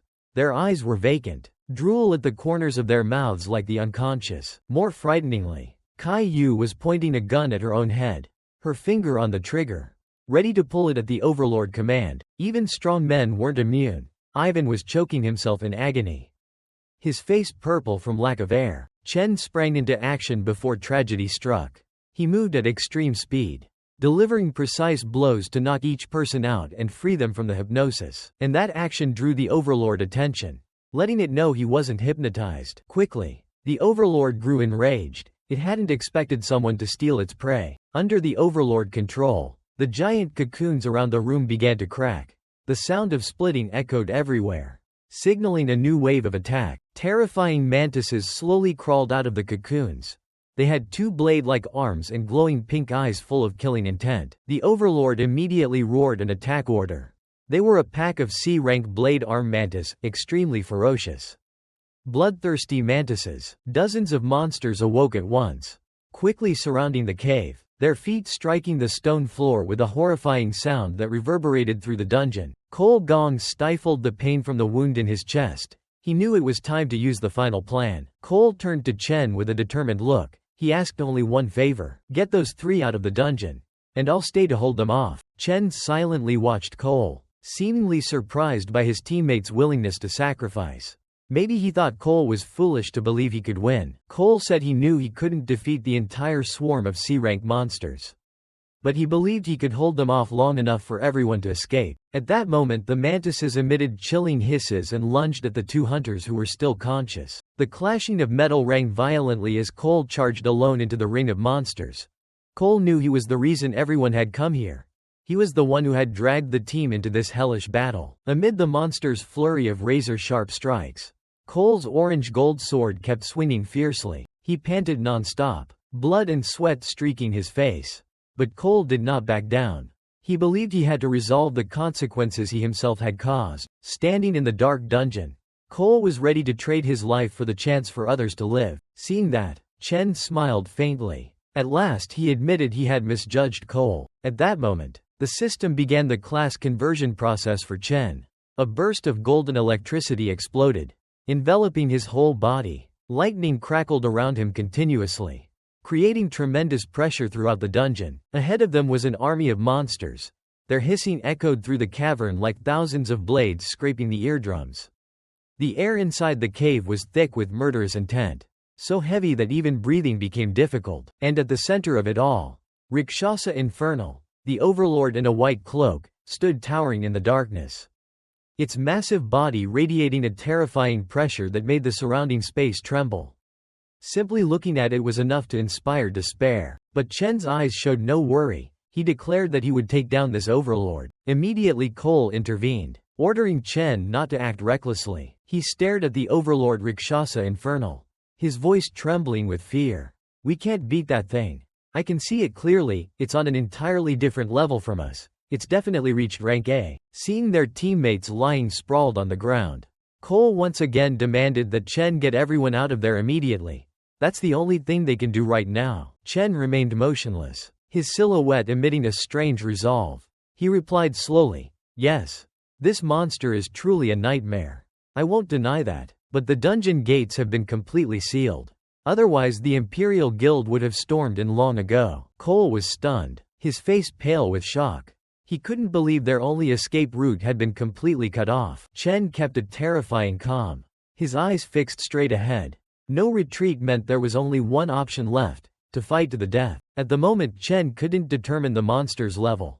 If Rakshasa Infernal truly had reached rank A, then this situation was far beyond ordinary confrontation capabilities. Chen immediately compared this entity's power to the Phantom Mane Lion King in the deepest layer of the Dreadspire Tower. A true rank A adversary. Before Chen had time to think, a mantis screeched shrill and lunged at them with terrifying speed. Chen moved like lightning and raised his hand to block.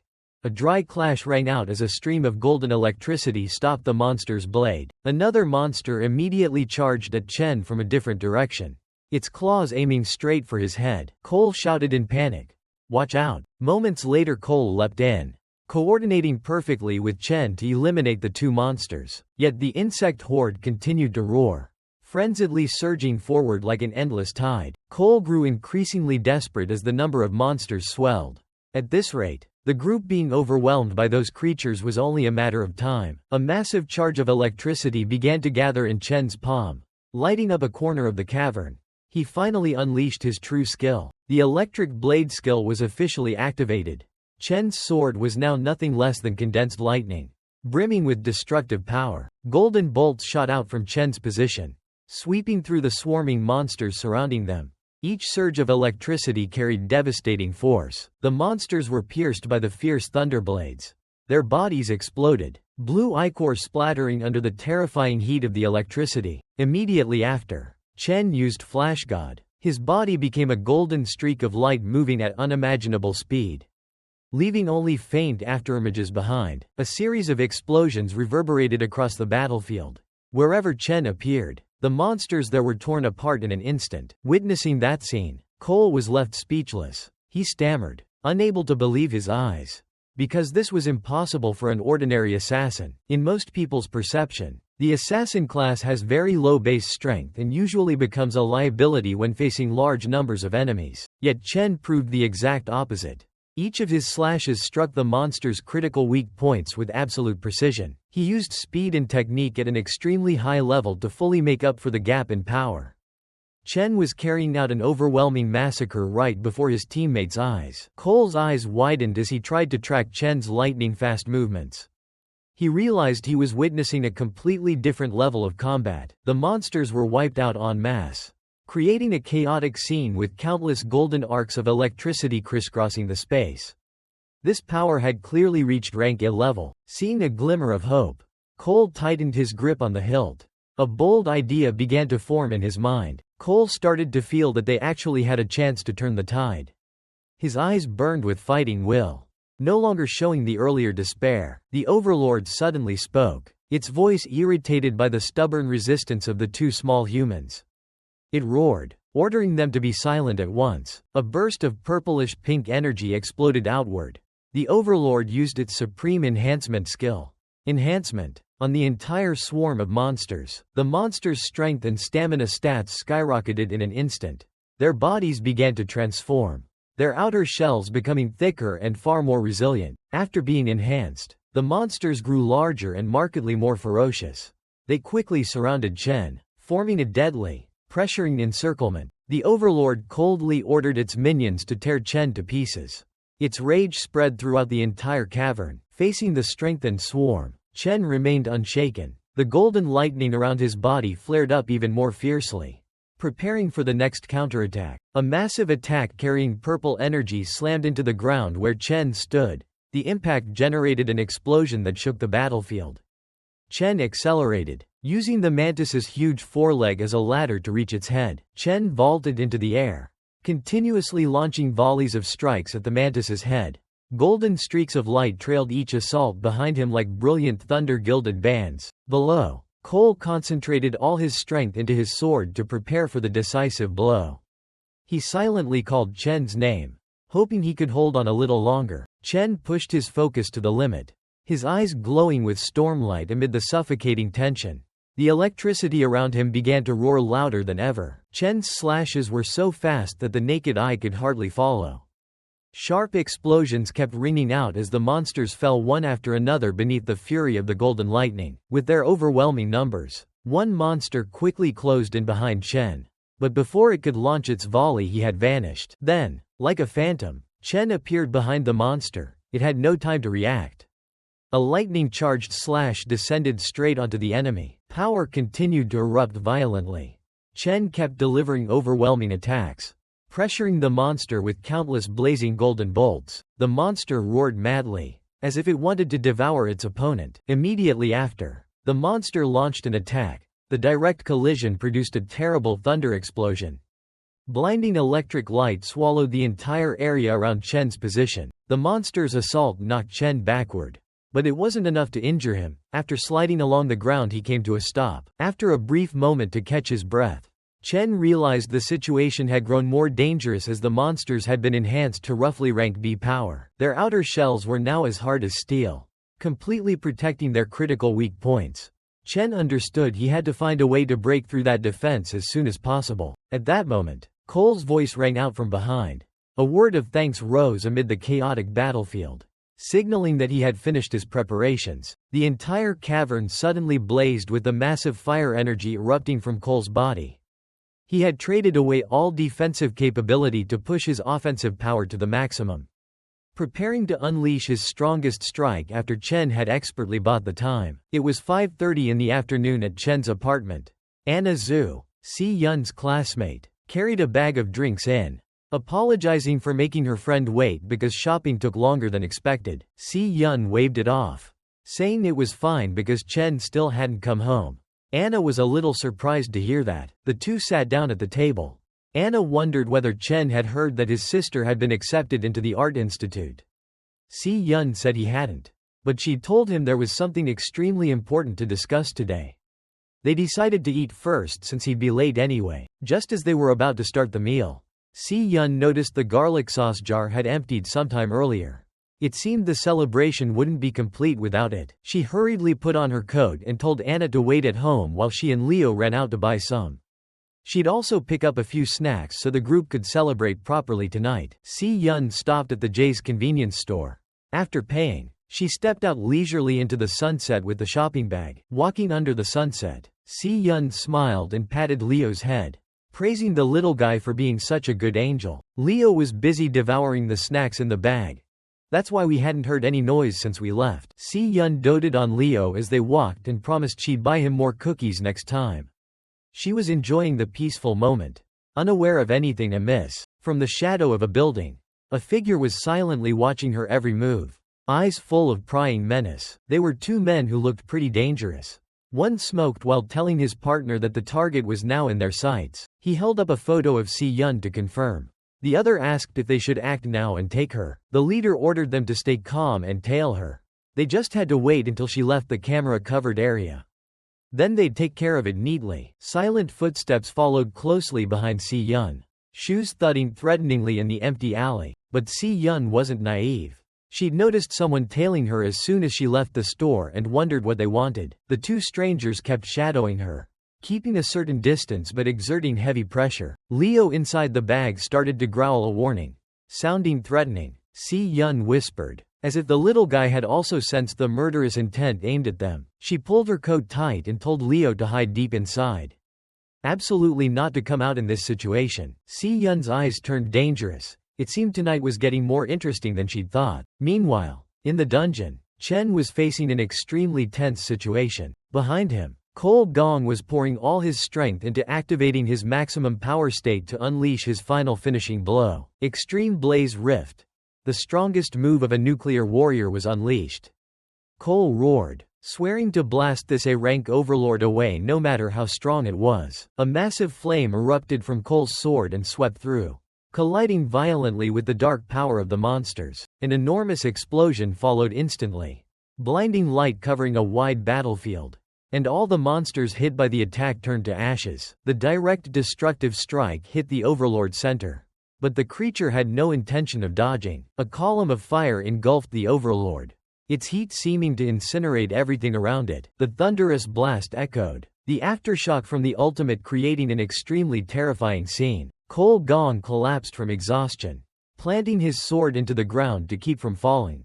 His stamina, mental control, and elemental power were completely drained after that strike. Cole panted, eyes dimly fixed on the rubble, believing it was finally over and the monster had been slain. The dust gradually cleared, revealing a scene of devastation with monster corpses strewn everywhere. Cole murmured, confirming the victory. However, from within the hazy mist a cold, mocking voice rang out. It asked Cole if that was all the power he had. Chen watched from a distance with a not very surprised expression, while Cole was stunned to realize the monster was still alive. The A-rank boss slowly emerged from the smoke, completely unharmed. It looked at Cole with contempt, ridiculing the disappointing weakness of humans. Cole Gong froze. He had poured all his strength into that attack, yet it had been utterly ineffective. The creature still stood upright, not a scratch to be seen after Cole's final strike. Chen stared at the entity before him, his mind already forming plans for the next move. Chen quickly realized that, just before being struck, the monster had drained the energy from the nearby demon eggs to form an inviolable protective layer. Cole gasped in despair, looking at his sword whose fiery energy had been depleted, wondering if this was truly the end. At that moment, Chen calmly stepped behind Cole and offered a surprising proposal to resolve the situation. Shall we make a deal? Chen said he would cede the top glory to Cole in exchange for the entire $1 million reward going to him. Immediately, the system began notifying that Chen was switching professions to a new class. Chen's hand tightened on the sword, crackling with purple arcane energy. He prepared to act but reminded Cole of one prerequisite. Chen formally revealed his form as the commanding level 24 Infernal Rakshasa. He coldly warned Cole not to speak to anyone about what he was about to witness, or the consequences would be severe. Cole Gong was struck dumb, his mouth agape in shock. The concept of a versatile user, which he'd only heard of in legends, was now real before his eyes. Pink-purple spiritual essences began to be drawn from the corpses of the thousands of monsters littering the battlefield, all sucked back toward the center where Chen stood. The system announced Chen had activated the Stellar Warrior's ultimate skill, Ossuary Collapse.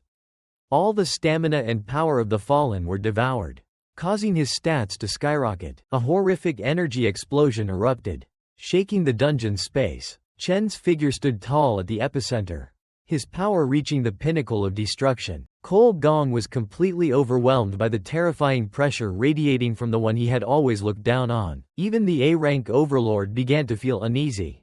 It gaped at the rising force. This evil pressure surpassed even Cole's previous attack. Chen drew a deep breath.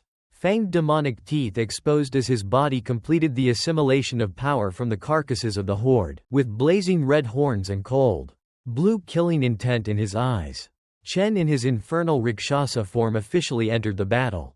He coldly told Cole that he would personally finish off this overlord. The boss, Phantom Sorcerer, began activating a skill. A horrifying wave of pressure spread throughout the entire area as the glowing red eyes beneath his cloak spoke in a chilling voice. Soul's Rest. A sphere of green energy exploded outward, unleashing shockwaves that seemed to crush and suffocate everything around them. Cole Gong dropped to one knee, clutching his head in agony.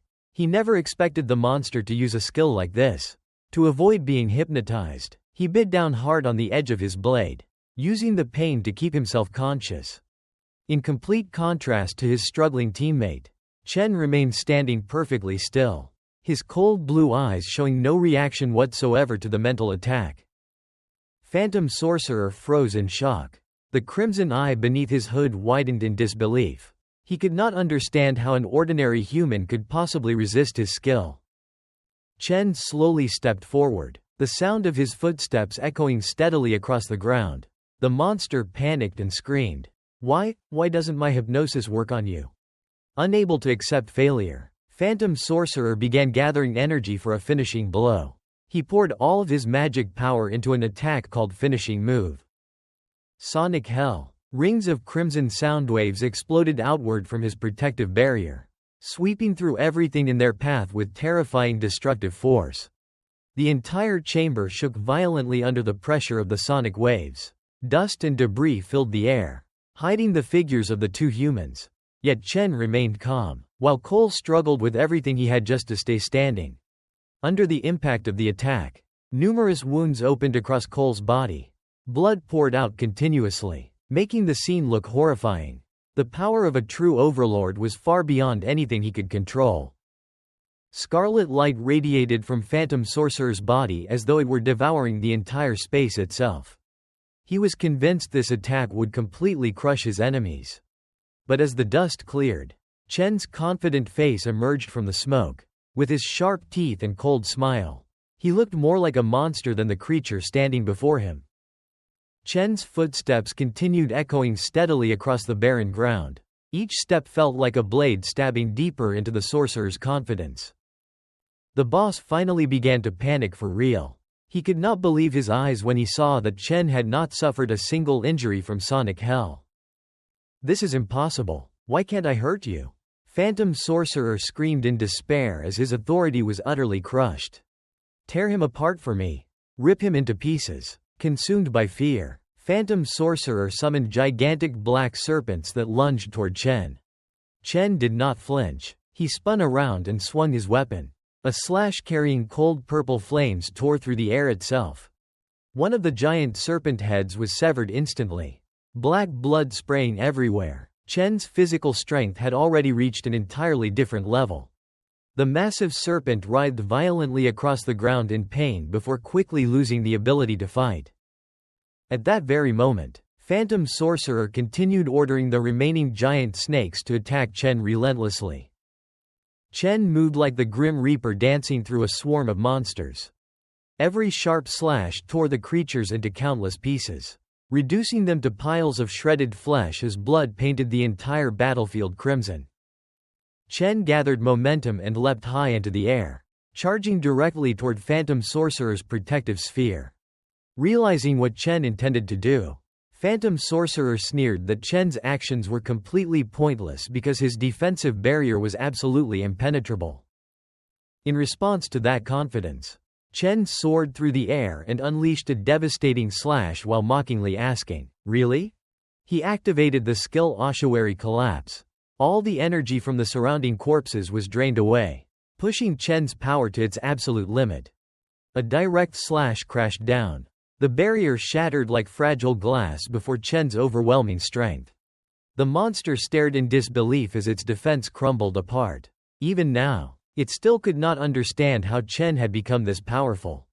From the distance, even Cole Gong was left speechless. He watched in horror as Chen destroyed the Overlord protection with a single strike. Who the hell is this guy? Cole wondered in shock.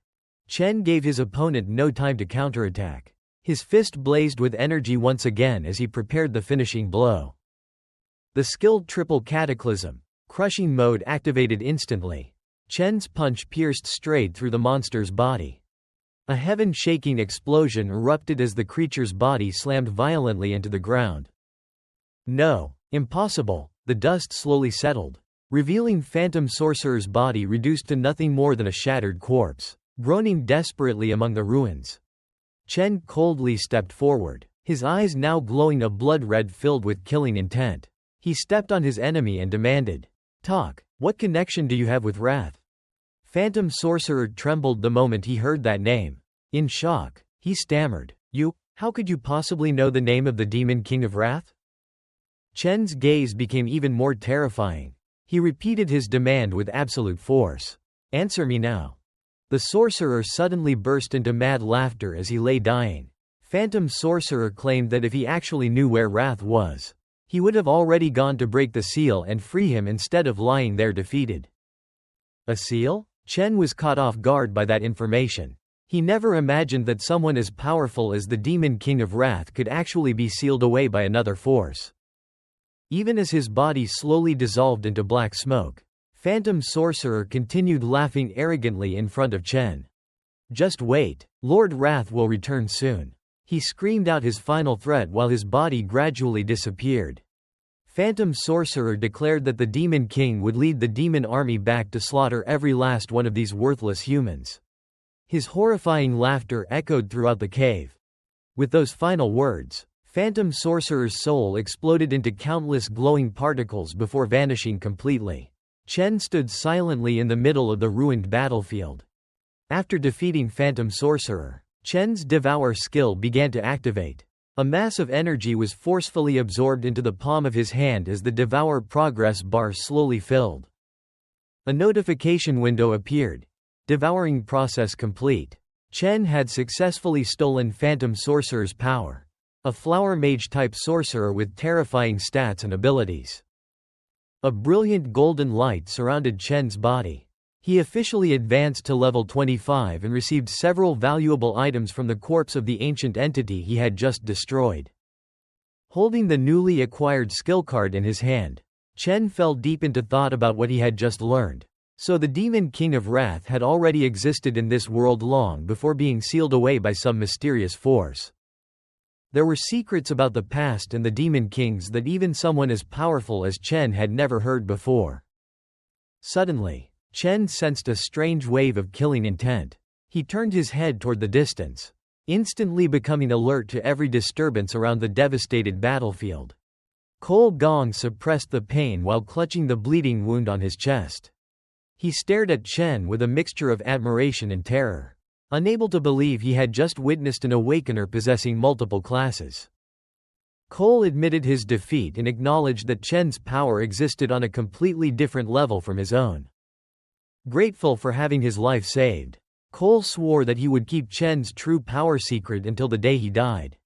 Chen remained silent, his cold gaze suggesting he was lost and thought over something else entirely.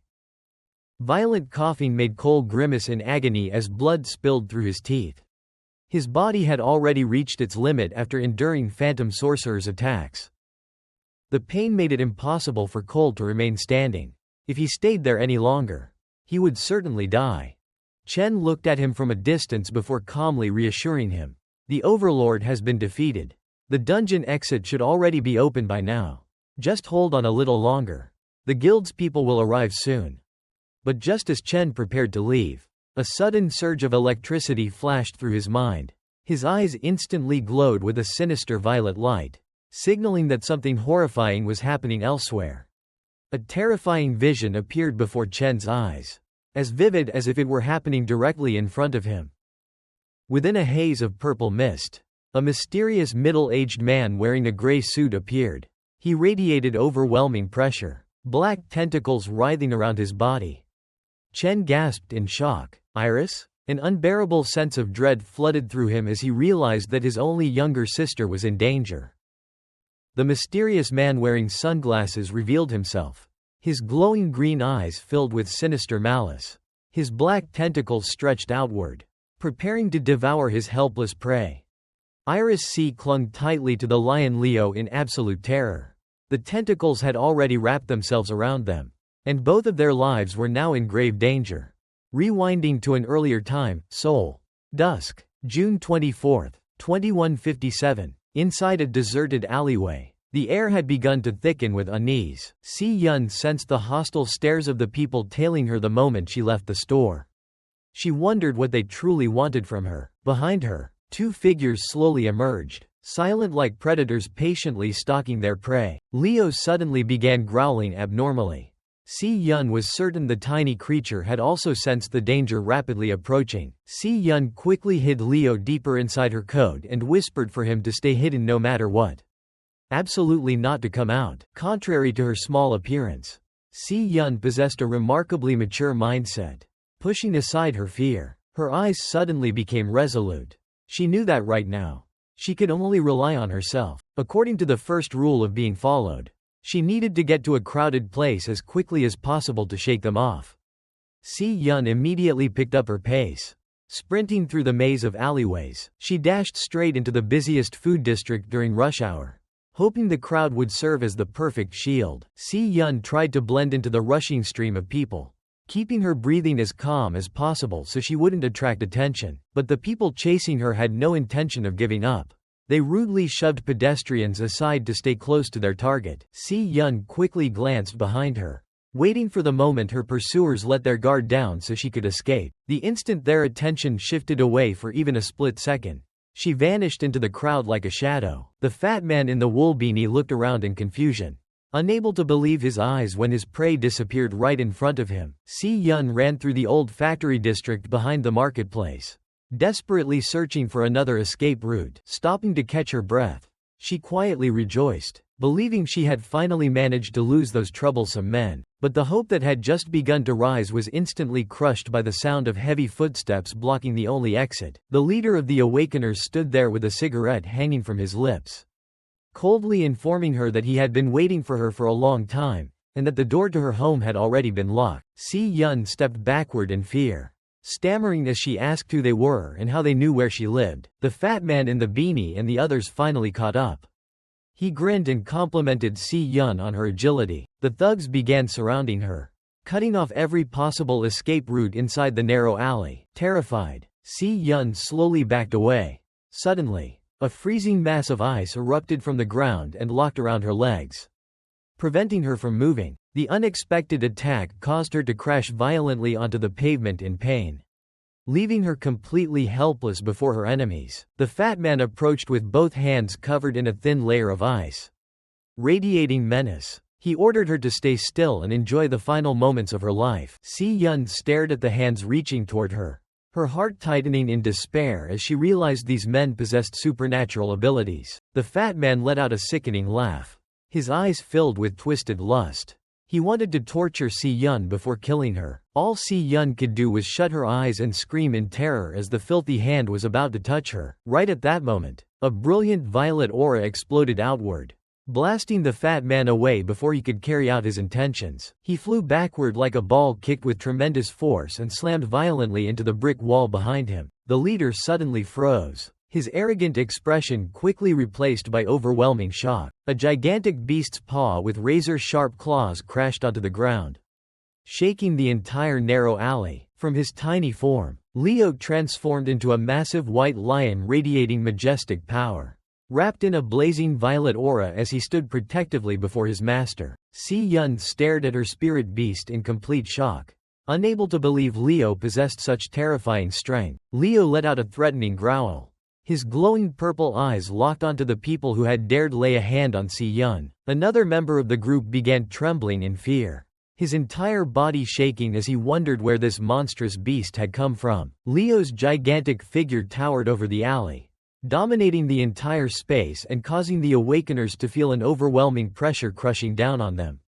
They realized they had severely underestimated their opponent. Leo released a thunderous roar before charging straight at the enemies ahead, signaling the beginning of a terrifying battle. One of the mages in the group was so terrified that he abandoned all thoughts of resisting and simply waited for death to come. But then something unexpected happened.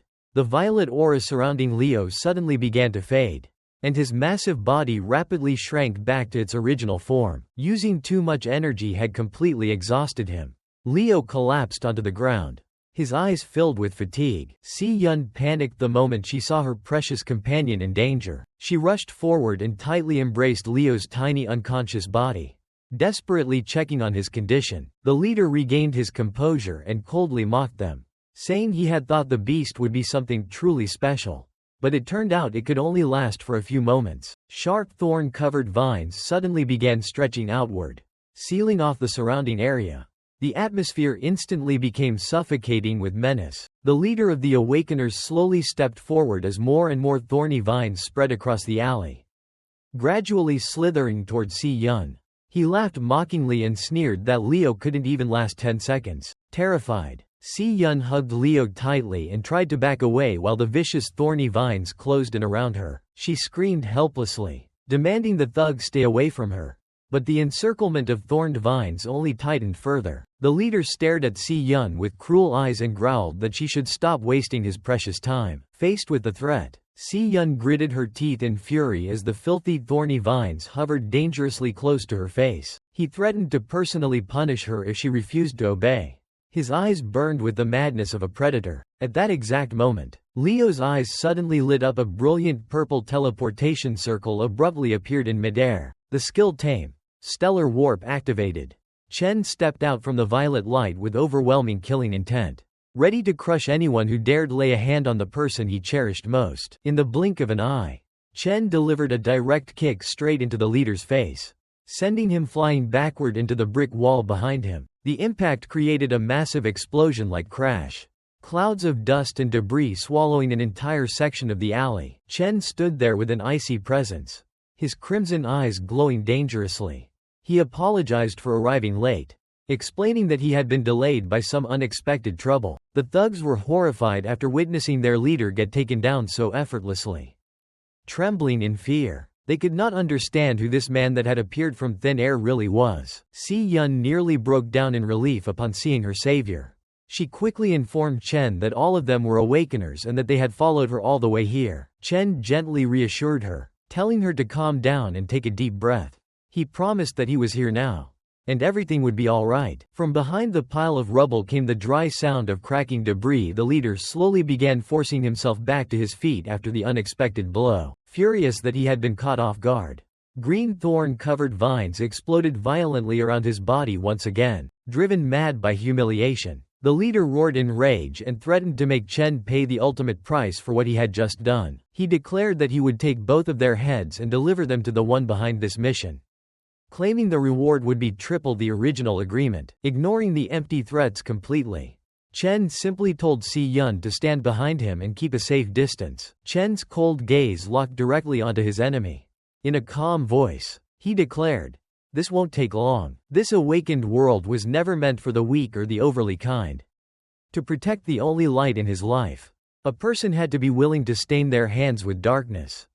Memories slowly resurfaced like an old blood-soaked film, dragging everything back to the abandoned industrial district where Chen had once been brutally bullied as a child. Chen's red-haired cousin stood at the head of the bullies. He shouted insults while throwing vicious words at him.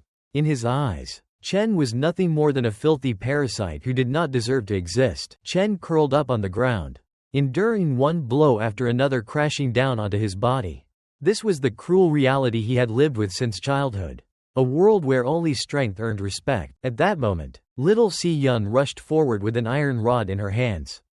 Even though she was trembling in fear and physically weak, she was still willing to risk her life to save her brother from those monsters. Si-Yun stood in front of Chen, shielding him. Her eyes were red with tears, yet filled with determination. She demanded that the bullies let her brother go immediately. The red-haired cousin merely sneered in disdain. He found it amusing that another tiny little parasite actually wanted to play hero in front of him. Leaving Chen on the ground, he slowly walked toward Si-Yun with malicious intent.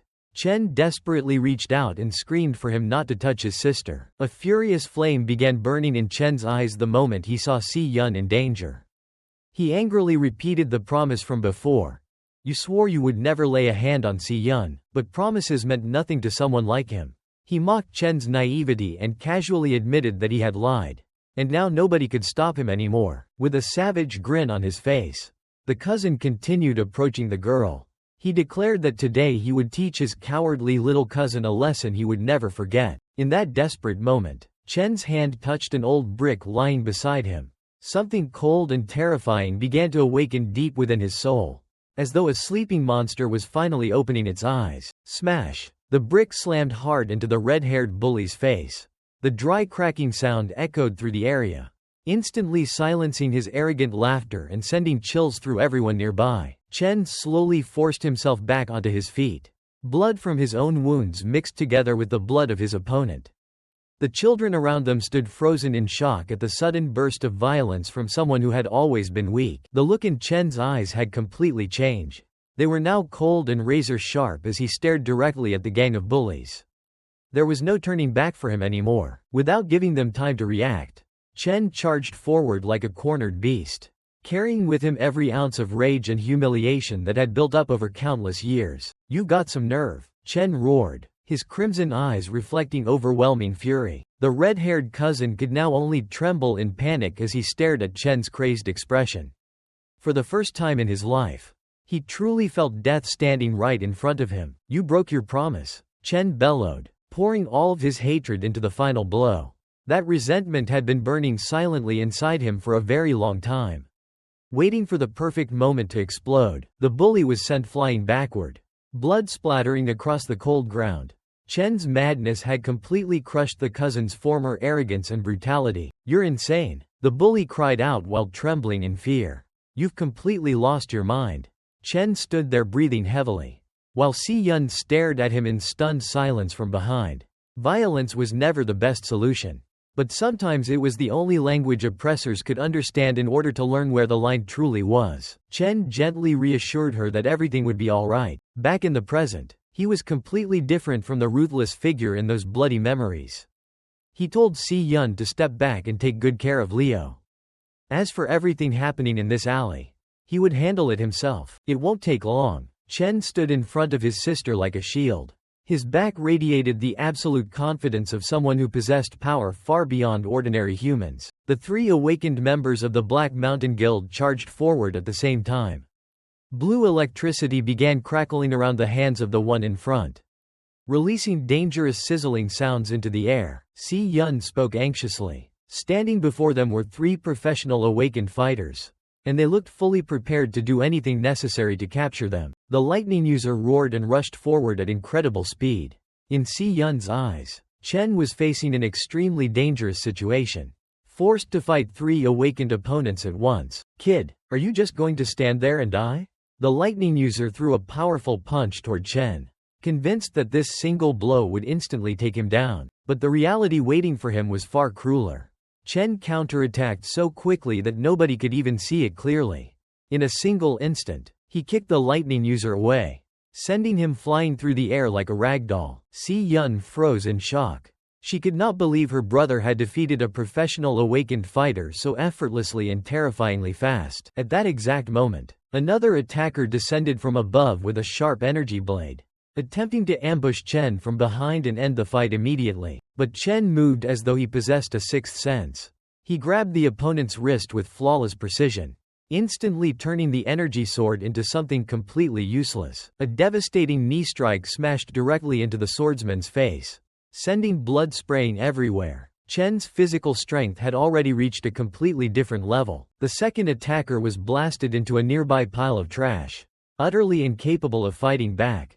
The battle had ended far too quickly, far beyond what anyone there had imagined possible. Finally, the leader made his move. Black thorn-covered vines burst out from his body and shot toward Chen like venomous serpents.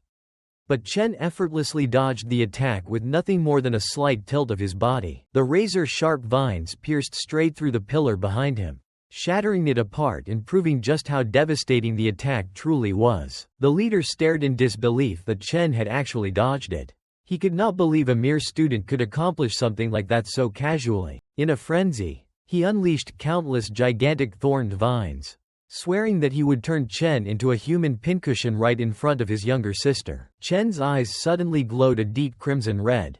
A freezing murderous aura spread throughout the alley, making the air feel unbearably heavy and suffocating. Chen moved between the thorned vines like a phantom. His speed had surpassed normal limits entirely, rendering every single attack from the leader completely useless. He slipped through the narrowest gaps between the vines, rapidly closing the distance in the blink of an eye. With one explosive leap, Chen appeared directly in front of his enemy. The leader could only stand there in frozen terror as he realized all of his thorned vines had become meaningless. His face twisted in horror as he stared at death itself standing before him.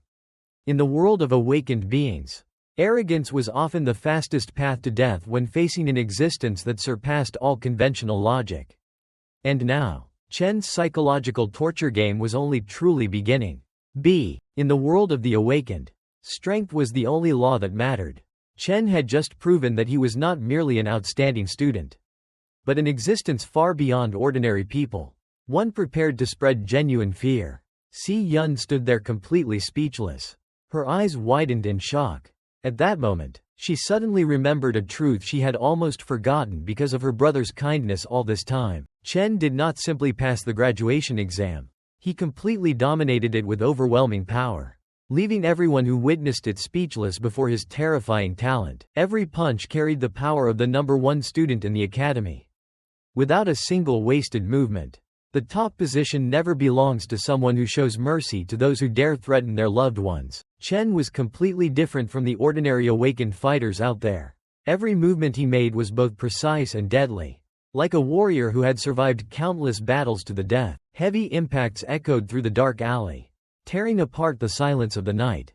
Chen's strength turned the violent gang members into helpless punching bags that were beaten down without mercy. One thug lay motionless on the ground, his face bloody and badly disfigured. Meanwhile, Chen remained standing calmly in place, his cold figure making it seem as if everything that had just happened was completely normal. The people who had once acted arrogant and fearless were now nothing more than unconscious bodies thrown into the filthy corners of the city. The last thug lay there barely breathing, his body covered in wounds. Arrogance always comes with a heavy price, and now they were suffering pain beyond anything they had ever imagined. Chen turned toward his sister. The cold look in his eyes quickly softened. He told Si-Yun to take Leo home and stay safe. With a faint and unreadable smile, Chen said he would bring these clowns to the guard station and return soon. But the glowing red light in his eyes showed that he had something far darker planned for them. Si-Yun nodded obediently and held Leo tightly in her arms for comfort. Even though she was still worried, she trusted her brother completely. Night slowly covered the city. Cold moonlight shined through the tall window of a dark room. The atmosphere inside became heavy and filled with the feeling of death. The leader of the gang slowly opened his eyes. The terrible pain from his injuries made him groan in despair inside the horrifying silence. He panicked when he realized that both he and his men had been tied tightly to large pillars. Chen stood in front of them, his figure hidden in the darkness while giving off overwhelming psychological pressure. "Where is this? Why did you bring us here?" The gang members screamed in panic as their voices echoed through the room. They were beginning to realize that the real nightmare had only just begun. Chen coldly demanded to know who had hired them to attack him. He knew very well that the Black Mountain Society would never act without payment from the mastermind behind it. The leader tried to hold onto the last bit of his pride. He sneered and declared that he would rather die than reveal the organization's secrets. In the criminal world, loyalty is often built from fear of punishment far worse than death itself. "Good," Chen spoke in a cold voice filled with dark meaning. Black energy slowly began to swirl around his body, signaling the arrival of something far more terrifying. The system immediately activated the mysterious class transformation process. Chen decided that he would speak to them through a form of spiritual torture that their souls could never resist. The transformation was complete. Chen appeared in the form of a level 25 phantom sorcerer, overflowing with dark power and sinister energy. With the skill Soul Rest Enigma, he was ready to crush even the strongest willpower. The screams of despair that were about to fill this dark room would never be heard by anyone outside. Marking the beginning of endless psychological torture, a strange pink glow appeared in the leader's eyes. He began to groan as his mind was completely taken over, his body no longer responding to his own will. Then, he suddenly activated his ability. From beneath the rubble, sharp black thorned vines abruptly burst forth. They twisted and slithered like serpents hunting their prey. The gang members standing nearby were horrified, unable to understand what was happening to their leader. Meanwhile, the thorned vines slowly began creeping toward them. Chen coldly gave the order. First, the legs. At the same time, he activated his mind control magic. A wet thud echoed through the area. A razor-sharp vine pierced through the assassin's thigh, sending blood spraying into the air before the terrified eyes of the others. Next, the arms. Chen continued the torture, his expression completely unchanged despite the enemy's agony. Another brutal strike pierced straight through the man's palm. His desperate scream caught in his throat, creating a truly horrifying sound. Chen stared at the man writhing on the ground and declared that this was the price he had to pay. He would never forgive anyone who dared lay their filthy hands on his little sister ever again. The fat assassin standing nearby trembled uncontrollably. He screamed in terror as he witnessed the horrifying scene unfolding before him. Shouting frantically, he demanded to know what Chen had done to their leader. Chen's glowing red eyes slowly turned toward the fat man. Calmly, he informed him that it was now his turn to face this nightmare. The fat man cried out in despair. Fear completely consumed him as he watched the dark thorned vines begin slithering toward him. Unable to withstand the pressure any longer, the fat man desperately begged for mercy and confessed everything. He revealed that the true mastermind was the son of the famous director of Hospital No. 1. His name is Stir.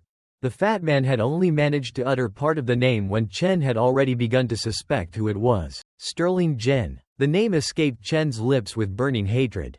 At that very moment, on the luxurious rooftop of Purple Peak Tower, the mastermind was still leisurely enjoying a lavish party surrounded by strong liquor and beautiful women. His wealthy friends began bringing up old stories to mock him. They asked whether it was true that he had been rejected by the same girl twice, making the atmosphere of the party even more lively. You couldn't even win over a high school girl? What happened to the legendary campus heartthrob? They laughed and ridiculed Sterling Jin beside the swimming pool, leaving him feeling utterly humiliated. Sterling Jin gritted his teeth in fury. He felt that Si Yun had made him lose face in front of everyone. Deep down, he swore that before the night was over, she would regret being so stubborn. Seeing Sterling Jin storm off, his friends immediately asked where he was going. Irritated, he simply replied that he needed to blow off some steam and told everyone not to bother him. He stood alone inside the quiet restroom. The steady sound of running water echoed through the room, as if trying to soothe his boiling anger. He closed his eyes for a moment, attempting to drive away the mocking laughter of his friends that still echoed inside his head. Suddenly, the light bulb above him crackled several times before abruptly going out, as though warning him that something unusual was about to happen. Annoyed, he cursed under his breath, assuming that even the electrical system of this luxurious tower had decided to work against him. An icy cold wind suddenly swept through the room, and from the darkness, a terrifying figure silently appeared right behind Sterling. while he remained completely unaware. "You're Sterling Jin, aren't you?" A cold voice echoed through the room. The stranger's glowing red eyes stared at him as if looking at a man already condemned to death. Meanwhile, in the security room, two guards were complaining about how a group of wealthy heirs had rented out the entire rooftop and disabled all the security cameras to conceal their wrongdoing. They mocked the lavish spending habits of the upper class, convinced that those rich young masters were engaging in depraved activities they did not want recorded. One guard motioned for his colleague to come closer and quietly revealed that most of the girls attending those parties were not there willingly.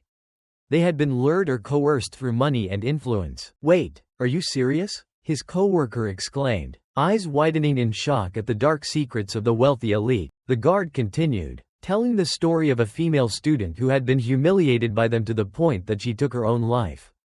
In the end, their families used enormous amounts of money to cover everything up and erase all evidence. "I'm telling you, we could spend all day talking about their crimes and still not finish. Don't let the glamorous appearances fool you. Behind closed doors, they're nothing more than beasts wearing human skin." Back in the restroom, Sterling Jin still tried to maintain his arrogance. He loudly demanded to know who the stranger was and how he dared to appear here. As he slowly stepped backward, he threatened to call the police and have Chen arrested immediately. This was a VIP area, and outsiders were absolutely forbidden from entering. Faced with those threats, Chen simply raised a cell phone that was currently connected to an active call. At that very moment, a ringtone echoed through the tense atmosphere. But it was not the call Sterling Jin had been expecting. The caller ID clearly displayed the name Blackie from the Black Mountain Society, the subordinate Sterling had assigned to target Chen's younger sister. Chen held the phone in front of Sterling and coldly stated that he already knew Sterling was the one behind everything that had happened to Si Yun. Sterling Jin was completely stunned. He shouted, demanding to know why Chen had Blackie's phone. Fear began to creep into his heart as he realized something had happened to his most trusted subordinate. Fear quickly spread throughout Sterling's mind. His voice trembled as he asked where Blackie was and what Chen had done to him. Chen gave no answer. Instead, he silently crushed the cell phone in his hand, as if showing Sterling exactly what had become of its owner. Sterling screamed in panic, demanding that Chen stay back. The arrogance of a wealthy young master had completely vanished, replaced only by terror. Without a single word of warning, Chen unleashed a devastating punch. Sterling's body was sent flying straight through the building's reinforced glass wall. The sound of shattering glass echoed through the quiet night atop the tower. Sterling's body slammed hard onto the floor, which was covered with razor-sharp shards of glass. Blood began seeping through his expensive pink dress shirt. Sterling groaned in agony. He lay among the ruins of false luxury. Glass fragments embedded themselves in his flesh, causing a level of pain he had likely never experienced in his entire life. Overcome with panic, Sterling cried out and begged for help from anyone nearby.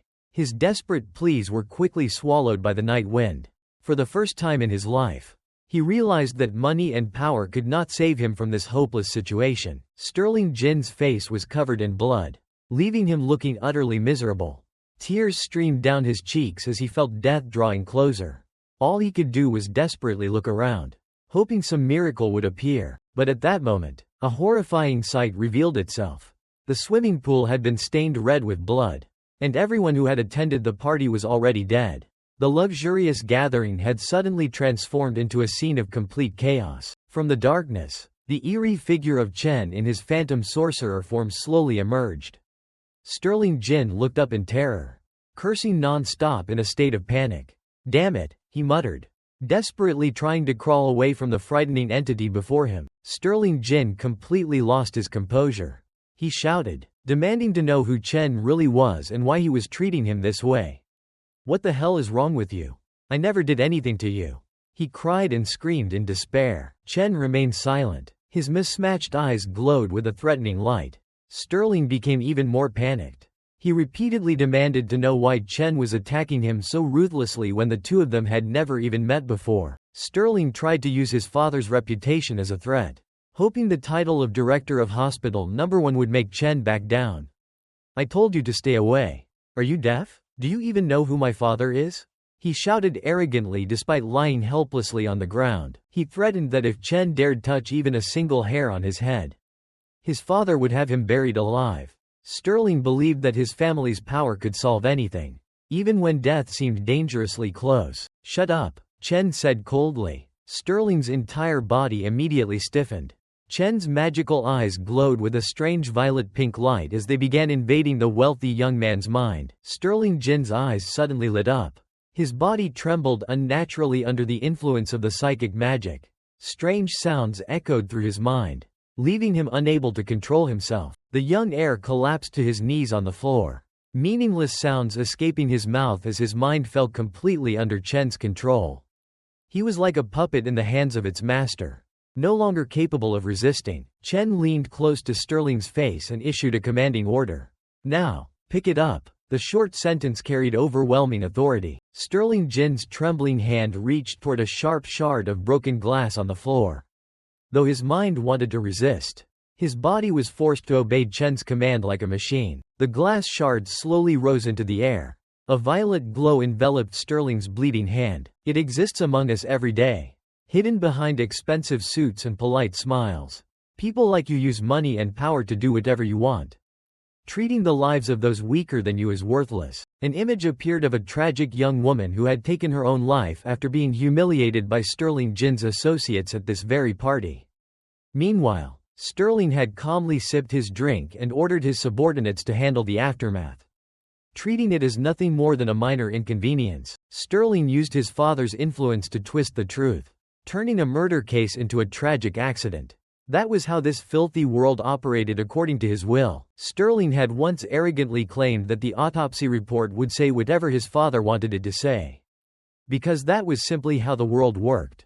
People like him believed they had the right to decide who lived and who died, using methods darker than anything demons could imagine. The scene shifted to the interrogation room, where the fat man tearfully confessed that Sterling Jin was the one who had paid them a large sum of money to target Si Yun at any cost. He wanted Si Yun to never forget that day, no matter how cruel the methods required. But this time, Sterling Jin had chosen the wrong target. Chen swore that any threat aimed at Si Yun would be hunted down and destroyed. Sterling now found himself holding the shard of glass in his own hand, facing the consequences in utter despair. With his glowing pink eyes filled with hatred, Sterling raised the sharp shard of glass high above his head. His entire body trembled under the pressure of the magic. Chen declared that he would never back down, even if he had to walk into the darkest depths to protect his little sister. "Do it," Chen roared. His murderous gaze forced Sterling Jin to comply with the command imposed upon him through the shard of glass in his hand.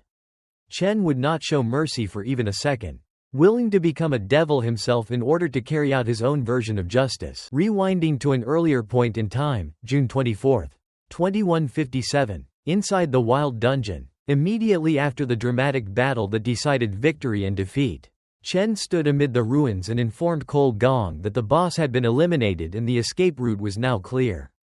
He told Cole to hang on a little longer because the rescue team was already on its way. Cole Gong sat heavily on the ground, blood soaking through his shoulder, and struggled to thank him. He swore that once they got out of here, he would tell everyone the truth, that Chen was the real hero who had saved all of their lives today. Suddenly, Chen's eyes glowed with a mysterious violet light. A powerful energy enveloped him, signaling that a special skill had automatically activated. Chen froze as he stared at the sudden change before him. At that moment, he had gained Leo's vision. Chen raised a hand to his forehead, his expression instantly hardening with concern. An abnormal signal had just flashed through his mind. Si Yun was in danger. Without a second of hesitation, Chen activated stellar teleportation, a skill belonging to the stellar tamer class. A dense violet light began to flood his vision, preparing to carry him across space to his sister's location immediately. A sharp zap echoed through the cavern. Chen vanished into thin air within a brilliant burst of light, leaving Cole alone in the dark dungeon. Utterly stunned, Cole was so shocked that he could not utter a single word. He had just witnessed Chen use the ability of a third class, a truth that overturned everything he knew about power. Images of Chen flashed through Cole's mind in contradiction after contradiction: the brilliant golden lightning, the dark phantom form, and now the violet power of the stars. Just who was this young man? Cole wondered how many terrifying secrets Chen was still hiding when he could command multiple class systems at the same time like a god. After Chen departed, the sound of hurried footsteps thundered from the distance. shattering the silence. The rescue team had finally found the scene. Gong Zan urged the medical team to move in quickly and save the survivors. The rescue personnel rushed forward carrying emergency medical equipment. Racing against time, they quickly reached Cole and immediately began administering first aid. Behind them, Gong Zan, dressed in an elegant suit, quietly stepped forward and surveyed the ruins with sharp, calculating eyes. The medical staff swiftly attended to Cole, bandaging his wounds and using their powers to stop the bleeding. Gong Zan could not hide his astonishment. The fact that Cole and the others had survived an encounter with a rank B boss was nothing short of unimaginable. Another medic confirmed that the examiner was safe and that his condition had stabilized. Everyone let out a sigh of relief at the unexpected outcome. Gong Zan glanced around and wondered where the boy named Chen had disappeared to. Filled with prejudice, he assumed that Chen had been overwhelmed by fear and fled the battle. Gong Lin snorted coldly and immediately shifted all the blame onto the inspectorate. He claimed that their incompetence had pushed everyone into such a dangerous situation. His words caused a worried look to appear on Gong Zan's face. While Cole was still hesitating, Gong Lin continued, declaring that the moment they left this place, he would fire every one of them. He intended to use this action to silence loose ends and erase all traces of the bribery involving the panel of examiners. But then a sinister smile appeared on Gong Lin's lips. He quickly realized that this chaos was turning into a golden opportunity to stage a glorious performance. Gong Lin began weaving the tale of a hero. An unexpected disaster struck during the examination. Every examiner had been defeated, and all hope seemed lost. At that very moment, his son had bravely stepped forward and single-handedly saved everyone. Gong Lin grinned with delight as he imagined the future of the Gong family shining brighter than ever before. Cole Gong lifted his head and tried to correct the story. He wanted to make it clear that it was Chen who had destroyed all the monsters and saved their lives. A loud smack tore through the air. Gong Lin struck Cole Gong directly on his wound, cutting off his explanation and leaving him utterly stunned. Gripping Cole Gong's shoulder tightly, he growled that Cole was the one who had accomplished everything. He did not need the truth, he only needed a hero to serve his political ambitions. In front of everyone present, Gong Lin threatened and pressured Cole Gong into accepting the role for the sake of the family.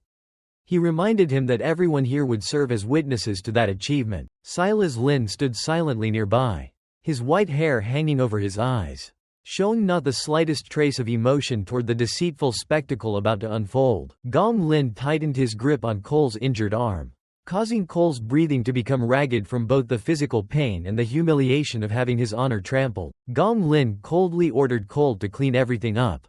Tomorrow's graduation ceremony would be the moment when Cole Gong stepped into the spotlight as the savior of the entire city. 8 p.m. At the modest apartment of Chen's family, the crisp clinking of bottles echoed through the cozy room, a complete contrast to the grim darkness of the dungeon earlier. A small hot pot celebration was in full swing to commemorate Si Yun's official acceptance into the Central Sanhaven International Academy of Arts. The black-haired girl excitedly declared that, with her talent, Si Yun would surely become a great artist in the future. Chen sat beside them, quietly taking a long drink of soda.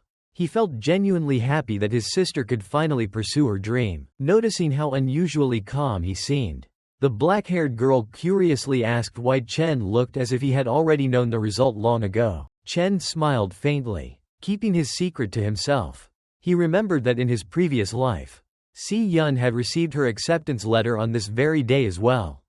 But everything had fallen apart afterward because of their poverty.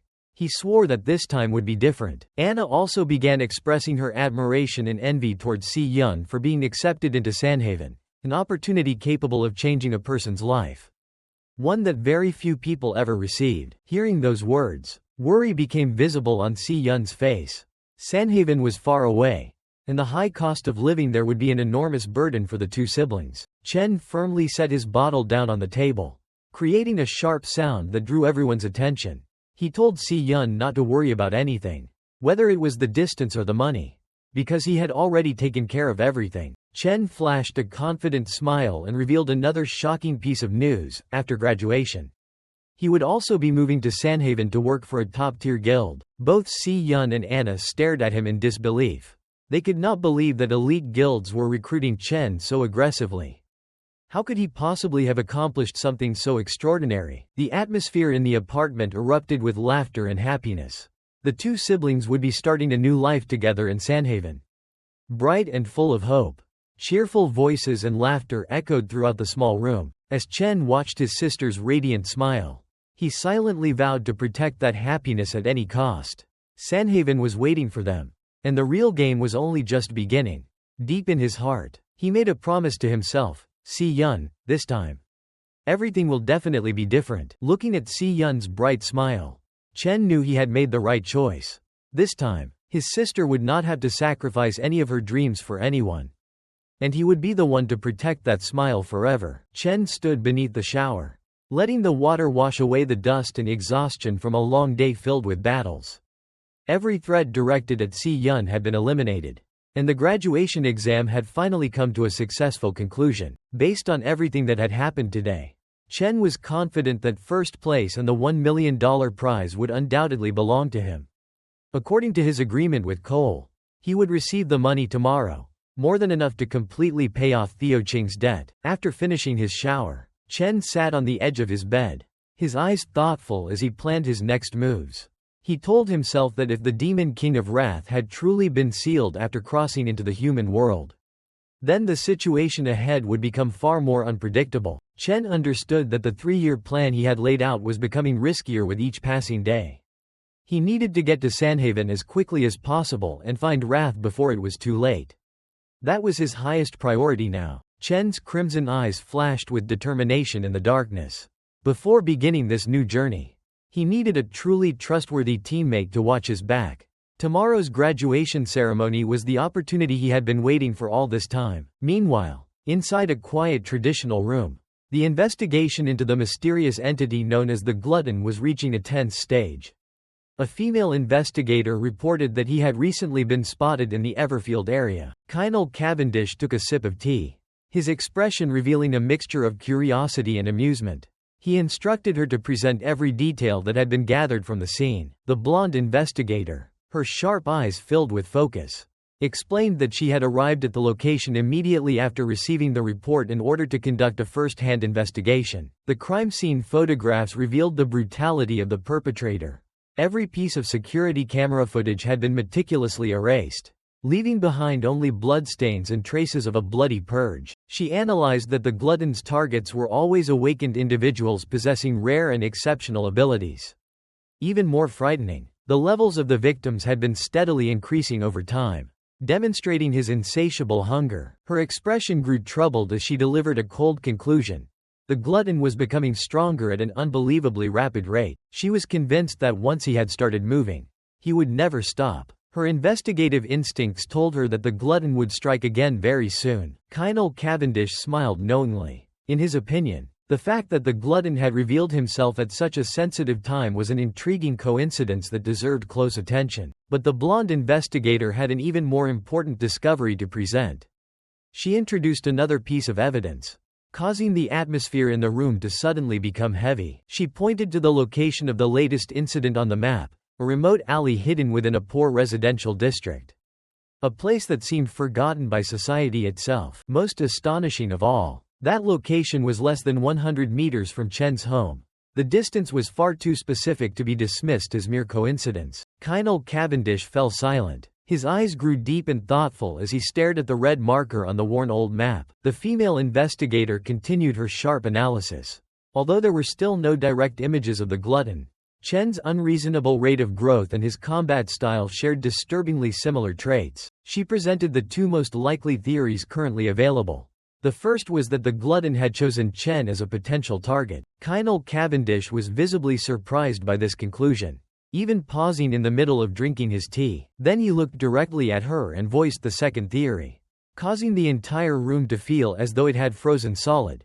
What if Chen himself is actually the Glutton? The story continued with a quiet scene inside the principal's office. A female staff member respectfully asked whether the principal truly would not attend the graduation ceremony of the students he had personally taught and guided. Stephen Yuan remained silent as he gazed out the window, His back carried the contemplative air of a teacher who had watched countless generations of students grow up and move on. He gently stroked the birds inside a cage before slowly saying that his duty had only been to provide them with a safe shelter when they were still too weak to fly. But now, those little birds had grown up and were strong enough to soar through the skies. It was time for them to find their own paths. The elderly principal's face reflected deep thought, as though he were contemplating the natural order that governed the world. After a moment, he quietly murmured, "There is still one little bird that has yet to take flight. I wonder where it will eventually fly." June 26, 2157, 1 p.m. The graduation hall of the National Awakening University was unusually lively and crowded. The students chatted endlessly when they noticed that the massive auditorium was nearly filled to capacity. Such a sight was extremely rare unless major figures were expected to attend. Chen's group of friends was curious about the results of the recent supplementary evaluation. They could not understand why the university had kept all information regarding Chen strictly confidential. One student confidently declared that his idol had undoubtedly defeated every opponent in the assessment. The atmosphere suddenly became noisy when members of Cole's group loudly demanded that Ma Long stop bringing up Chen's name. The young man arrogantly proclaimed that Chen was completely unworthy of being compared to his older brother and that Cole Gong would undoubtedly become this year's champion. The two groups of students immediately exchanged warm and friendly greetings, causing the atmosphere in one corner of the hall to become extremely tense. Behind the stage, Gong Lin adjusted his luxurious suit. A satisfied expression appeared on his face as he learned that representatives from every major guild had arrived. The entire council of Imperial Guild was present, creating an invisible pressure that hung over the entire ceremony. The atmosphere grew even more restless as the most powerful figures, including Titan Ming, the founder of Imperial Guild, and co-founder Guam Yuan, entered the VIP section. A trace of ambition flashed across Gong Lin's eyes as he recalled that the next Imperial Guild board election was fast approaching. At present, the number of votes supporting him and Titan Ming was completely tied, making the competition exceptionally fierce. Today's ceremony was the perfect opportunity for him to win over those who had not yet decided which side to support. The chairman's seat had to belong to him. He would not allow any mistakes to occur. At that moment, Gong Lin turned toward Cole. He reminded him that once the ceremony began, Vice Chairman Carl Cavendish would personally present the championship trophy to him. Gong Lin reminded Cole to follow the plan exactly. The entire world would remember this day as the most glorious moment in the history of the Gong family. With a cold gaze, he warned Cole Gong to prepare his speech carefully and under no circumstances ruin the plan. Show everyone in the family your true worth. Standing in the shadows, Cole Gong lowered his head in silence. His eyes were heavy with the pressure of the expectations his father had placed upon him, and he had to meet those expectations with a lie. The stage lights suddenly came on. A female host in an elegant red dress stepped onto the stage, welcoming the distinguished guests and representatives attending the class of 2157 graduation ceremony. Below the stage, many influential figures watched every development attentively. They listened as the host spoke about the students' relentless efforts throughout their years of study. The host spoke clearly, expressing her honor in announcing the results of this year's graduation evaluation. Applause echoed throughout the auditorium as she officially declared the graduation ceremony of the National Awakening University open. Cole Gong sat silently in the honorary seating area. His face showed no emotion despite the cheers resounding throughout the venue. Meanwhile, in a corner of the auditorium, Chen sat calmly with his arms crossed. He showed no interest whatsoever in the lively and glamorous atmosphere surrounding him. Chen's crimson eyes narrowed slightly. He silently observed everything happening on stage like an outsider watching from afar. The female host continued the program with an enthusiastic voice. She invited everyone to witness the moment of recognition for the champion they had all been waiting for. A large red curtain was pulled away, revealing a dazzling golden trophy reserved for the absolute champion of this year's evaluation. All eyes turned toward Carl Cavendish as he was invited onto the stage in his capacity as vice chairman of the Global Guild Federation. Another round of applause erupted as the audience welcomed the powerful representative who would announce the results and personally present the award. Carl Cavendish smiled politely. He expressed his honor at being present to witness the outstanding talents of the younger generation. Carl Cavendish quickly captured everyone's attention when he announced that an unexpected incident had occurred during this year's supplementary evaluation. He then revealed a shocking truth. The dungeon that had been classified as Rank D was actually an extremely dangerous Rank B dungeon. The entire auditorium fell silent for a moment. Immediately afterward, astonished murmurs spread throughout the crowd as the revelation exceeded everyone's expectations. People wondered how the participants could possibly have survived inside a Rank B dungeon, a place feared even by many professional hunters. Carl Cavendish quickly answered everyone's question. He explained that when all hope seemed lost, one participant had used extraordinary skill to achieve an unimaginable miracle, defeating a high-level monster far beyond his own rank. That individual had single-handedly defeated the overlord of the Rank B dungeon and brought every member of the team back safely. Under the dim lights of the auditorium, Chen quietly listened to the praise being showered upon the person hailed as the strongest graduate of this generation. The host's voice rang out clearly as she announced the absolute champion of this year's evaluation. Cole Gong remained silent, but the hesitation had vanished from his eyes. It seemed that he had finally made an important decision. Vice Chairman Carl Cavendish smiled knowingly before loudly announcing Cole Gong's name, leaving many students in the audience completely stunned. The entire auditorium erupted with cheers and colorful streams of confetti. Cole slowly walked onto the stage beneath the brilliant lights. Chen's friends could not hide their disappointment. They loudly protested, insisting that Chen could not possibly have lost and that something was clearly not right. Cole's younger brother laughed smugly. He mocked the others and confidently declared that his brother was on an entirely different level. When they learned that Cole had supposedly cleared a Rank B dungeon by himself, many students were left speechless. They admitted that such an achievement was far beyond anything they could accomplish. The cheers grew louder and louder. People praised Cole as a living hero and the man who had created a miracle. On the giant electronic screen, the words "graduation ceremony" shone brilliantly, celebrating a hero who was both handsome and possessed extraordinary power. Sitting quietly in a dark corner, Chen smiled faintly. Memories of what had truly happened inside the dungeon surfaced in his mind. Back then, amid the ruins, Chen looked at the exhausted Cole and made him an offer. Calmly, Chen stated that the champion's title would belong to Cole, on the condition that the $1 million prize money be transferred to him. Chen then added another important condition. Cole was never to reveal to anyone what he was about to witness. Back in the present, Chen's sharp gaze followed the man who was receiving glory in his place on the stage. While patiently waiting for the reward money that would soon belong to him, the host invited Cole Gong to deliver a few words as the Academy's new champion. The senior representatives nodded repeatedly in approval. They looked at Cole with satisfaction and regarded him as a true hero. Gong Lin sat beneath the stage. He adjusted his glasses slightly and smiled with satisfaction, proud of the son who had brought honor to the Gong family. Standing on the stage, Cole silently surveyed the entire auditorium, feeling the weight of glory that did not belong to him. Cole recalled his father's reminder, "Do not ruin everything, and show the entire world your worth." Standing at the podium, Cole Gong looked down at the speech in his hand and wondered how much he was truly worth in all of this. After a moment of thought, Cole finally spoke. He confirmed Carl Cavendish's words about a powerful student who had defeated a high-level monster and saved the entire team from death. At that point, a bitter smile appeared on Cole's face.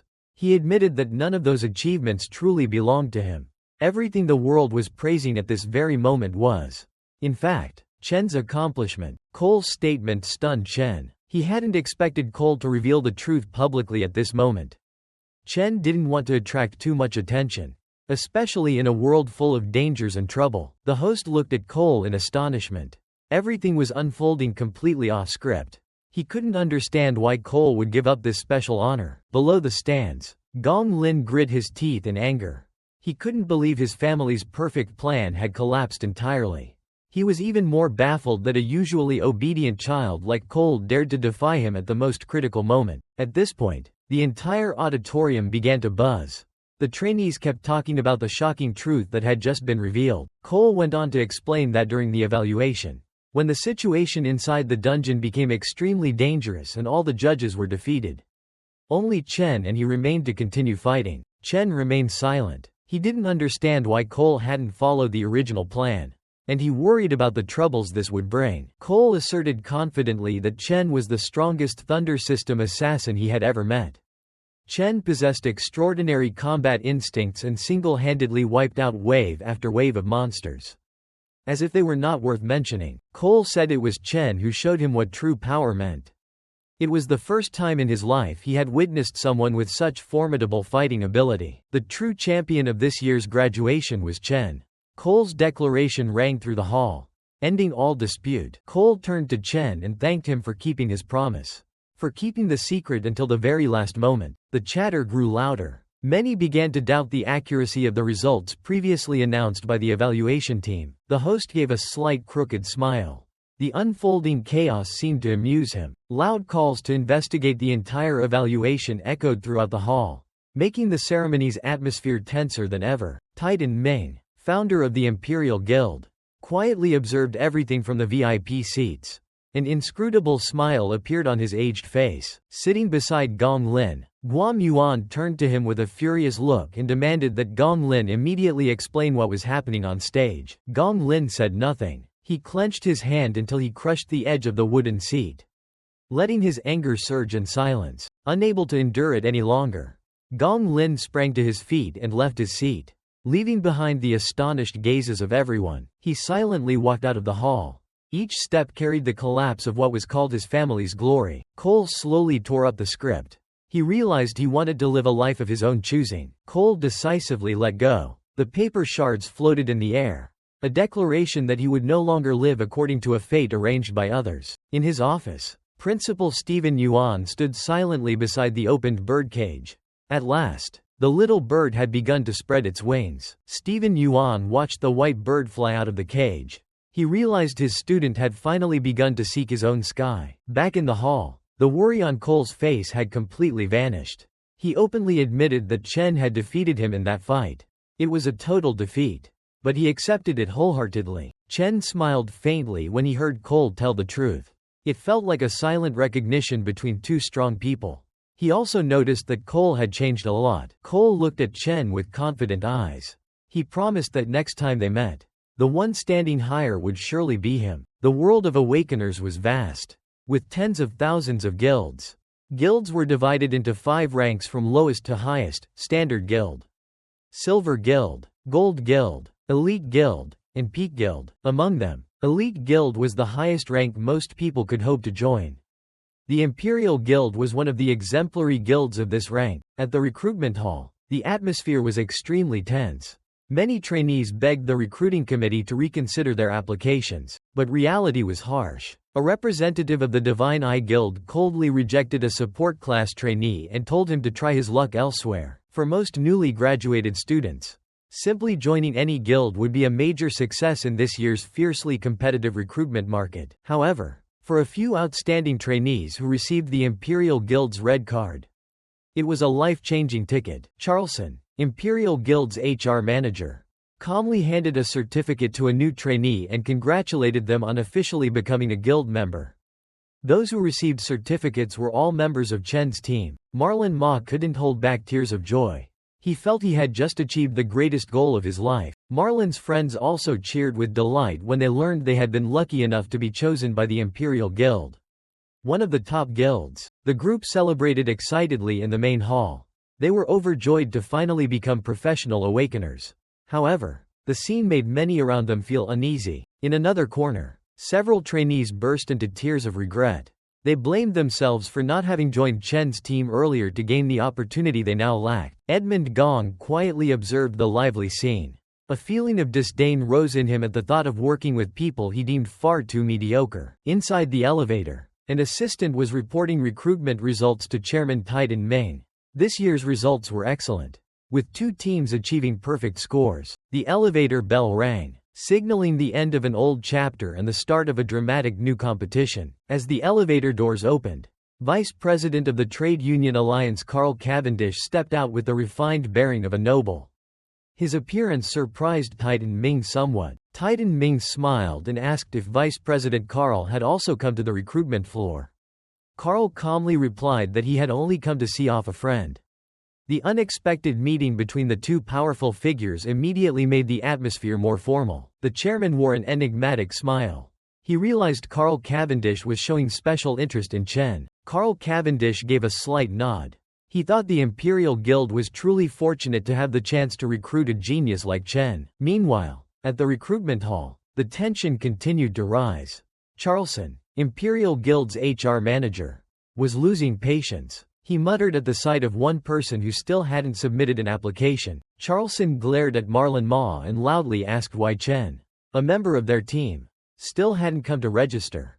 Time was running out, but Chen was the last one absent. Chen's teammates began frantically calling his name. They understood that the absence of their most important member at this moment was a major problem. Just as everyone panicked, Chen slowly stepped out from the back. His face remained calm, as if all the surrounding commotion had nothing to do with him. The friends immediately ran over to scold Chen. They thought he was outrageous for going to the restroom at the most critical moment. They also said the Imperial Guild was pressuring them because Chen's application hadn't been received. Charleston held his thermos and shook his head. He muttered that today's youth were too arrogant, having achieved a little success. They already considered themselves superior. Charleston stared at Chen and admonished him sternly. He said that even if Chen was the team leader, he still had to complete the formalities like everyone else. In his eyes, the Imperial Guild was the pinnacle any awakener would yearn to join. Therefore, he demanded Chen finish the application immediately, but the reply was only a short, cold sentence from Chen. "I will not join the Imperial Guild." The hall fell silent. Charleston was so shocked he spat out the sip of water in his mouth. The scene was at once absurd and astonishing to all present. Meanwhile, Chen's teammates were all stunned. No one understood why he would make such a decision. Chen's answer quickly drew the attention of all the students in the hall. Everyone couldn't comprehend why he would refuse the Imperial Guild, one of the nation's top guilds. Whispers quickly spread throughout the main hall. No one could believe Chen would give up a life-changing opportunity that so many could only dream of. In the distance, Carl Cavendish and the chairman could not hide their surprise. Both stood motionless, quietly watching the dramatic events unfolding in the recruitment hall. Charleston slammed his hand on the table and shouted angrily. He said this was not a place for Chen to joke or act. Imperial Guild had prepared a senior management position for him, a post countless people would trade everything for and never obtain. Did he know how many people would sacrifice everything for that chance? Chen kept a cold gaze. He bluntly declared that he had never agreed to join the Imperial Guild. Charleston's face flushed with anger. He gritted his teeth and asked Chen what on earth he had come to this recruitment for. Seeing the young man's resolve, Carl Cavendish smiled slightly. He seemed intrigued, as if he'd discovered something interesting. Just as the tension reached its peak, Carl slowly stepped forward with his usual composed demeanor. His appearance made the crowd instinctively step aside. People began to murmur at the sight of such a high-ranking figure in person. The students immediately bowed respectfully to Carl. Everyone wondered why a vice president had come all the way here. Meanwhile, Chen remained standing, entirely unperturbed. Carl stood before Chen and made a surprising offer. He said that if the Imperial Guild was not where Chen wanted to join, would he come to Sanhaven to develop his career with him? Carl smiled and said he was willing to recommend Chen to the Emberstar Knights, a peak guild. This opportunity was far greater than anything the Imperial Guild could offer. The offer hit the recruitment hall like a bomb. All the trainees froze in astonishment. Even Cole could not hide his surprise. The elderly chairman could not conceal the shock on his face. A newly graduated student being recommended to a peak guild was unprecedented in history. People began to talk about the Emberstar Knights, a world-renowned force that very few ever had access to. It was one of the 6 strongest peak guilds in the world. Their power was great enough to influence the fate of a nation. Such guilds almost exclusively recruited through internal recommendations. They had never appeared at public recruitment events, but before everyone's astonished eyes, Chen calmly declined the invitation. He affirmed he had no intention of joining any guild. Chen produced a black card and declared loudly that the sole reason he was here today was to recruit teammates of his own. Carl Cavendish was completely stunned. He couldn't believe a freshly graduated student would dare reject an offer from one of the world's most powerful guilds. Chen's teammates were in utter panic. They could not understand why their friend would make such a bold decision. Charleston laughed derisively. He thought Chen was indulging in fanciful dreams. In his view, a newly graduated student had neither the standing nor the finances to found a guild. Charleston took the business card and examined it quickly. The card bore the name Black Raven Guild and the emblem of a powerful black raven. Black Raven Guild? Charleston frowned slightly. He insisted he had never heard of the name before. Charleston continued to scoff at Chen.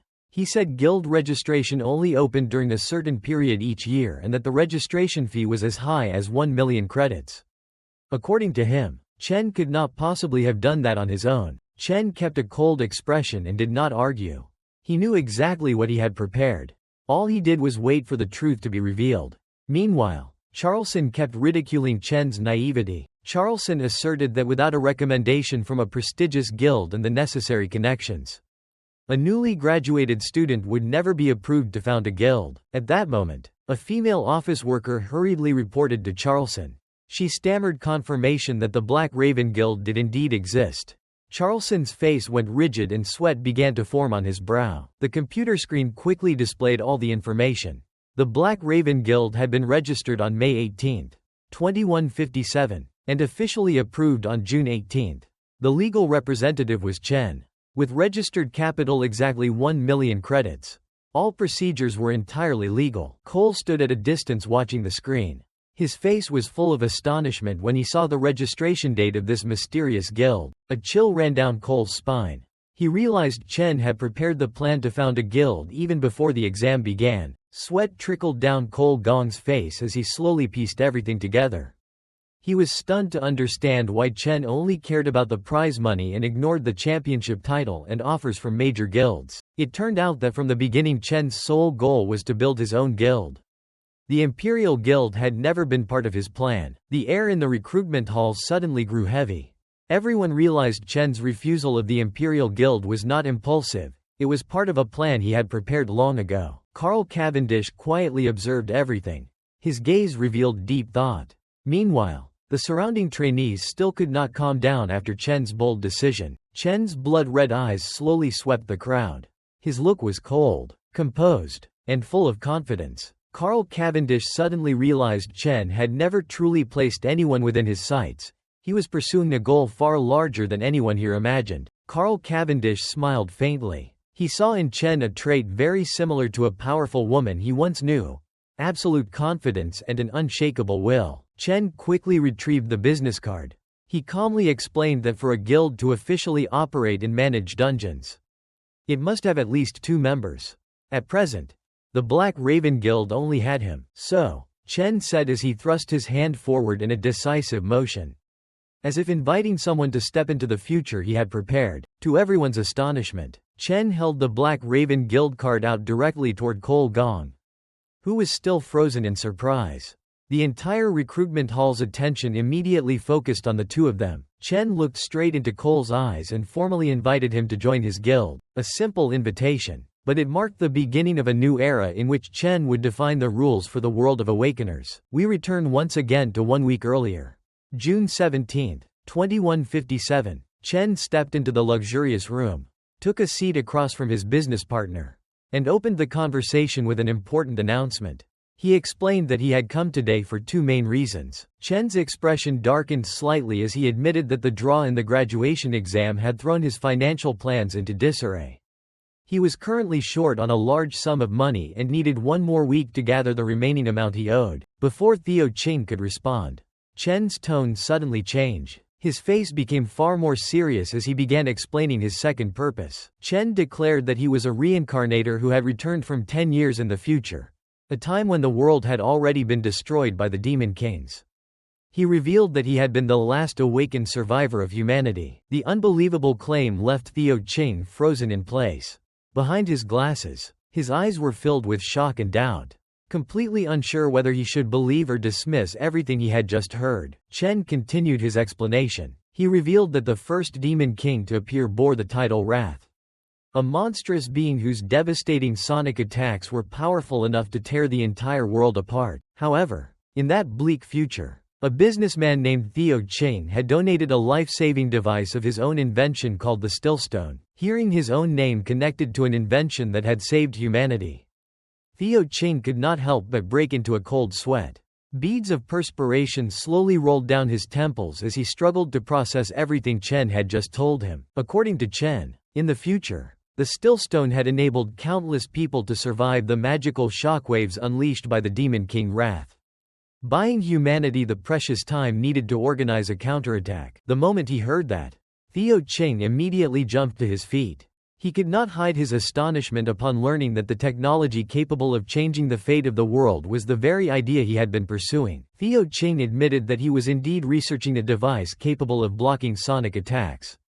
However, the project was still in its earliest stages, and he had not even completed a full design draft. Looking Theo Ching straight in the eyes with unwavering determination, Chen slowly extended an invitation, asking Theo Ching to join his guild. Time quickly passed, bringing them back to June 26, 2157. After Chen finished recruiting new members for his guild, he returned to the Mithril trading house to reclaim his weapon. Once Chen had fully repaid his loan, Theo Ching smiled and carefully returned the weapon to its rightful owner. Chen extended his hand. A small pouch wrapped in a glow of technological light materialized in his palm.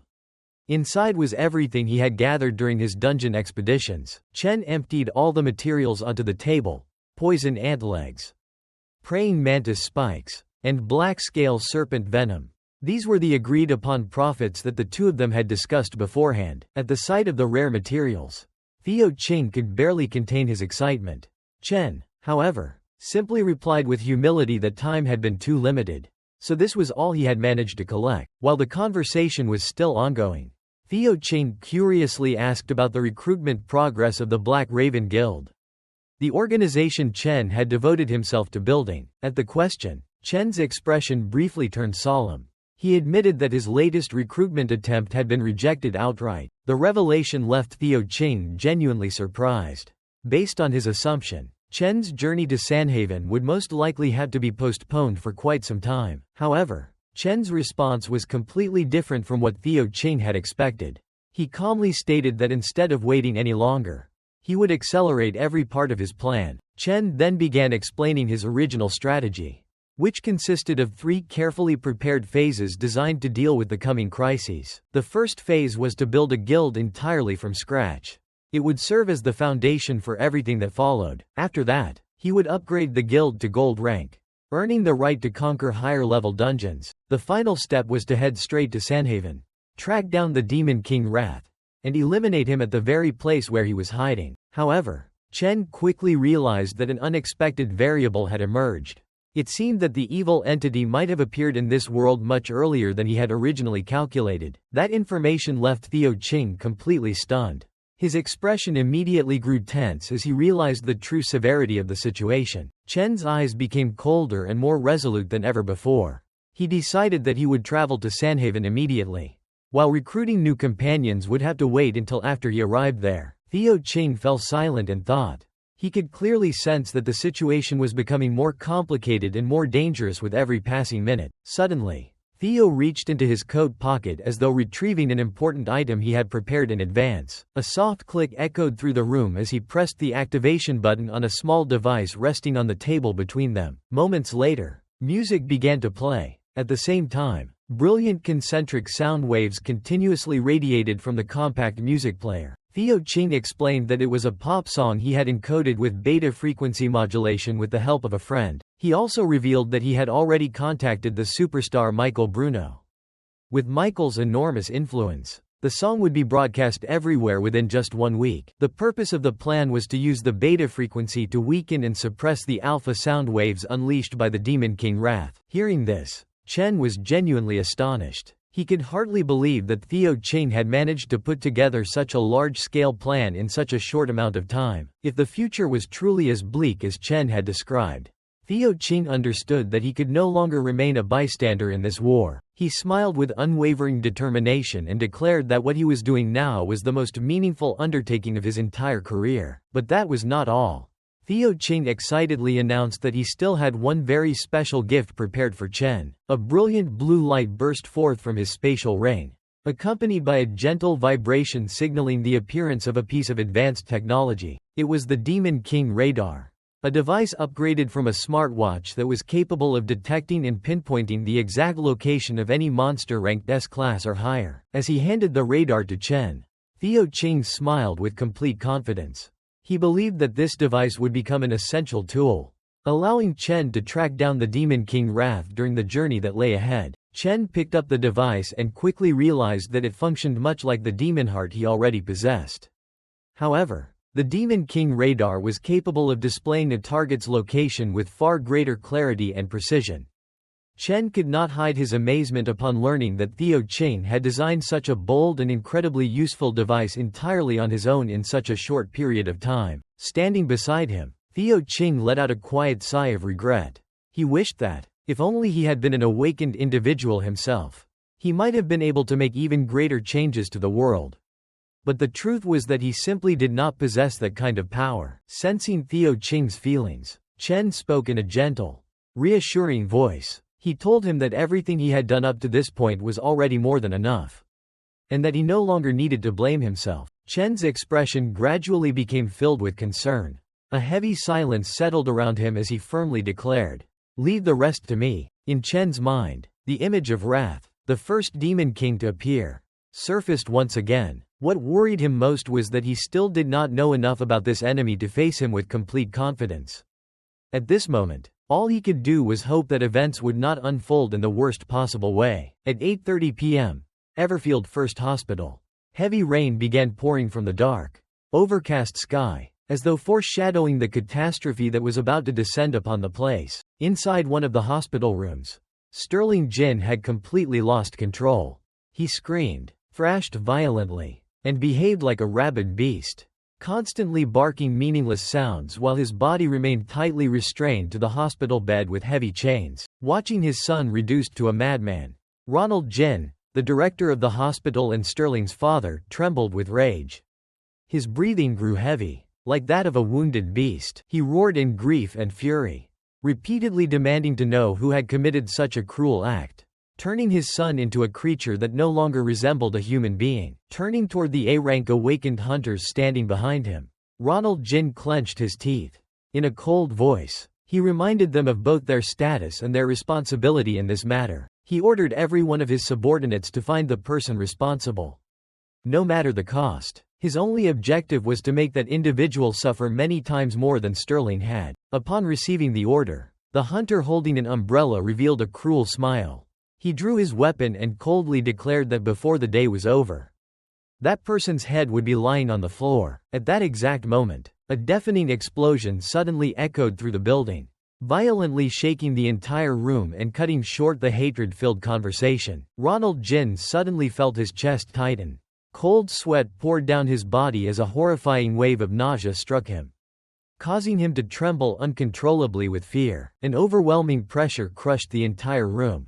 Ronald Jin could no longer remain standing. He collapsed onto the floor, clutching his chest as he vomited in agony, while an unbearable feeling of suffocation gradually engulfed the entire space. Even the battle-hardened A-rank hunters began to tremble with fear. Every instinct told them that an unimaginably massive and terrifying entity was standing somewhere nearby. Slow, heavy footsteps echoed through the hospital's dark hallway. Each step sounded like a funeral bell, drawing closer to the room one terrifying moment at a time. Beyond the door, an enormous shadow gradually came into view. Its long horns and the dense demonic aura pouring from its body were enough to leave anyone who saw it frozen in horror. The hunters inside the room instantly assumed their battle stances. Sweat streamed down their faces as they realized that the enemy was standing just beyond the door. The very air seemed to tear apart. A crimson glow began seeping through the cracks of the doorway, heralding the arrival of a being that did not belong to the human world. A monstrous foot tipped with razor-sharp claws slowly stepped onto the floor, while waves of thick black miasma relentlessly poured into the room. Within the blood-red glow, the dark entity suddenly appeared inside the room. Its mere presence was enough to render every ounce of the hunter's will to resist completely meaningless. It was Demon Voraloon, the Demon King of Gluttony. A cruel smile spread across his face, revealing rows of razor-sharp teeth before he slowly spoke. "It looks like it's time to eat. Thank you all for supporting my video. I wish you endless happiness and joy in life. If you enjoyed the video, Please give me a like and leave a comment to show your support. I sincerely appreciate it.